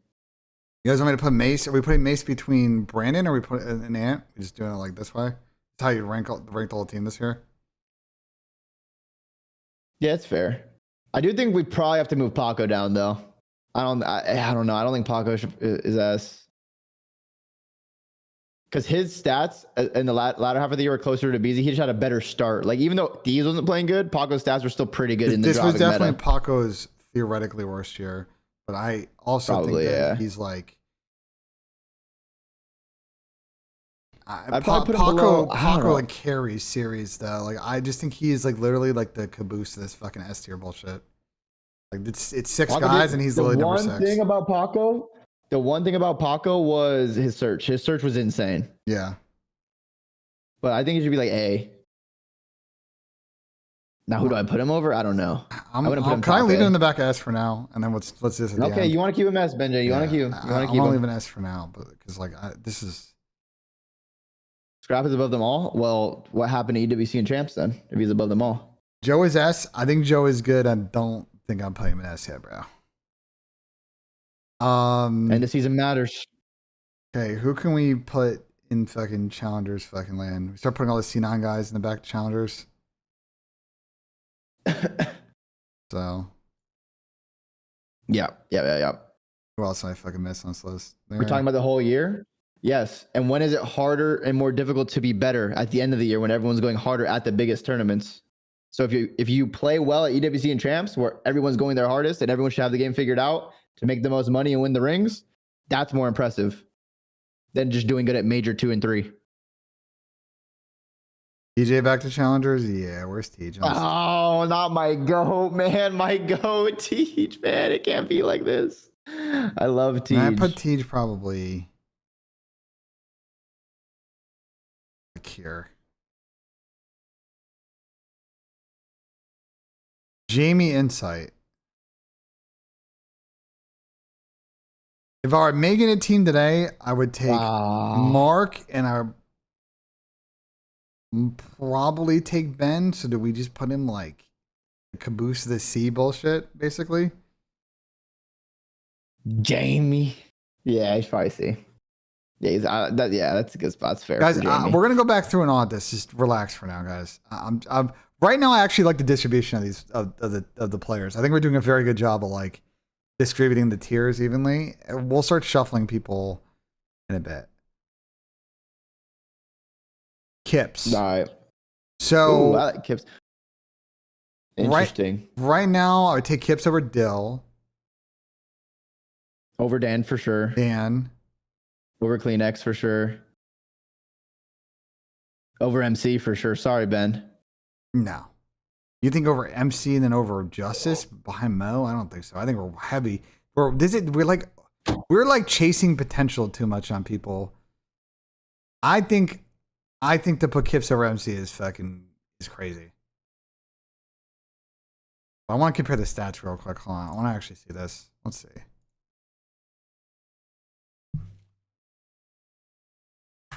Let's see. They're very even. MC at a higher KD. Obviously, Kips gets more kills. But Kips does not stay alive. Way more kills. Slayer rating is higher. Way more kills. Okay, we gotta look at game modes though. We're looking in game modes. Way more kills. More Way damage. more damage. MC gets some less engagements, but brother, if you don't put Kips' ass ahead of MC right now, I swear to God. Kips is not an easier kill. I'm going through all the game modes. Kips is a better search player. Yeah, I wonder why MC is such a hard kill. Dill, I want you to know that I love and appreciate you. That's all. Bro, Ben, you are sucking MC's cock. I mean, you guys are. I'm not gonna sit here and fight this again. You guys are gonna sit here and just fucking like. I would put Kips about MC based on samples. I don't know. It's tough. I'd probably MC being. I'm gonna be honest though. Doing this tier list and then seeing MC in the middle of B is fucking insane. This will. Well, it's gonna age. This tier list is gonna age so poorly because of that take. I'm just letting everybody know right now. Well, how is it gonna age poorly? Because when Falcons runs back Mo, Luca, and MC and another player, and MC has another insane year next year. And then guess what, BENJ? We're gonna make another tier list of Modern Warfare 4. Like, wow, you're dumb. You want to put Kips in front of. Okay, so we're putting Kips past MC. Yes. Kips over Justice, I would say. Absolutely. Probably. Absolutely. But then this is where it gets tough. I would not put Kips over Abe. And then Mo versus Kips. I don't know. This is tough because I think Kip's played a lot longer in the season too than Mo. Yeah. So this one's tough. This one's a tough call. Yeah. For Mo and Abe. Like I do like Kip's a lot. I think they're both great. I just think we do need to see more of a Mo sample size. I don't know. It's tough because I think Mo had some better matches because Kips did struggle versus Optic. That was the one thing versus Kips or for Kips. Kips, fucking relax in in the fucking chat. Kips, relax. I saw you typed. Like, fucking chillax, brother. Like, relax. Go ahead, Del. No, that's the one thing that's against Kips. It's just like his performance versus Optic. He played really well. He's a huge damage dealer. I think we've seen him more throughout the season. I don't know. I kind of want to put him over just because we've seen more. I think it's fair to put him over just because we've seen more of Kips. And like he showed he was the best player on Toronto once Joe left. I'm fine with that. I gotta stress though, this like group of four, bro, this group of like 5 players between Kips, Mo, Justice, MC, and like Toby are all like, they're all like very good. These are all like good players on good teams. Like, are you talking about now or for the future? No, I'm saying now. It's like I'm saying like, these are very desirable players. Yeah, I mean, these are great. Yeah, these are good players that. These are the players that like can build good teams next year. These make good teams, great teams. When you get one of these like players, you know what I'm saying? Aluka MC could be a really good duo. Yeah. Justice is probably going to be on could be on a Thieves, could be on a Toronto, could be on a Gentlemates. It really depends on what happens with Rostermania. Like these players are good to build around for sure.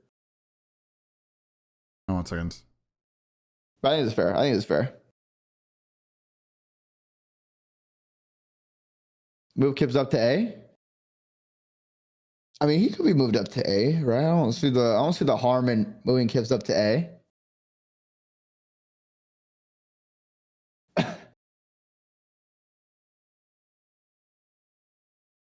Kips to A? Yeah, I'm not like I don't hate Kips to A. No, I'm not like. Listen, we're. Well, we would have to we can compare everybody in this. Are we leaving A for championships? Are we leaving only A for championships? I mean, but then Joe, so like that puts us in a tough spot. But Joe also had the best stats of anyone, so yeah, like he literally had the best stats of anyone. I'm gonna leave Kips in top of B right now. But like I think Kips is had a great season, great midseason pickup by Toronto. What kind of team does Toronto build? Probably around him and Toby will be really interesting. But like, I would not put him over Tyler. I would not put him over I don't know. Zach. That's a tough one. Yeah, it's a tough one. The Bulldog. I don't hate top of B. The Bulldog. The top bottom A, top B is like the same placing essentially. The Bulldog.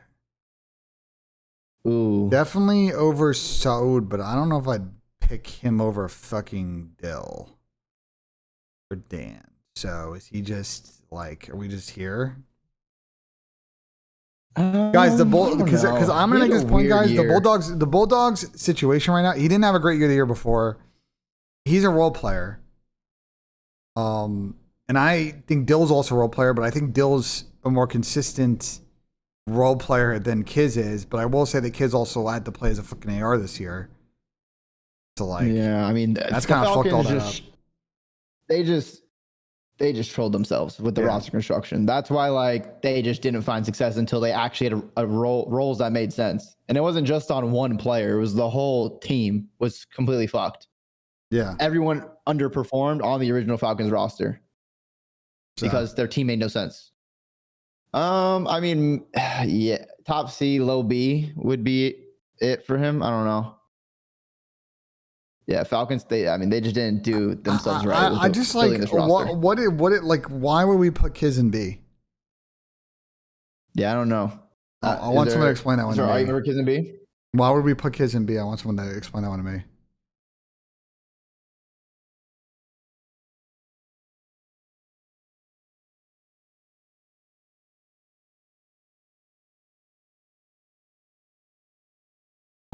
This is Nox. Pull up Envoy. Put the Envoy Kiz stats. I just want to see a comparison of the two.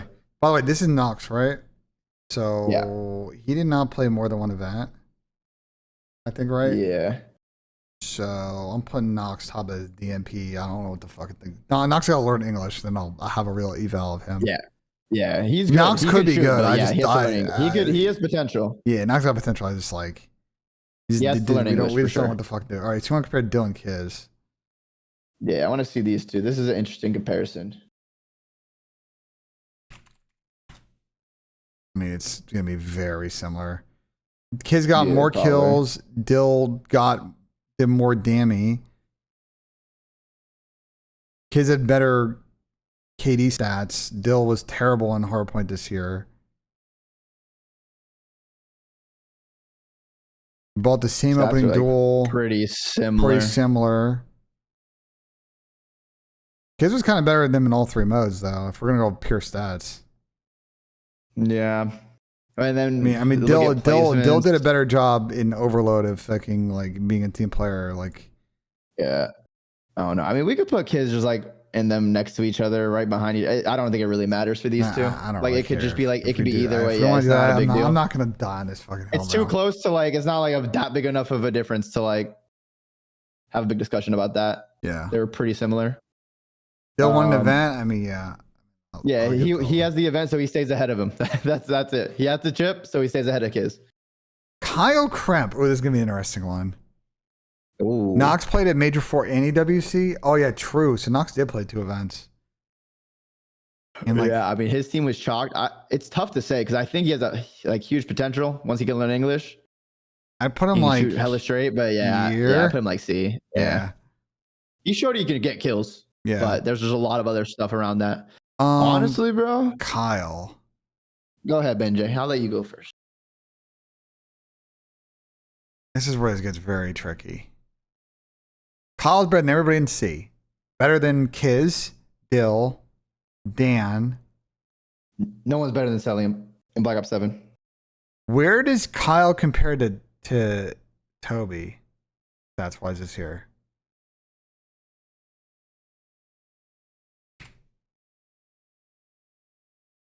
That's what I'm curious about. Higher KD, better hardpoint stats, better S&D stats. They're about mix and overload. Okay, I think that's fair.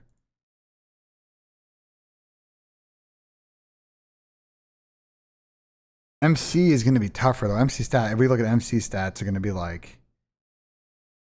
I don't know if I would put Kremp in A. Well, are you actually trolling me right now? You want to put Kremp above MC, Estriel, Mo, Kips? Like you want to put him like here? What do you want to do, Dill? I genuinely do not know where to rank Kyle, so that's why I'm asking you.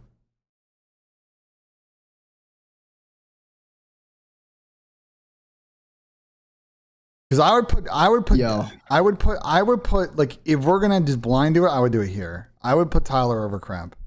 Because if I were making a team tomorrow, I'd take fucking Tyler over Yeah, Kremp. I like this. I like this. Yeah. I like Kremp in bottom A. I like Kremp bottom Yeah. A for sure. Yeah. Oh my god. Yo, we take MC off the tier, but just put him back to did not play, bro. Why We you can't played MC in the tier list with you, you BenJ. played the whole season, bro. And if you can't have it, we have to do like BenJ's favorites and just put him in his own tier. Why We is can't why have a discussion about Ben. is Niam playing that in the chat, bro?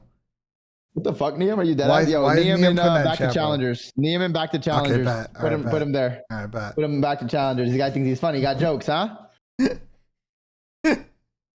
Like, yeah, bottom of back to challengers. All right, bet, bottom of the tier. Bet. All you're behind the C9 guys. Even though you won Yep, the bet. Perfect. A couple Yep, online perfect. tournaments. Whoa, bro, no Just- one's saying that, Niam. No one's saying that. Whoa. Whoa, see? whoa. So Niam comes in and puts the eyes, and now he tries to race bait.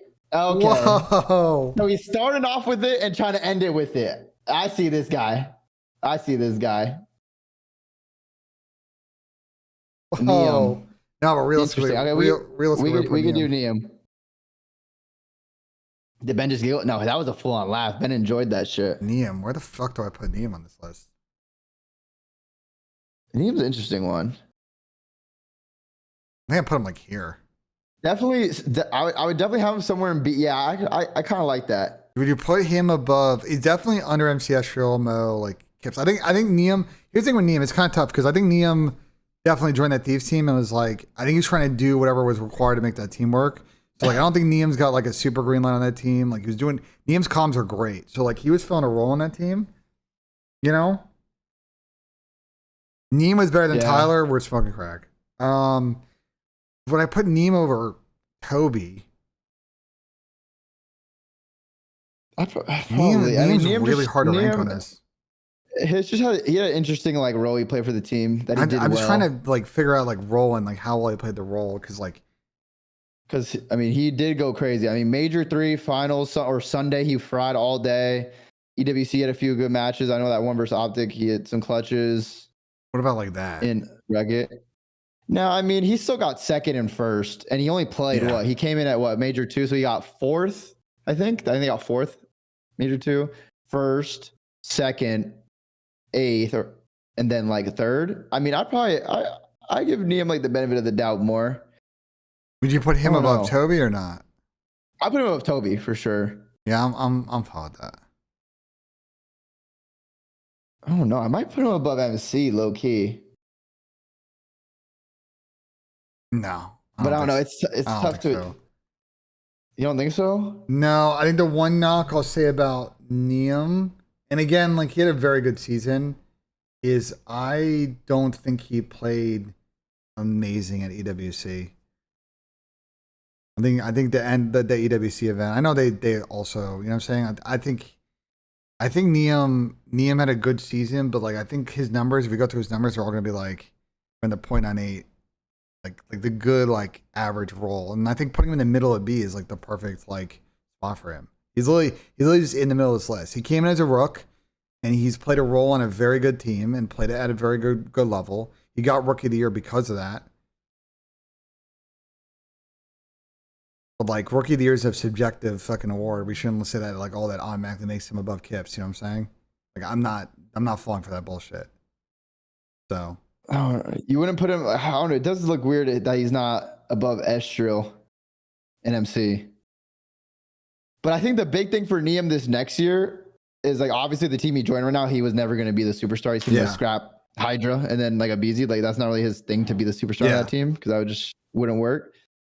The interesting thing for him next year is like what he can do because depending on how Rostermania goes, they're going to have a good team. It's not going to be like the superstar-esque players probably unless they keep scrapping Hydra. But they're gonna have maybe like an Estriel, maybe a Kleenex, maybe a Nep, maybe probably not Gozy, maybe a Cibish. I don't know. It depends. Like LAT could be a weird offseason for them. But Neem would have to like he's gonna have to step up as a Slayer in the next game, which he probably could. It was just it's tough right now with the cards he was dealt. He joined a great team and played his role good. Here's where I put Neem. Neem is like, bro. We have fucking Jordan Abuza pretty high on this list. Jordan's like first season and a half in the league, like very similar-ish stats to Neem, and like I could definitely see Neem year 2 like taking the big jump, right? Probably a different team, but to your point, like he's gonna have more. It's gonna be more required of him to like take over games. We already saw it this year, especially in Overload. But like across all modes, I think he can do it. I think putting him in the middle of this list is fine. Like what? Like he's bro. Everybody in B, everybody in B tier is a good player. Like everybody in this B tier is very good. There's world champions in here. There's people that won events this season.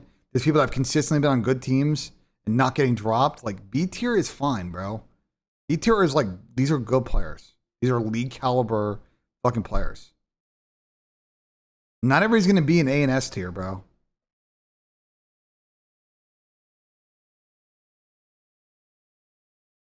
Luca over Neem is wild.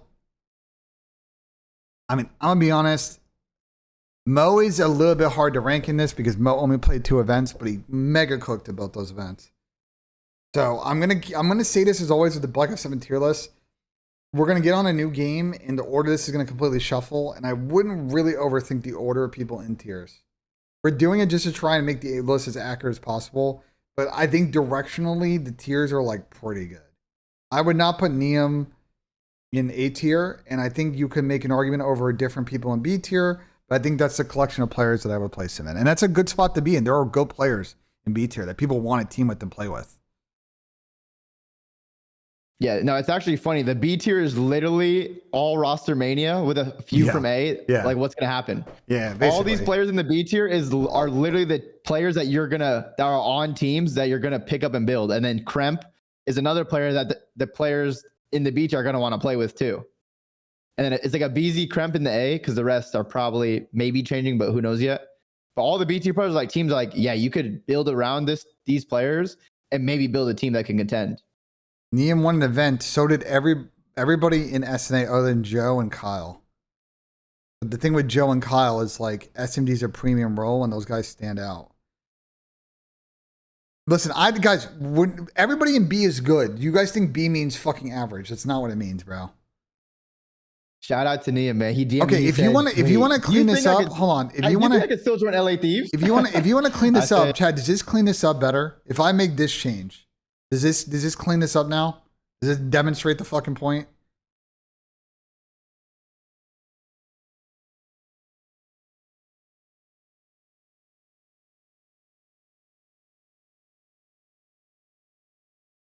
I'm getting 50-50 on this, so I think I cooked.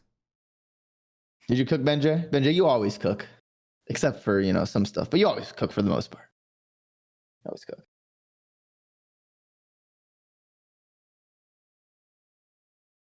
We still have a lot of people in that C tier. I'm looking at this list right now. I've left a lot of, put it this way, there's a lot of people I have jumped around that are going to go into this B and C thing and make this very difficult. Who can we easily place? Purge, and that's back to challengers. Oh man, my guy Purge, man, that's my right Vegas here. Legion duo. Fuck. Caesar. Come on, Purge. No one pick him up, bro. He had a bad year. He'll be back. Trust. Caesar. Back to challengers. See, Money Mark is saying we got to get Kiz Dill out of C now, which I kind of agree. I don't know. Then I'll put him back. I'll put him back in B then. I don't mind. It's going to be very, this BC bullshit's always very hard with these tier lists, bro. I feel like it's very different. Like, I don't know. Like C and B is like, there's very different tiers of players in there. Like, I think everyone wants to team with the people in C for sure. Like, those are like locks that are going to be on teams next year, like Insta, after the top teams form. Yeah. Shout out Money Mart, man. The duo right there. Come on. MW3 champs. Let's do some easy ones. Standy, did Eli, didn't we even? Nah, he only played like 5. He played like 5 online matches. Okay. And then, yeah, he stopped playing. What else is easy to do? Focus, back to challengers.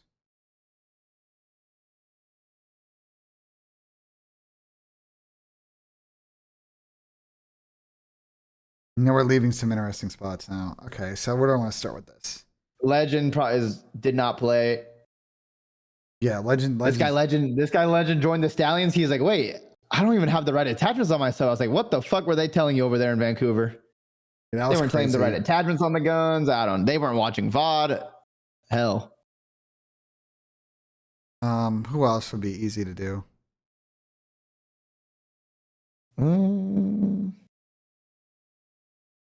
Where the fuck do we put Neptune? Where the fuck do we put Neptune on? This guy didn't even play. He played what, 3 events, and Neptune only played half the year, the first half of the year. He played Major 1, Major 2, Major 3. That's it. I don't know. It's weird because he didn't play the most important ones. I mean, based off what we saw, I'd probably put him like low A, but he just didn't play. I mean, I'd probably put him low A. I think it'd keep it simple because he was gross when he played. But yeah, I mean, I think just because Kyle played. He didn't play the last 3. He didn't play the biggest events of the year. So like, he could have fucking fried it, Champs EVC, or he could have got. I don't know. Yeah, it's just he was gross, but like he only played 3 events. So like, I'm putting him bottom A. He was MVP of Major 1 though, so I'll give him that. But it's weird. He missed the 3 biggest events.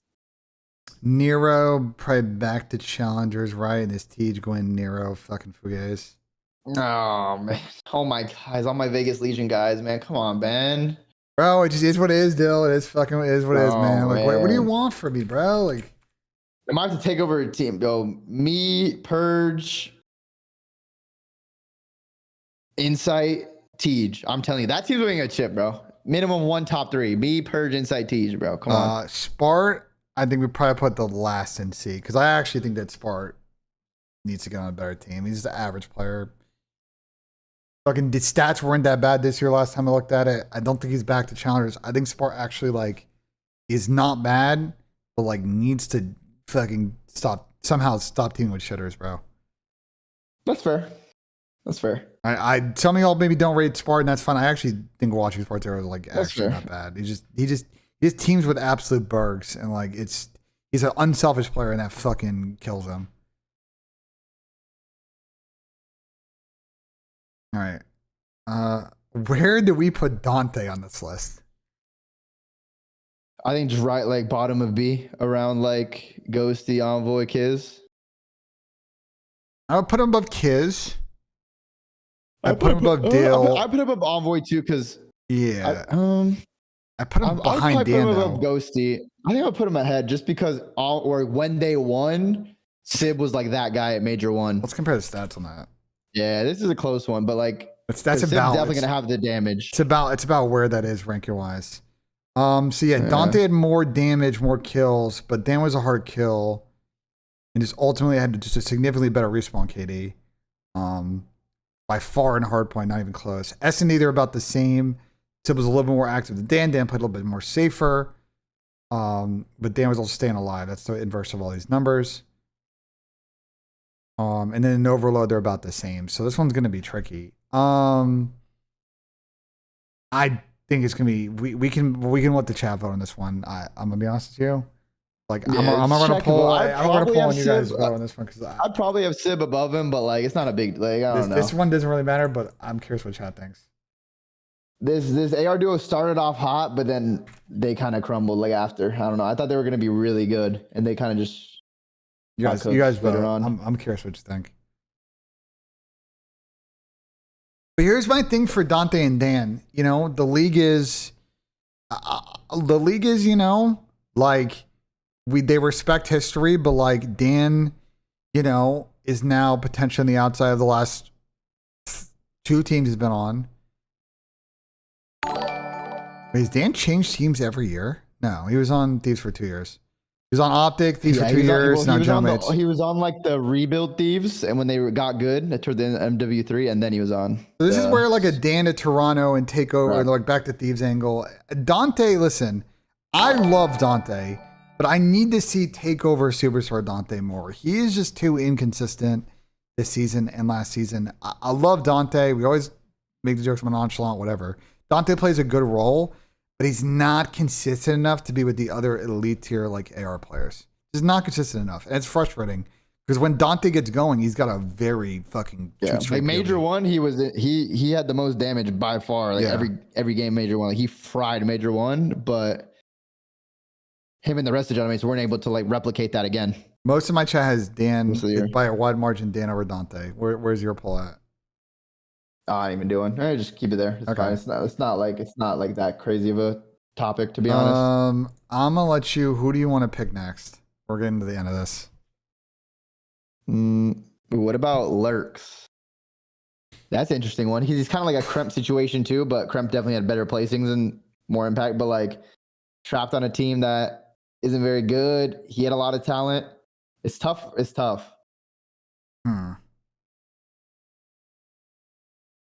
Are we saying Jody had a better year than Ghosty to such a what? Yes. What? Yes. Not even close. When do we put Lurks? Jodeci is above Ghosty. Yeah. This is a tough one because, like, obviously he has talent. His team is shit. Somewhere. So it's here. like it's fair. Yeah, it's fair to put him like over here. I'd probably put him below like. He's definitely above these two. Yeah, it's just so tough. Like, how far are you gonna put him up for him frying? But being I don't on a know shit if I want to team? put him above Dan and Dante though. It's just tough. Because so much of the Lurk shit is just online fugazi, and like his team was just not. Yeah. I mean, yes, I don't know. I think it's so tough to call Lurks. I think, bro, y'all may not like it. I think Lurks here in B is like fine. He like it's a good spot for him. He needs to play with better fucking teammates though. Yeah, he's on Carolina. It's like impossible to like. It's literally impossible. I think Lurks is good, but like, holy fuck, it's gonna be impossible. Onliner, but that's the problem. His team is not good enough to fucking play too much land, so I don't fucking know. Like, yeah, you just can't. You can't. We didn't have a large enough sample size because they didn't win on land. So you know, they were just out first round every time. So it is what it is. He would still have some good hard points on land, but like his team's ass. It's a team game at the end of the day. Individually, he was good, but it's so hard to just will your team to victory on land. We'll do the Miami guys in a sec. Byron Nasty. took a big hit at the end of the season. Yeah. Like, would you take I would still- Ben I would- over I would Byron? I would still probably have him behind like Saud and C. You think like right here over like Marcus? I might take Marcus over fucking Byron. Marcus' stock was pretty good, but yeah, he had a. I mean, his stock was really good on Boston, but then he had a bad ending to the year for sure. I don't know And I thought he was about to go to G2. I'm trying to think about this. I'm trying to think about the C order real quick. Saud and Marcus. Who would I take, Byron or fucking Ben though? Well, Byron just played the whole year and played better on Boston at least. Yeah. So I would not put fucking Jamie behind Knox though. That's insane. Yeah, I mean that's fine. Dude, Knox is another player that's impossible to put on this fucking list. All the Carolina guys are just like. Yeah, I mean it's so tough because like they only won a couple games online. They got slammed on land every day, so it's like. Bro, are we serious about Kips as well slammed. over Nissim? Bro, like we just discussed that already.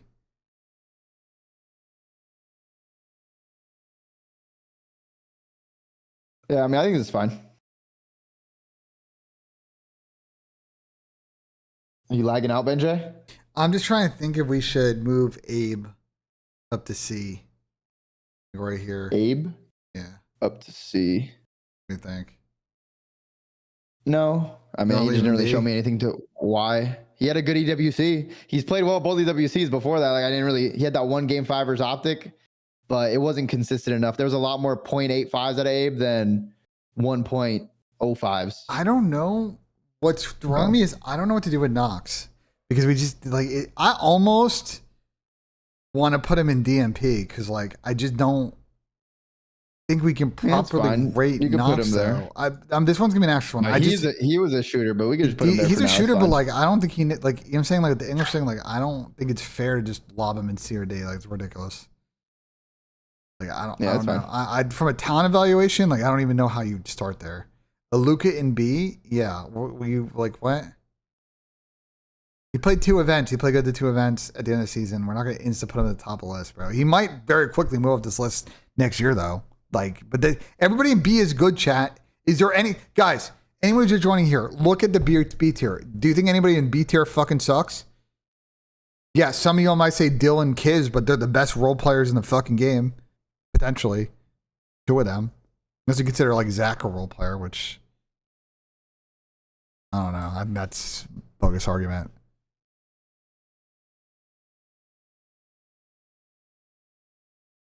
Okay, who do you want to do next, Dill? We got all the Spanish guys. We got we got grab AG. someone, Ben. Just grab it. Don't matter to me. Do some Spanish guys. We haven't really done any Spanish. I don't want to rank all the guys on fucking. I don't want to rank the fucking situation. When we do it in like order, I would rank it. I'm trying to think how. I'm just trying to think about how. I think I want to do it in like the order. I think from like 1 to, you know what I'm saying, with how to rank all the players on the team. On Miami. Yeah, I think we think Rencor is probably the best, right?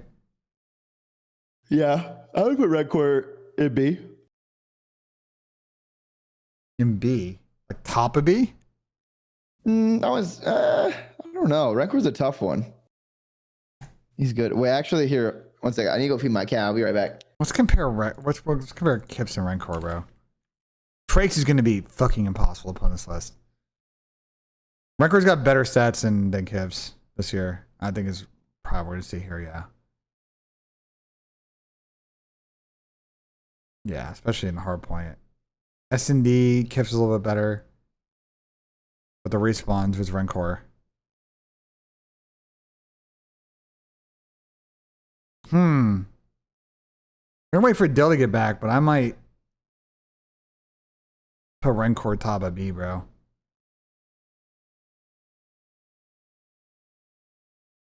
I mean, that's a fair spot. B is just so many good players in B, bro. There's this B is just such like a fuck no. I would not put Rencor in C. Rencor is better than Kiz, Dylan, Lurks, purely because Lurks wasn't a difference maker on land. Would I put Rencor over Dan and Dante? I put Rencor over MC. And a Luca. Man, bro, B, this is what's the problem with B tier, bro. This is the problem with every tier list. B tier becomes very difficult. Okay, chat, realistically, should we move Dylan Kids back down to C? Now that we know what we have left, which is all the Spanish guys, Mamba, AG, a couple extras.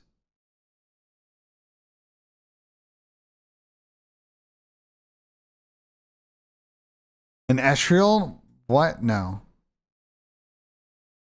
I think we need to like kind of even this out a bit. So I think we do that.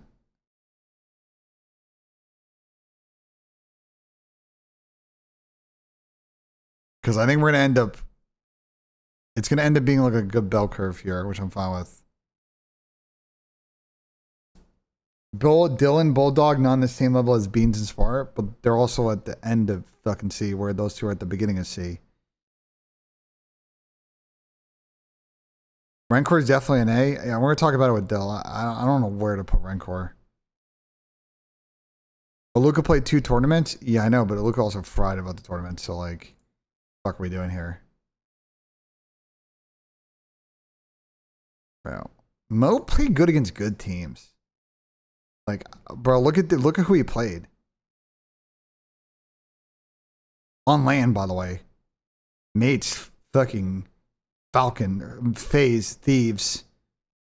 Played Miami twice. Thieves, he still dropped a 106. S&D at EWC he struggled in, but like the respawns he was good. I don't know. I think Mo is very good.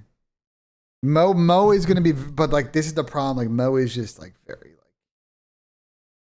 Well, the problem is I think guys, I'm gonna keep it a buck.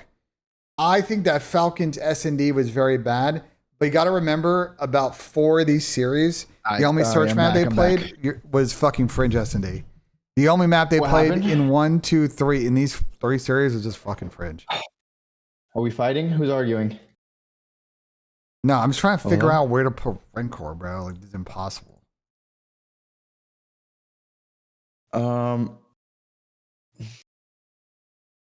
Where did you have him based around right now, or did you not place him? I haven't placed him yet because I don't know where the fuck to put him. I think his potential is high, but I'd probably put him. I don't know. It's like around Toby right now. I don't know if ahead, behind, like around there. But then it also feels weird to have like him. What was his? Did you look at his stats compared to like a Ghosty? His stats were better than Niam's stats. I'll tell you that. Well, Niam, but I feel like Kip, sorry, Kip. Like better than Kip's stats. I went through it. The only thing Kip said him beat in search, but Rancor beat him respawn. Yeah, I mean, we also have to kind of account like team success too. Like it's not just straight up individual. Like how would you bring the team? And I think he was the best player on this team. I mean, I'd probably put him like mid B. It's just tough. Because they also don't really have the placings to back it up, barring EWC. Before that, like they didn't have a good placing. What was their highest place? Maybe 6, like the major 1. They put him like right here.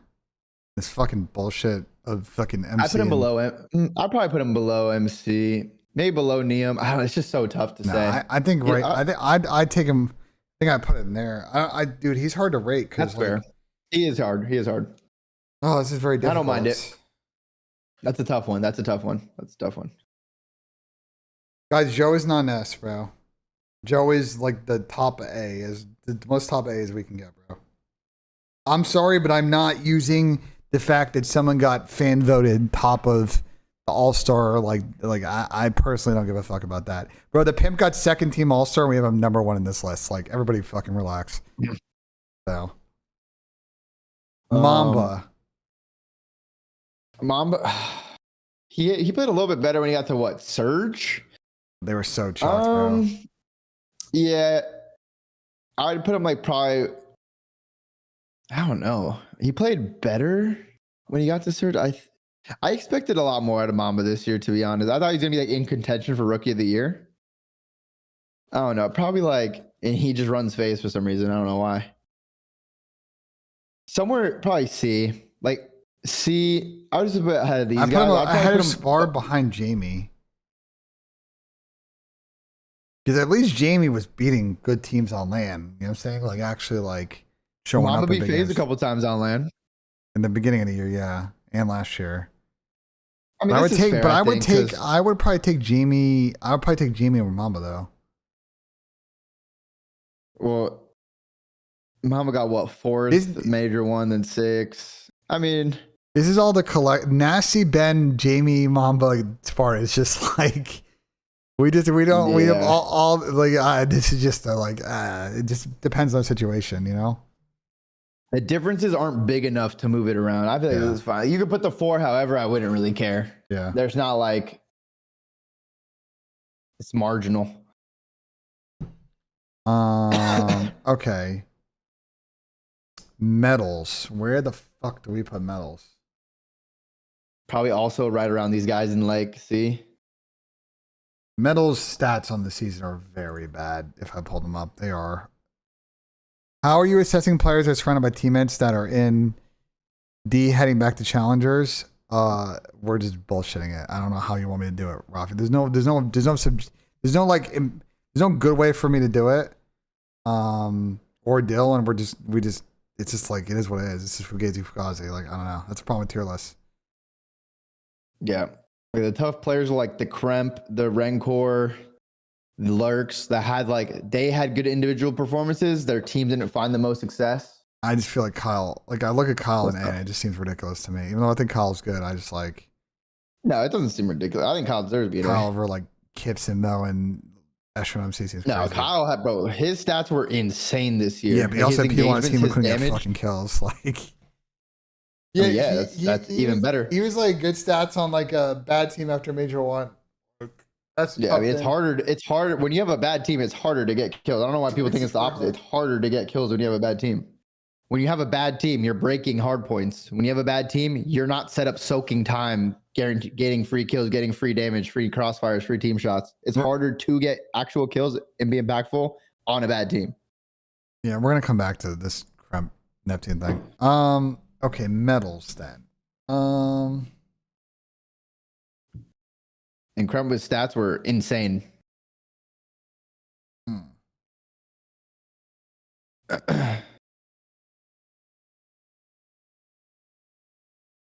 So what, we're just putting medals like. I put him like around like Mamba, probably had a Spart, maybe actually I don't know. It's somewhere in C, low C. Metal just is, it's his role for the team is so weird. If he drops a 1.2, they win, but then he'll have a 0.7 because he's running and getting baited. I don't know. Just drop him somewhere. Sure, right there. Above Mamba, I'm down for that. In between Jamie. He got second EWC, you know? Yeah. He got second EWC. Fuck it. It's just, the Miami's so weird, bro. Okay, who do you want to do next? AG. What the fuck do we do with AG, bro? This is a weird one. Because the stats are going to look hilarious, but like, there's no, like, we can't put AG in A. I wouldn't take it. It'd either be like a low B, high C, like where Envoy Kiz is, but like, yeah, it'd be like, yeah, somewhere either low B, high C. Like there? I just put the fucking 3 Falcons Oh players no, how would C you rate together. Kiz in AG? I don't even know how to start with that one. I don't even know how to start with that. Just felt tough with tier lists. This Falcon team is just so hard because these brain deads decided to not know how to build a roster. Like it's impossible. They literally just said, yeah, we just want players that don't make sense to play together. And then you get this to where it's like they all just look mid. Because How is Joe not in S tier? Because number 1 KD is not how we're gonna just put people in S tier, bro. Like ultimately, when Joe needed to take over in big series, the guys above him did that. And Joe couldn't, and Joe's team didn't make a final this year. But I do think we're giving Joe consistency enough to put him over fucking Jordan and Kyler and fucking 04. So he's just perfectly top A, bro. It's like the perfect spot for him. Don't overthink it. I don't know. Who would you say is better? Wait, can you compare like Kismet? Is there a way to like compare AG major 1 through 4 when you played, and then Kiz major just like major? When did Kiz go back to a sub? No, I'd have to like side by side like their stat. I'd have to like manually do it. Oh, never mind that. But you just put those stats like in general. I don't know. That's a weird one. I guess I could ask. I feel like AG's numbers are probably better, right? It's gonna take too long. Gas Club is Nah, going to yeah, take it's too gonna long. take too long. Yeah, it's take way too long. Because I'm telling you, we're gonna the stats argument for AG is gonna be real tough because the stats are all gonna be like top 20. But yeah, it's just like watching I mean, him play on the map this year. It's like, bro, like I would probably say I'd probably put him above Kiz though. It's just tough. I'd still probably put him above Kiz. behind Dill, I'm down for that. I don't know, yeah, because like Dill, because it's just like the roles are so different. What like the role AG plays compared to Envoy and Kiz. Yeah, they're just like polar opposite roles. Yeah. No, I mean it's fine. It's fine. I don't know. I Aluka like it. carried the Falcons. I think MC and Aluka were basically Yeah, balling both of them out were for carrying the both of them, Falcons. Yeah. That's why I want to see them run back that AR duo. It's a fun AR duo, bro. Like they're Yeah, also gonna both run it's a good subs. AR It's duo. like very fun. Yeah, no, I like that. I like that duo a lot. All right. How do you Can't wait want for to Zuma to see this crap. Yeah, he's gonna be like, "Holy shit, my co-hosts are so smart." Of course. Yeah, he's not gonna say that. I wish he would, but no, he's not gonna say that. He's gonna cook us. It's fine though, because the chat's gonna cry. His chat always. Tommy's chat. I love the Zoomafia, but they always find a way to They're a complain bunch about of everything. sheep, right, Benji? No, they always find a sheep. way to complain about something, bro. They always gotta have some problem with something, bro. They always gotta sit there and watch and just have to put their opinion in fucking Twitch chat. It is what it is. It is what it is. No, they complain about everything, bro. They complain just to complain. That's what they do. It's just Twitch chat, bro. Hydra and S tier is faded as fuck. Okay. Bah. Super. What do we do about Super? Yeah, I can't believe I missed that. I wish I was there. When they all were buying at you. Yeah, they were all acting like sheep. Fun times in Twitch chat.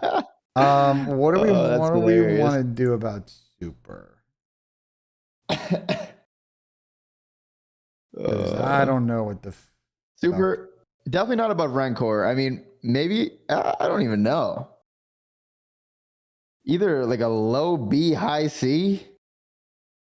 This one's weird. Probably, yeah. I don't know. It's a low B, high C. I don't know. I want to compare sets to Dan. Hold on. I want to compare sets to Dan because they're This actually is kind a of tough very one. similar roles. I want to see this real quick. They're very similar. This is what I fucking thought. It's gonna be very difficult. Okay. Basically the same overall. Dan was a slightly better respawn hardpoint player.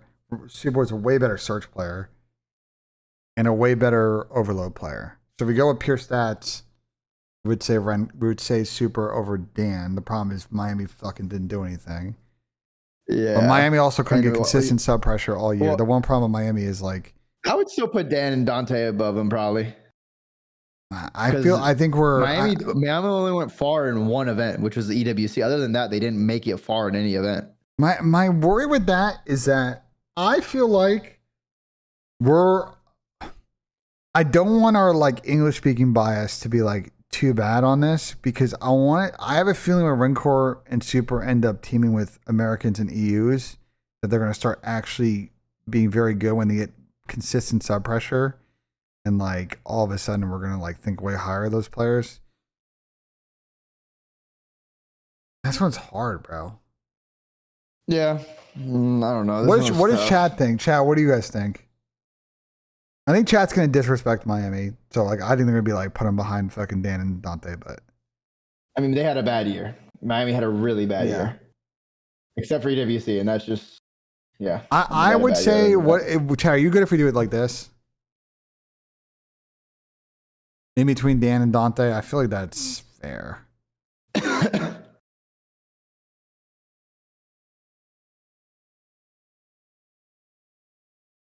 Nah, I'd still probably put him below Dante. I don't think so. I think he was better than Dante this year, especially at the end of the season. I think if we compared sets with the major two, I think I think it's not gonna be close. I don't know. I just feel like I think it's not even gonna be close, bro. Miami just didn't even get. But they didn't even get top 3 or 4 in this CDL. Miami were very annoying this tenure, bro. This tenure very much annoyed me about Miami. They Bro, got it's- what, 8th? They got 6th, 8th, 8th, 8th, 8th. Like, Yeah, I don't know. And they got second. That's why at I'm the just like, bro, EWC. Like, what the fuck? Like, they just didn't play anyone. At least Gentlemates was losing to good teams though. And well, like, Gentlemates went on like a 10-game losing streak last season. Like, they did not yeah, play but I'm good. talking about like the end of the year too. Like they were actually like at least losing to like the competitive teams. Here's the thing is like I think Trakes was very solid for these guys. But again, like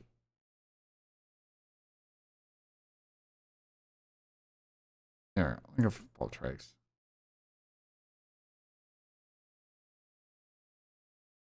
They got him back on Miami or something. He's just in limbo. Like, did he play good on land against like the teams that are good? Toronto, okay, he played pretty good at. They got 3-0'd, but he played good outside the S&D. He got cooked. And then like at lands, didn't play that good in Major 3 tournament. Didn't play that good in Major 2 tournament. Like played okay in Major 1. Like I feel like maybe we just also the Miami is the eye test. I would still put Trakes above Super. Yeah. Because like we know what Miami was doing on the map. It's not like we didn't watch the game either. So you would do But like then this. Trakes above Sib and them still look weird. Like I don't think Yeah. Super and Trakes are above Sib. You just like because we know what they were doing. Yeah, like something like that. How do we even have Lurks above the? Actually, it's tough because his team's ass, so it's kind of tough to call. Lurks' team was even more ass Yeah. than the Miami guys. So like I can't. Yeah. I think we're over, bro. I'm not. I don't want to overthink B, bro. This. We're gonna be here all day if we try and like order the B players, bro. It's like it's gonna be tough. Real. So Real's Toronto tenure was fucking terrible, and then he kind of played pretty good at the end of the Wait, season. am I faded? I don't know if we could have 3 Miami people in B. No, we can't. That's what's so fucking like. What do we do? Yeah, I think okay. I don't know because we have to go based off like the placings and the stats. Like obviously stats like are heavily in favor of Super and Rencor. I don't know. But I think putting weird. putting Super in C seems ridiculous to me. Like he wasn't that bad. I don't know if but Ben, you say you consider a land a lot. What did these guys do on land? Like they didn't really do anything on land. They didn't go anywhere. They didn't play any good teams. They didn't make any runs on land until the last event. In the CDL, they didn't do anything. What Lurk said. Like it just looks weird that I feel like it's weird that they're above like the Kismets and the Envoys, who at least have like decent placings. Kiz and Envoy are are role players, so like they were also very consistent on land this year. They were just role players on good teams. Someone said in your chat, are you taking Envoy over Trakes and Super? Because right now I probably am. Ooh, shit. That's what I'm saying. It looks weird that they're above them. You know what? That might be like the cutoff. Like we may need to slide Dill up then. Yeah. And that's what's making this look weird. Yeah. Put all these 3 Jelly players in right. fucking B.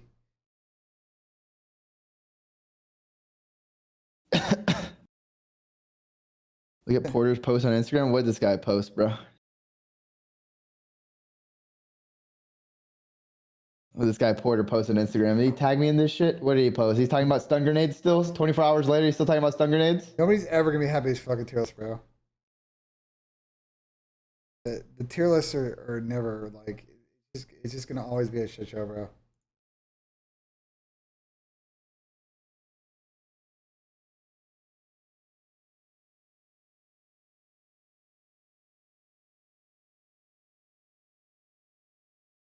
And that's the problem with it. It's just like I don't. You know what I'm saying? Like I don't know what to do. For who? The tier lists are just so hard, bro. They're just so hard.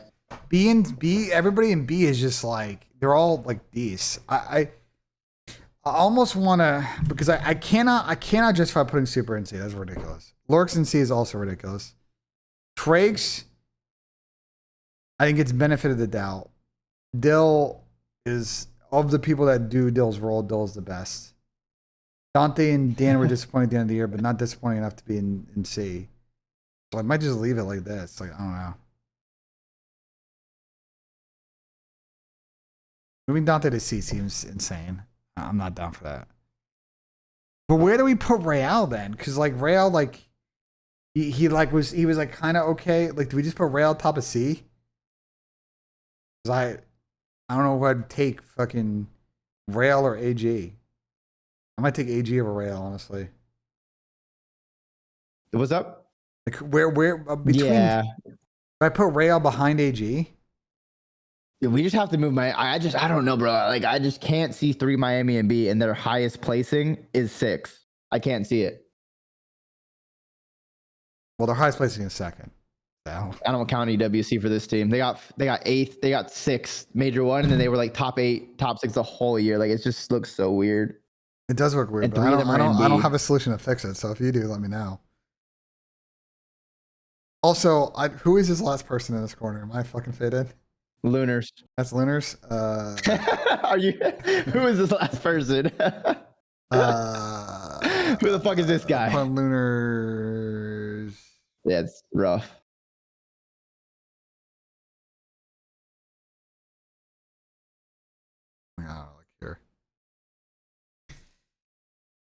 I mean, I gotta be honest. This list is really not that bad. We actually properly bell curved the fuck out of this. I'm not gonna lie. I mean, yeah, this is the only thing that's bothering is 3 Miami. That's really bothering I don't, me. but it's because Miami's like the stat, like Miami's it's the same hard thing to as evaluate. Falcons, though.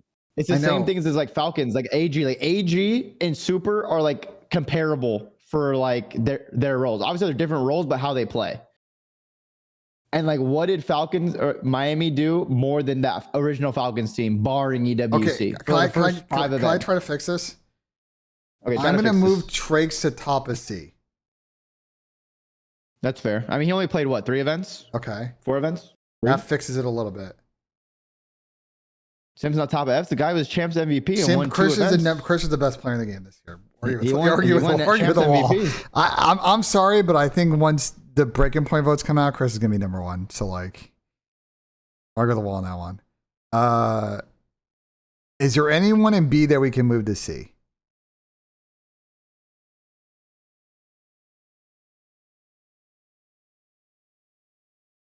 Super C? I don't think that Super was like Super did not.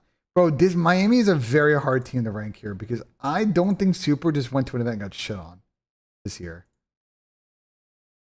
But neither did AG. It's not like well, actually AG Major 2 wasn't great for AG, but Major 3 was good. Can I do something real quick? Can we move Kyle and Nep to B? If they're top of B, I don't mind it. Yeah. But why? It just makes the tiers better. But I still feel like Kremp played really. Like, bro, look up Kremp versus Easy stats. Like, Kremp fried this year. Like, his stats are insane That's for so like the role he was playing on the team. Kremp versus Beezy. Wait, let's just. Yeah, they're gonna be very similar. See yeah, what it's like. Yeah, they're very similar. All right, look at the Slayer rating. Look at the Slayer rating for Kremp. Slayer rating is a dumb stat. Look at the damage. Slayer rating is a dumb Look at stat. the damage. Well, what about the damage? Look at the damage. That's a lot of damage. NTK Tyler's higher, but that's because we know his Tyler just goes on hardpoint runs. kills are more. His hardpoint kills are more too. Tyler goes on more runs. Kremp's definitely faster. Like yeah, I think you're right. I think you're right. I think like Kremp has had a really good year. I think you're right. We should just leave it as. I don't think we fuck with it. I don't know, bro. I'm gonna be honest with you, chat. Like, I think this is godlike. I think we might have cooked. I think we might have cooked, bro. Before, I think we cooked. I think we might have cooked. We might have cooked. We Chat. What do we think? We might have cooked, bro. What do we think, chat? WL the tier list. What would you change? No, okay. And if you're gonna say L, what's the biggest change? What's the thing that stands out in your head that you're like, okay, wait, I would fix that? Luka being awful. I would put a Luka in A, but he did only play 2 events. I wanted a bigger sample size. Mo could definitely be an A, but I feel like I don't hate putting him in A, but he only played 2 events of the year. Neptune at least played 3, but I don't hate a Luka in A. It's just he only played 2 events. I'm down to do that. Like it's fine. We put him at A and top of B is literally the same ranking pretty much, and he's only played 2 events. Hook higher, Neptune lower. Oh wait! We need to move Paco down. I forgot about that. We need to move Paco down. I don't think he's A. You want to just leave 5 and S and put Paco on top A with Joe? Yeah, I would probably. Yeah, this one's tough. I don't put hate Paco. He's like A plus. I don't know. Yeah, I think this is better. Purge to S. Sure. Joe and S compare Hydra and Joe stats. I compare Hydra and Joe stats. Let's see. Joe and S's. Joe stats are gonna look insane, bro. I'm just telling you right now. Yeah, Joe stats are fucking. They're gonna be crazy. insane, but like, I don't know.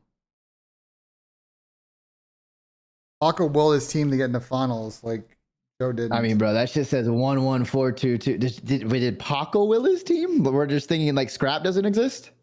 Yeah, Ernie was. And good Abizi too. also was playing That's well why Ernie's too. an S. I don't know. I think I would. Do you want like? Also, I don't know. Fuck, it's so tough. It's so tough. I'm gonna leave this as is. I would say considering the 80-20 split, we should leave Paco over Joe, but Joe has very quickly climbed up this fucking list, like over the years. You can't go wrong. I could definitely see Joe being ahead for If I'm sure. building a team tomorrow, I'm taking Paco over Joe. Like if it were me and it was a fantasy draft and I had the pick and it was those two, I would take Paco. This is Hook low. No, that's one thing. Because I think I put Kyler over a 4. I think, but Jordan, like when it mattered, Jordan was better this season than fucking Kyler was. Yeah, I mean it's tough. The top like 4 or 5 of A, it's really tough. Kyler's in a very good spot, bro. He's in fucking. We put him top 10. Pretty good. What would it be? 1, 2, 3, 4, 5, He's 6, literally 7, 9th. 8, 9, 10. Yeah, I mean Phase Optic all top 10, and then a couple Thieves players sprinkled in. Yeah. But above, Yeah, okay, I mean, but above Abuza and for Paco literally like, I don't know, boys. Brandon was the best player this year? No. Fucking Chris was the best player this year. I'm pretty confident that if you asked every player to rank players in the league, I'm pretty sure that Chris is going to be one. What do you think, Del? What would you say? Do you think Chris is number 1? Yeah, subs are always more impactful than ARs. Anyone in Champs MVP, anyone 2 events. Listen, I got it. The only time Chris played bad literally was Major 4 and Major 4 qualifiers. That's literally it. Other than that, he was godlike. I would say go to Champs, guys, and watch the minimap and watch what Chris does every life, and you're going to start to understand why Chris is so good. Because, like, Chris is not a one-note player. He is probably going to retire as one of the, if not the greatest SMG of all time, because, like, he just makes the right play, regardless of what the play is. If it's a route, if it's banging hill, if it's baiting for his team, like, he just does the right play. The only bad plays that I've seen Chris do this year is sometimes he does the lag out long pinch. Like Ant does the same thing where like sometimes they're just trying to like set up a play and overload and it's just not the right play. Like he needs to flood. I think we cooked. I think we cooked, bro. I think we cooked. Wait, we need to show this to Sam. Where's Sam at? Is Sam here? Can we poke it? Yeah, he's in. I'm gonna tell go to chat. Join Discord. We need like some second opinion here before we say this our list. Join Discord quick. I mean, listen, people are gonna argue about one player or another. I think directionally this list is pretty fucking good. Yeah. I mean, you could argue someone's the 3rd best or the 4th best, but is that really an argument now? It's all the same. Jamie or Byron? The same. Are you down to put Jamie over Byron? Because I'm down. I think people disrespect the fuck out of Jamie. Jamie was very good in fine with me. Most mid-tier land series this year. So I think I'm fine with putting Jamie in the middle of C. I'd probably take Marcus over Jamie if I were building a team. Actually, you know what? I'm gonna put Jamie over Marcus. I would probably take Saud over Jamie just by positional value, but like, I think a lot of people disrespect fucking Jamie and like Logan over Envoy. It's gonna be very hard for us to rank Logan, bro. Nate said Ghosty over Neum. Ghosty over Neum. It's an interesting comparison. Neum just had a lot more team success than Ghosty, but Oh no, it's tough. They don't. That's like weird. They don't play the same role, but they're kind of supposed to play the same role. If you get me. Anything over to the $2 super chat? 04 and Hook draws over Hook and Joe D. No, that's how I know you're already wrong. Joe is definitely above Jordan, Kyler, fucking Twin, Zach.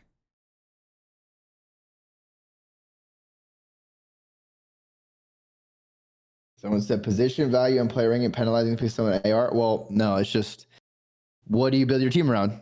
Your sub players. So would you rather have a great AR or a great sub? You always take a great sub. That's just how it goes. I'm gonna be honest, and it's harder to be a great sub than it is to be a great AR. If after Black Ops 7 we did a Black Ops 8 fantasy draft, like you're taking Chris in a 1-on-1, bro. I'm telling you right now. You would think about Ant, but Chris is. I think Chris is generally more consistent than Ant is, but they're basically like the two CDL fucking goats. Ben, did you ever say why you took the Karachi route, or did you ever? No, like, it's blocking out, bro. Like what? There's no thinking. There's nothing going on in the fucking brain there. Yo, the COD League tweeted us out, BENJ. Oh no! What the fuck did COD League did? They tweeted our tier list. Yeah, they said, "Oh look, a new tier list from BENJ is even added." We didn't even finish the tier list yet.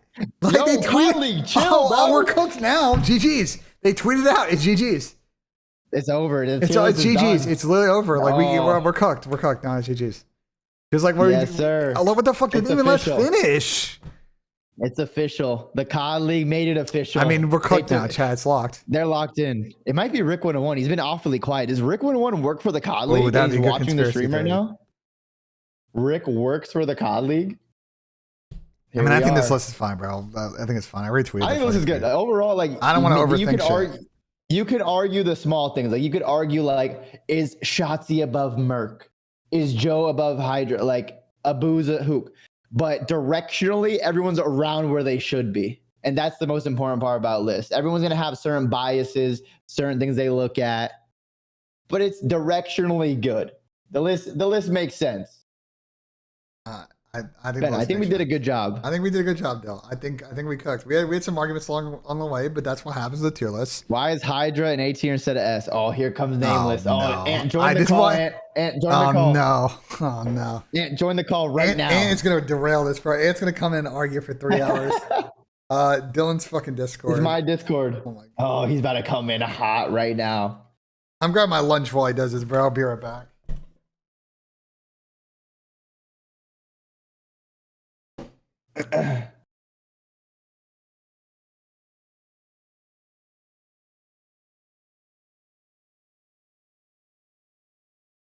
Oh shit.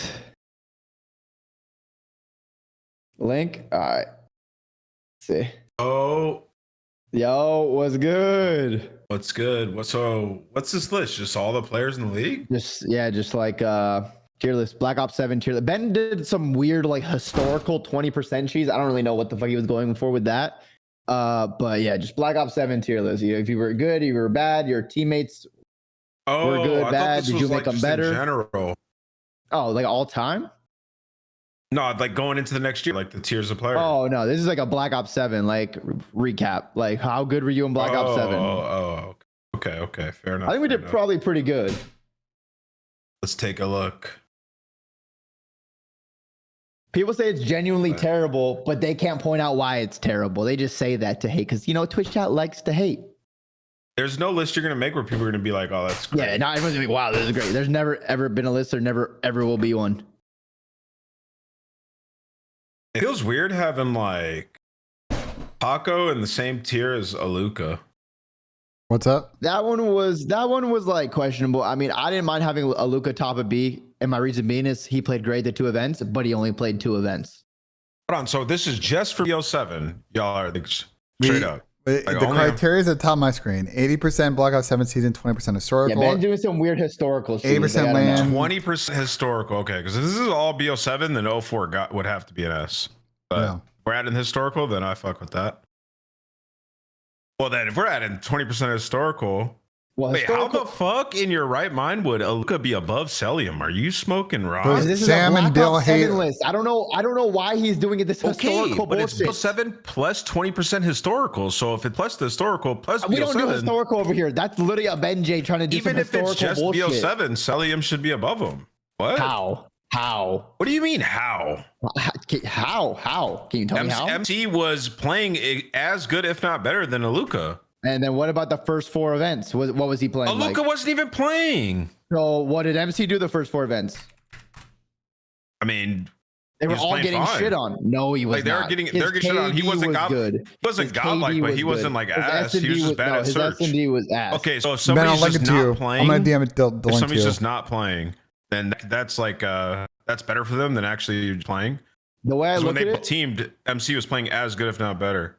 I'm not saying Aluka's not great. He's fantastic. The way I look at it, Aluka joined this team, played really good, comparable to MC. MC was a better at EWC and champs, but he also enabled MC. MC was not. I got you. All right, let's go by that logic. All right, so then put Shotzi and Dashy in A. And put Shotzi and Dashy in A then, and leave Mercules above them. You can't have them in the same tier then, because Mercules joined and then they started playing better. That's Black Ops 6 though. In Black Ops 7, they played good the whole year. Just in general. I mean, if they pick somebody up and then they got better. Enables his Shotzi enables his teammates to be better too. Bro, you can't use the logic for somebody and then against somebody else. How am I not? What do you mean use the logic for and not how? When did I use it before? You're saying that Aluka joined and then MC got better, right? At Black Ops 7, yes. Okay. Just like an Optic last year, before Merc joined, I would say, would we say Optic got better after Merc joined? All the players individually got better. I would say they would, yes. So we're just holding. So we're holding the first couple events against MC, but nothing against the first 4. MC didn't have a good singular event until Champs and EWC. They all got shit on those events. I don't think I could put Aluka above MC. I think that's. I didn't want to either, but I got bullied by Sam and Dill, bro. Yeah, I think that's crazy. Honestly, I blame this whole list on Sam. That's if people have problems, I'm just gonna direct them to Sam. Nah, I'm right. It doesn't matter. I'm taking. But like directionally, this list is good, right? Like directionally. Yeah, no, it's going in the right direction for sure. I don't have too many gripes with it. You just need another tier. You need another tier between B and C. I hate that shit. You do though. It's tough. It's hard.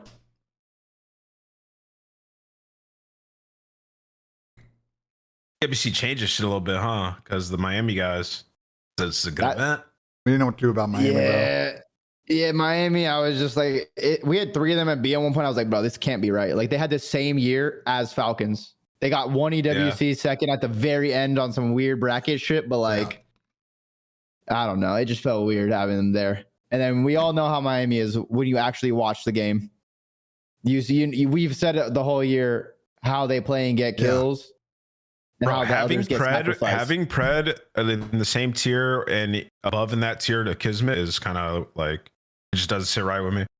Like he's just, like, hey, you guys just looked at Pred, Kiz, X did the same. I don't even know how to start there, bro. The thing is with the Falcons shit is that like they all were pretty bad the first 4 majors. Like they had moments where they would be okay as individuals. Like Pred would have an okay match here and there. Still have an okay match. Kismet like, in the overall, same tier as Mamba. The more I look at this list is horrible. Kismet or Mamba, Spart. Who else is in here? Trakes is at the top. C. Wait, C is horrific. Yeah, but you gotta move some people down, bro, or add a tier. You just wanted another tier, but we were gonna add another tier, so that's what you get. Yeah, the whole list of C is just awful. No bullshit. B is the like bottom not of C, horrible. the bottom of C could get dropped down. Bottom of C could get dropped down. I don't hate it. I want to hear Ant talk about horrible when I saw the fucking trade offers he's trying to send me yesterday. That's horrible. This is not. Wait, where's hold on? Where's Lurks? Lurks is back in B. Wait, hold on. Lurks is in D, back to challengers, and Mamba's No, in C. Lurks in B. No. Lurks is bottom B. Where is he? Oh, I see bottom him. of B. Okay. Yeah, I see him. I saw him at the airport, by the way. That kid's taller than I thought he was. Yeah, he's tall. It's tough to rate him because like his team didn't win a series on land, so they never went far, did good, but like he individually was solid. But It's like how far can we put him up there? We got B's not bad. We also Other got than MC, he's not bad. we also got intel earlier in here. People might have missed it, but I was having a convo earlier about all Lurks is locked, and then Freudy came in here and said no, he's not. So Lurks may be. Wait, he's available? Freudy was in here earlier. I was saying, hey, Lurks is on the 720 whatever, and then Freudy came in here and said he is not. And Freudy would know. Gonna buy the Carolina spot and just keep Lurks. So we'll see. Lurks may be a fucking player in Rostermania. We didn't think so. Well, I think Carolina's going to realize they're not going to get a lot of money for him. Like I think they think like, oh my god, we have a gold mine. Realistically, they're getting max 15K if they're lucky, max. Yeah. The issue is there's a lot of other good sub players. Well, if they could do that too. Their spot with Lurks. But I don't think Lurks is like, no one's coming in like, yeah, I want to spend extra money on Lurks. Like that's not really a thing, and I think they're going to start realizing that. Like, there's a lot of good sub players that are also or restricted, some that are unrestricted. Like Estriel, would you rather get Lurks or Estriel? Because Justice had a great season too. I mean, I'd probably go depending on the money. Like, I'd rather have Estriel, but like if it was close or depending on like what it would cost or shit like that, it's like whatever. Like if I can't get them, I'm cool with Lurks for sure. Yeah, it depends on the money. It's tough. I don't think Carolina's gonna get what they thought they were going to. I feel like looking at the list, like when I think of sub players, like it's actually pretty good. Like of like who I would want, like if I was building a team. Okay, yeah, pay for Paco. Obviously, those two guys are godlike. Joe, 04, Cramp. I mean, I don't know how to like for Neptune. It's so hard. Like he was godlike in the beginning of the game. Their team was dog shit immediately after, and then he didn't play the last two events. So the last three events, he only played major 3. Yeah, so like that's what I'm saying. Like Neptune might have to just go on B, bro. That's why we just put him low A, because we're like, this guy got MVP. He was disgusting, but then he didn't play the most important tournaments, the biggest tournaments where, and you know how it is, I'm saying. Later on in the year, it's the hardest tournaments to win. Like, because everyone's more locked in, more time to perfect the game. So it's like, but he didn't play it. So Kips had to be a fringe A, dude. That guy's great. Ben was trying to argue that Selim was above Kips. Well, I'd put MC above Kips. Yeah. 100%. Yeah. What do they have in the Columbus drinking water, bro? No, I think Sam and Dill fucking hate MC, bro. Pull up the stats, bro. Pull up the stats. Bro, they're just on their. They're just on their. Pull up the stats. They're just on. I'm telling you, they Ben, hated playing against MC. They're hated playing against MC, and they're too biased. I went through this too. No, I went MC through this was too. not hard to play against. Playing against Simpson and Easy they're was on their hard. retired arc. In like 2 years, they'll come back around. They'll realize, like, bro, you gotta look at it like, okay, you guys just look at KD. That's why. I'm not looking at just KD. Yes, I'm looking at also, okay, so going in, all right, going right now, going in right now, if we're a free agent, everybody's a free agent, Dill. Right now. Hold up, let me talk. If everybody's a free agent right now, we're building a roster. Are you going to go, if you are available to get Kips and MC, who are you taking? This is a Black Ops 7 list, though. I'm not, if I'm basing it only on Black Ops 7, I knew nothing in the previous. Did we not just watch the last couple of events? Bro, but you're just choosing to delete all context. And just say, oh, MC wasn't good. Ops 7. I'm not saying he's not good, but I'm talking in the context of Black Ops 7. MC was still decent. You say he was not good, that would be like you go ahead and respond after. Go ahead, Dill. Make your case. No, I was just saying MC was not good this year. For what we expect of MC, did he play anywhere close to his standards?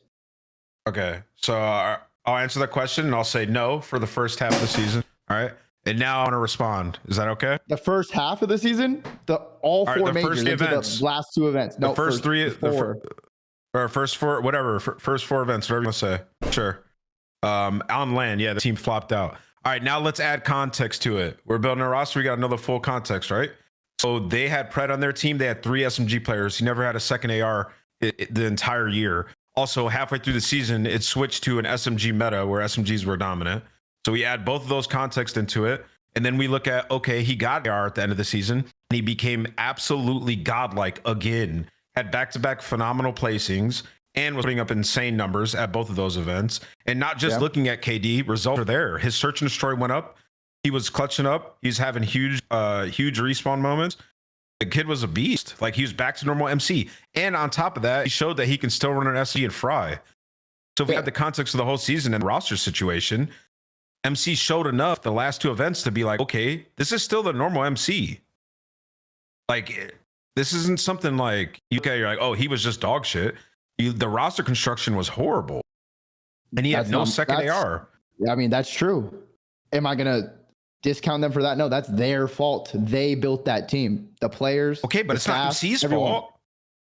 Well, yeah, it is, because they agreed to play on that team. How is it MC's fault? 100% his fault. Because they agreed to play to that team. We all knew that team was broken and the roles didn't make any sense before the game came out. So we're just putting all the fault on MC that unfortunately his team didn't work for this I'm putting that fault on everyone involved. I'm not putting just the fault on MC. That's crazy. Okay, regardless if it's his fault or not, the fact still remains that he was still very good and an elite player as soon as he got an actual second AR. What other team? What other top AR just didn't have a second AR for the first four events? Name me one.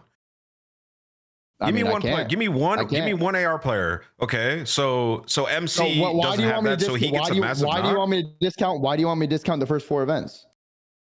I just want you to add context because there's nuance to everybody's situation, and I want you to like look at it like not in a vacuum of just results, and look at the actual player. And like if we were building a team, and if it was me and you in charge of a roster, and we're building an organization, I'm not going to sit here and be like, oh, the first 4 events he was dog shit, so yeah, we're going to go with Kip instead of MC. Like we would never do that in a trillion years. We would look at it and we'd be like, this is only a Black Ops 7 tier. This is not like a career tier list where we know MC is one of the greatest ARs of all time. But did he play like one of the greatest of all ARs of all time this season? Okay, but we know what he's capable of. He did it the last 2 events. He played phenomenal. Yeah, he did. Like I said, that's why he's still pretty high up in the list, because of the last 2 events. He was the best player on Falcons the last 2 events. But if this list is struck, your performance in this entire year, sure. But if you're just actually rating these players on how good they are, Black Ops 7 tier list. It's a Black Ops 7 tier list of the whole season. It's not just 1 event, 2 events. It's the whole season. So some players are rated higher because they were consistent from the beginning to end. Yeah, if you're just doing straight up Black Ops 7, fine. But I just have a problem with just devaluing MC based on the situation he was in. I agree with everything that and said. I just think patently so many fucking people that played against MC are super biased against MC, and they cannot think objectively about how to rate them. And to your point, Ant, in a couple of years when they step away from it, they'll objectively do it. That's why I love Sam, but Sam just retired. I love Sam, but I cannot. No, best friend. I'm sorry, but I cannot have an objective conversation with anyone that's in the Thieves camp, bro. They will never acknowledge MC is good. It's insane. You guys are trying to say MC was an A tier, S tier player this year, which is fucking crazy. No. I'm not saying that he was an A tier player this year. I don't mind putting MC top of B. I think putting Kips in extra form is crazy. I didn't understand the list that you guys are making. I thought you were just making a list of these players and like how good they are. There's a criteria at the top of the fucking screen that tells you what it is. Based off of their performance from start to end of the season, then yeah, I can understand that. But like, I see 20% historical in there. I think the problem. That's BENJ bullshit. I don't know why the fuck. I think the problem is Dylan has beef with MC because Dylan got retired by MC. And he's gonna have to hold it over his fucking head the rest of his career, bro. MC literally came and apologized after that. Because he's a fucking moron for saying that to you. He's a fucking idiot. No, I literally don't give a fuck. I wasn't even trying last year. I was already going to retire. Like, it wasn't like, oh my god, I hate MC. I love MC. MC is one of my favorite players and people in the scene. I love MC, but I keep it real with everyone too. And he didn't play like a superstar that we expect this year, and that's just facts. All right, bro. Any more argument? Yeah, I mean, I gotta go to the fucking last 2 events, it's hard because like if the last 2 events he places like top 4, right? And then like Kips has 2 top 4s earlier in the season, and then their team teetered off like without Joe Deceives. What was it? Was it Major 2? They got like 3rd, and then they got they got 3rd. They got 3rd, I think, back to back. Or third, and then some shit. They lost Joe. Yeah, so obviously their team got worse, and then his performance is going to take a dip. So how are we just rating Kips above MC if like the inverse happened for MC and then they got a better player? Because Kips, the stats I actually look at are just like the damage stats and like his damage, his kills per 10 and all that, and like his impact on the map as well. Okay, so his role. Ben's trying to say I'm being not or biased by hating MC when he's just sticking up for MC because he's on FaceTime with him every night. Oh, okay. And he doesn't keep it real with him. I keep it real with MC. I definitely do. No, you do not, BenJ. You baby him. I just think you were ready to. I think you were ready to agree with me, and then Sam came in here and fucking and then fucking pressed you. If you saw me, you'd think I was not ready to agree with you. I don't know if Sam's got fucking like blackmail on you or something, but like you were just like you folded like a fucking. Wait, why does lawn Sam chair. have beef with MC? Because the Thieves camp fucking hates MC. Everybody that was on that Vanguard Thieves team, other than Zach, obviously, Ben, they all just sat there every day and talk shit about MC, bro. Every day. Why are you not honest? Why are you not honest with yourself? Bro, they told it to me to my fucking face like years ago. Why? We were joking in TeamSpeak, and they're like, "Yeah, we just make fun of MC every day." Yeah. Why? Do you think they're just doing it for fun? Like they actually hate MC as a person? No, because they hated the plays MC made, and they hated that they were losing the phase in fucking scrims. So why don't they just you talk see shit that? about him? Like that's why. Like it's just some dumb play. It's just some dumb player shit, bro. It's some dumb fucking player shit.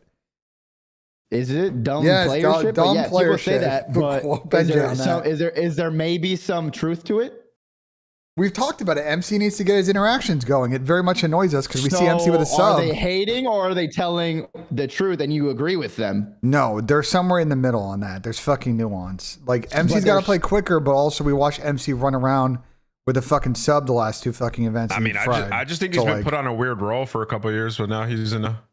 Yeah, that's what I told him. He should be playing the faster paced flex role. That's what I told him. He's still really good at it. And he fried at Champs EWC when he did that. No, just to be clear, I don't have a problem if this is straight up Black Ops 7. Yeah, it's Black Ops 7. Obviously, if it's historical, MC is above him. Obviously. You guys should, but like this list is kind of irrelevant. You guys should make a list that's like just these players where they are right now. Like just overall, what like do you mean? a player, just an overall player tier list. That would actually go crazy. Then we can actually talk about all the context, the season, the situations players are in, like just how good they actually are. Like if we're starting right now. Well, I gotta go to the gym, so we ain't doing that. Like who you're gonna take? Like who you're gonna take #1 draft pick type shit? I mean, just a ranking of all players as it stands right now, this moment. Yeah, going in this offseason, sure. Yeah, I mean that would be different than a BO7 player tier list, for sure. For sure, it would be. Yeah, well, that's not too bad. Well, all right, boys. It was a pleasure. This is the one you're publishing? Well, the colleague already tweeted it out, so I don't know what the fuck you want me to do. Gotta move Mamba down. That's my final review.